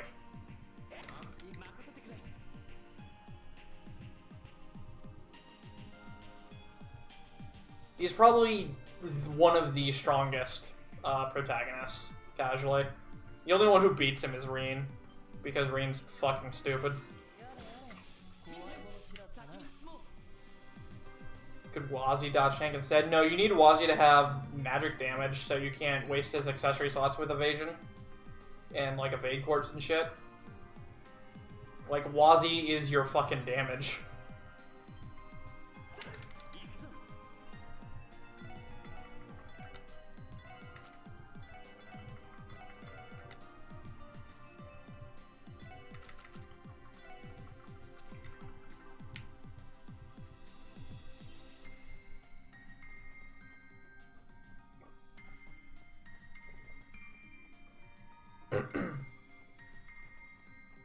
The only one who could do Lloyd's job is Risha, and you need Risha to do Risha's job, so... Also, you need Burning Heart. So there's that, too. Oh, shit. Thank God this is on the one that it doesn't matter on.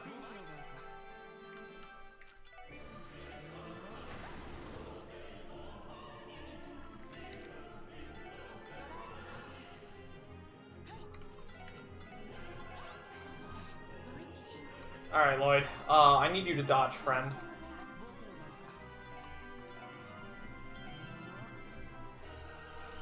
Thank you.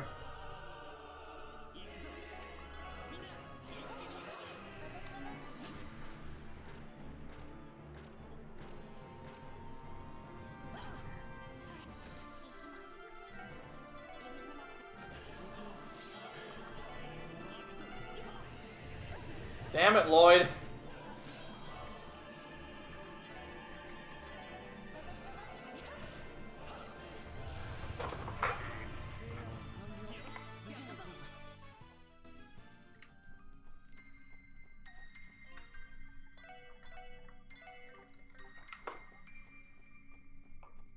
Alright. So now we have my favorite sub-dungeon, Arios's, whose theme is he feels shackled into having to do this, and he's shackled by his past. And this dungeon is just fantastic. I'll explain more after this fight.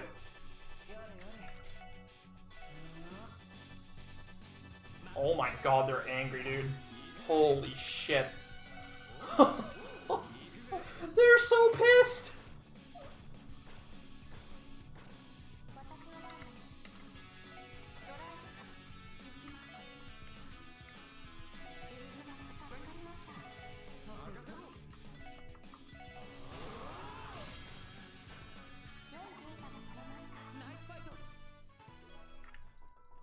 So the name of the track that plays here is called Invincible Strength.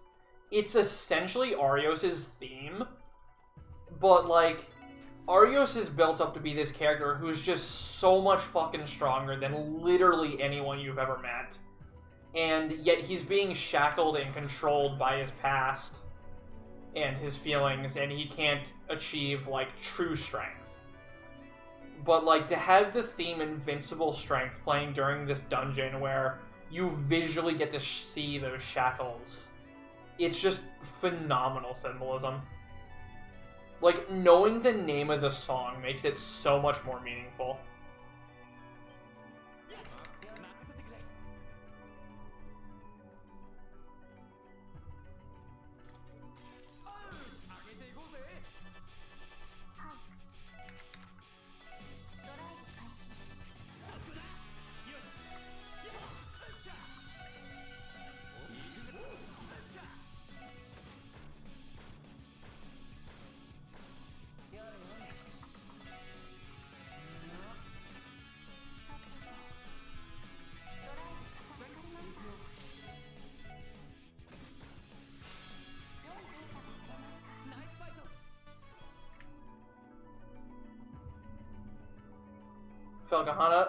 Felgahana's final dungeon is a little more demonic than this is, if I remember right.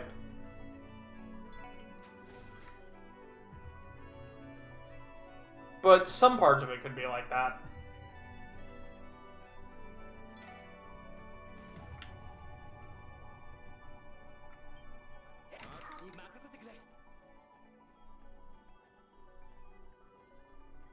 This is my favorite, one of my favorite tracks in Crossbell.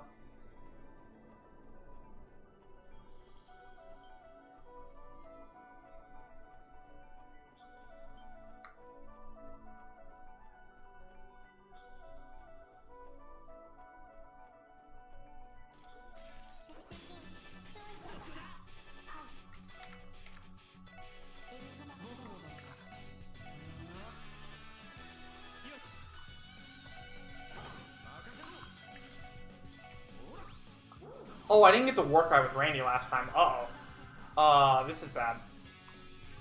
Oh, and I'm not even able to... Okay. Just get the hell out of this fight. Actually, Warcry with Randy, then get the hell out of this fight. That's my bad, I messed up.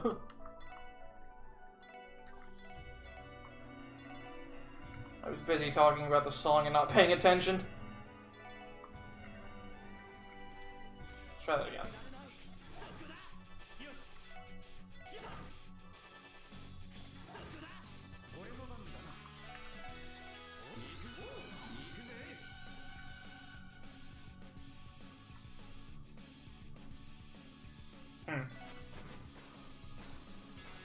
I didn't like my options there.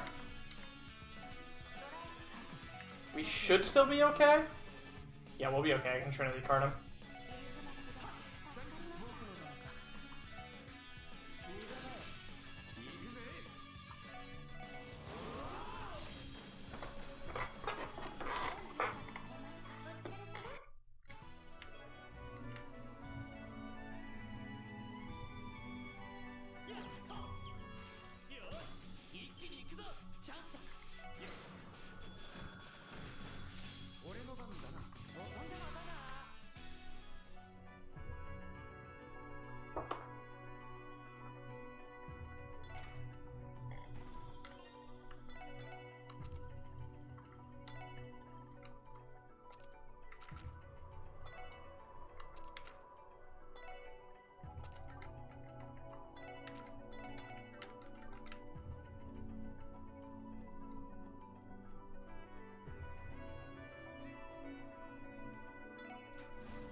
A little concerned about Lloyd's CP.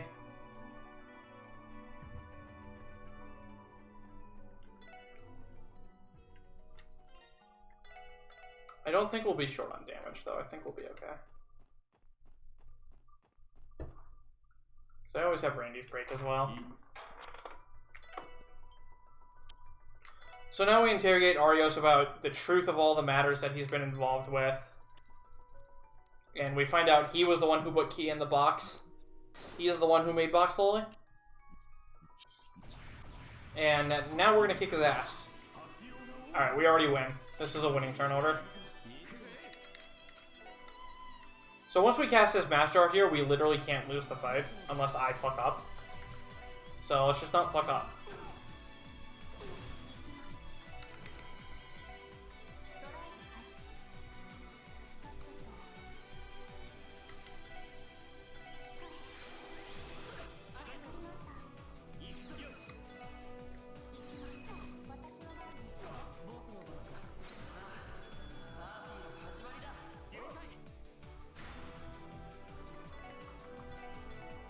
Also, get over the barrier, fam.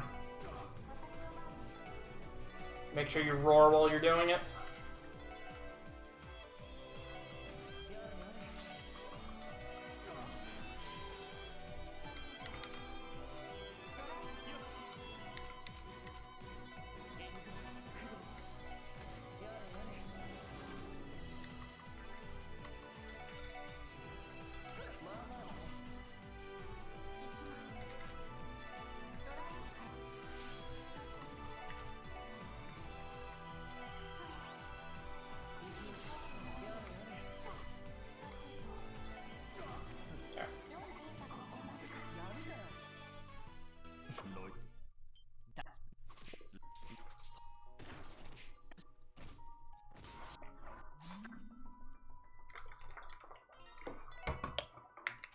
Alright. That was the second to last boss. Third to last, actually. So now we're going to set up for the final boss of the game. Let's try. Yeah, Keith, please. Come on, fam.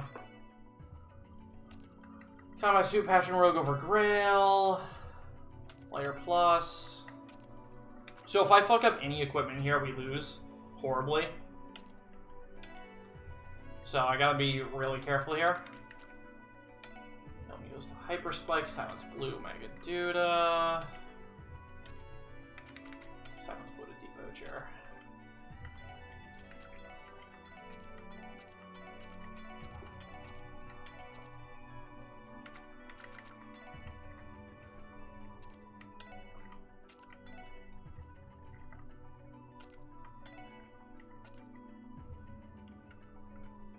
good. Lloyd, move 2. HP 1, EP cut 2. Mars Bell. He's got Fortuna La Forte, good. And Root of the Moment, that's really fucking important too. Crow.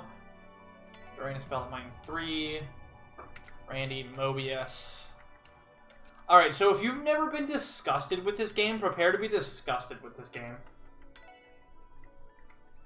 Because, the final bosses don't get turns. So, I hope you're gonna be as disgusted as I was when I learned you could do this shit.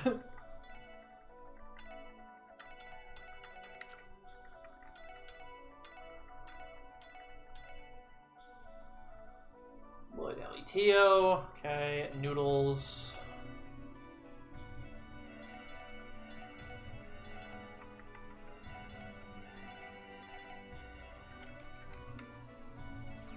Rip World Record. Did World Record just finish? Or my PB just finish at like 401? Or whatever the fuck it is? 404?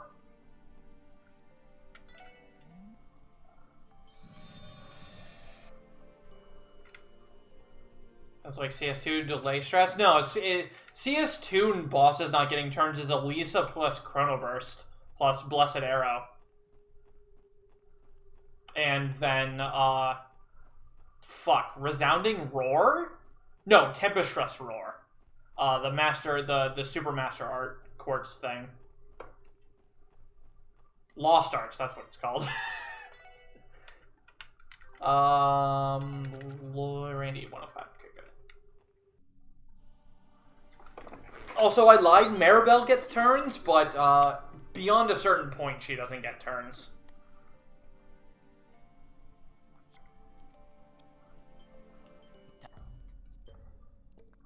Also, McBurn will typically get 1 turn. Unless you get good turn order. Alright, we didn't get the glitch.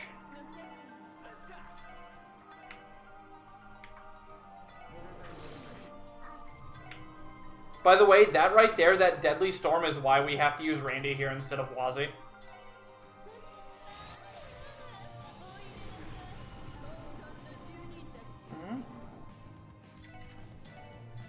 Alright, we win.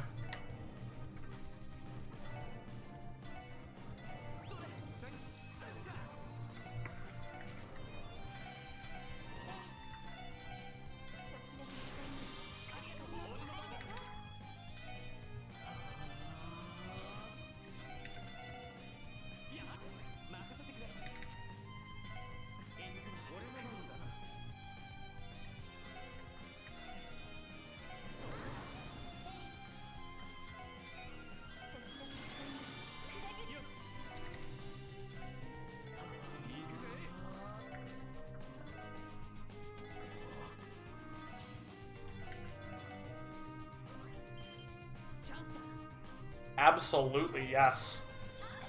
Getting a team rush here is insanely good.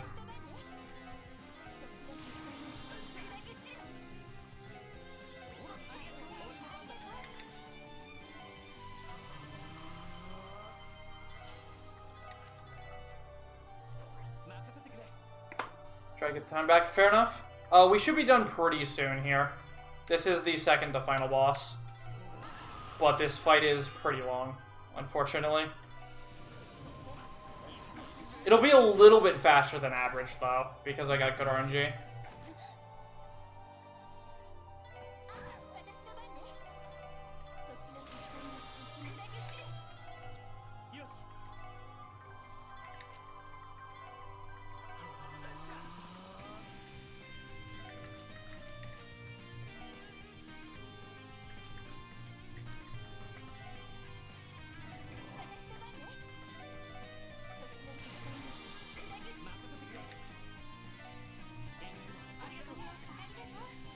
Oh, shit. Uh-oh. That's not good. Don't kill me.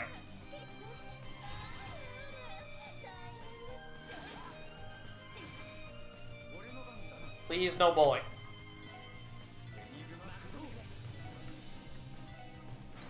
Oh, fuck. Ow. Oh, God, she's still getting turns. Why?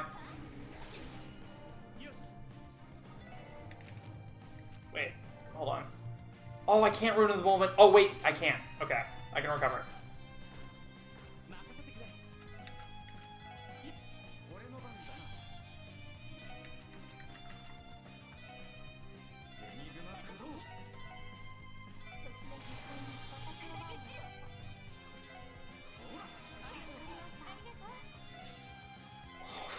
Dude, oh no. Okay. This is bad.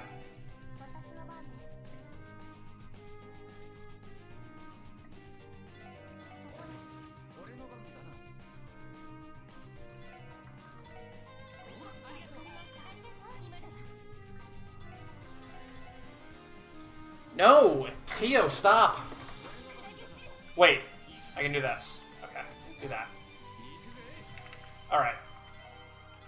We fixed it. We fixed it! Back to your regularly scheduled turn cheesing. I forgot how to actually fix that. Because I never normally have to.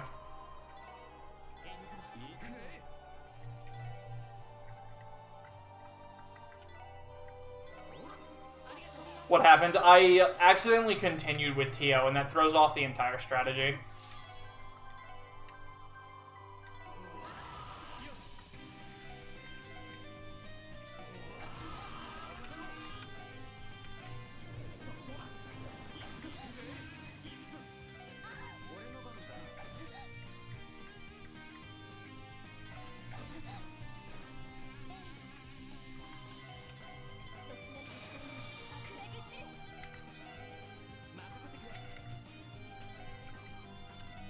Alright, my burst meter is good, so now I just focus on Randy here.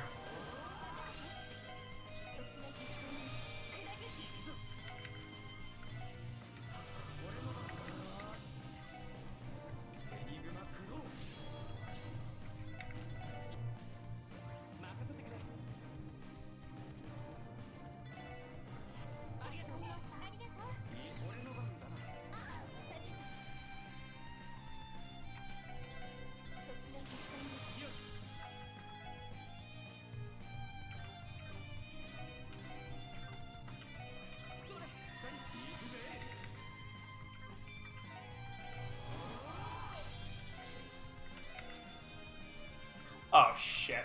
Oops. Okay.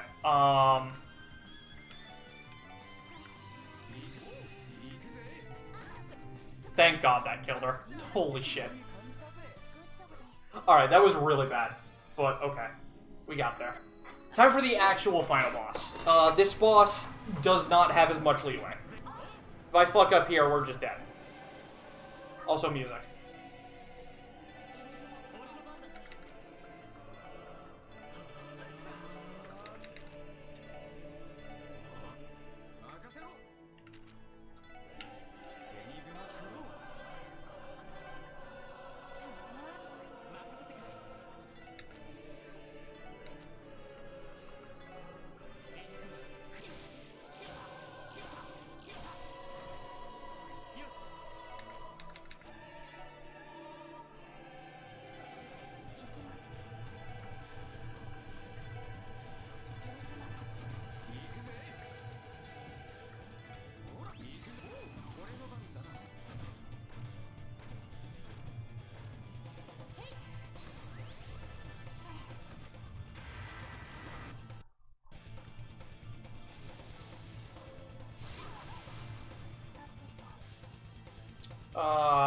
Okay.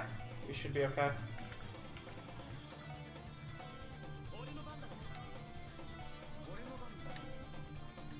Yeah, we're fine.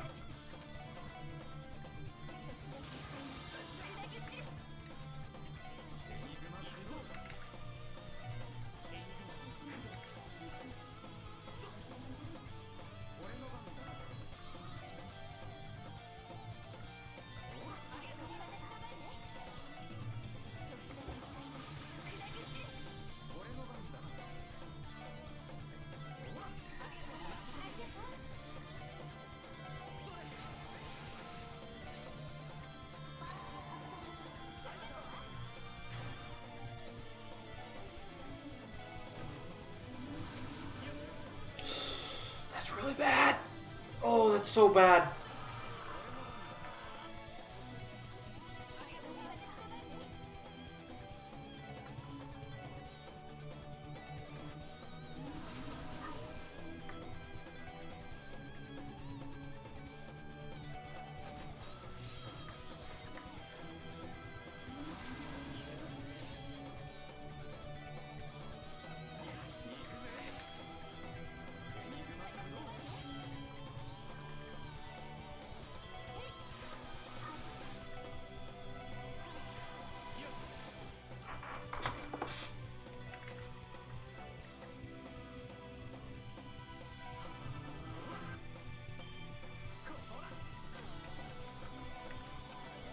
Okay, she's just barely in range.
That's fine, I guess. It's not who I was supposed to use that on. At all, actually. We should still be okay. We're gonna be short on damage, but that's fine. We'll recover it, no problem.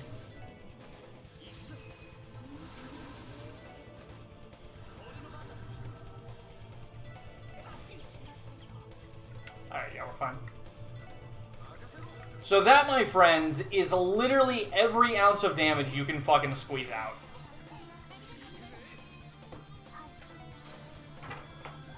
For the anime.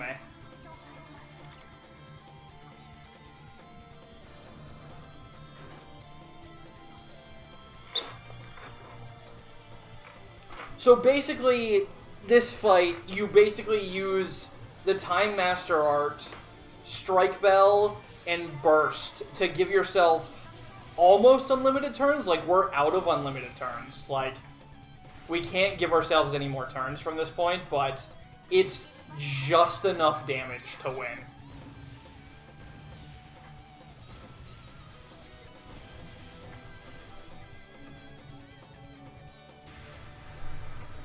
And time is coming up soon.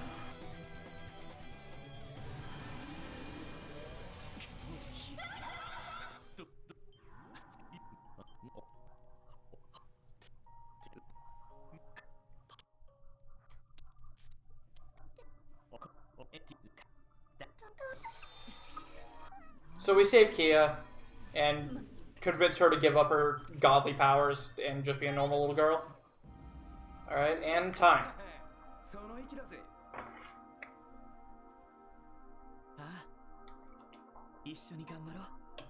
So no one's not past that? Oh, no. JRT fam, last needed input. Or, not JRT, SDA time is how I time.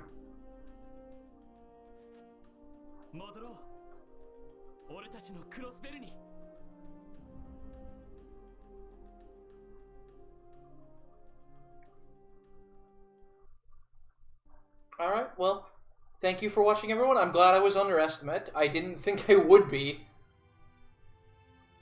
But, this run was not good, but it was a good showcase. Got to see a lot of what can go on.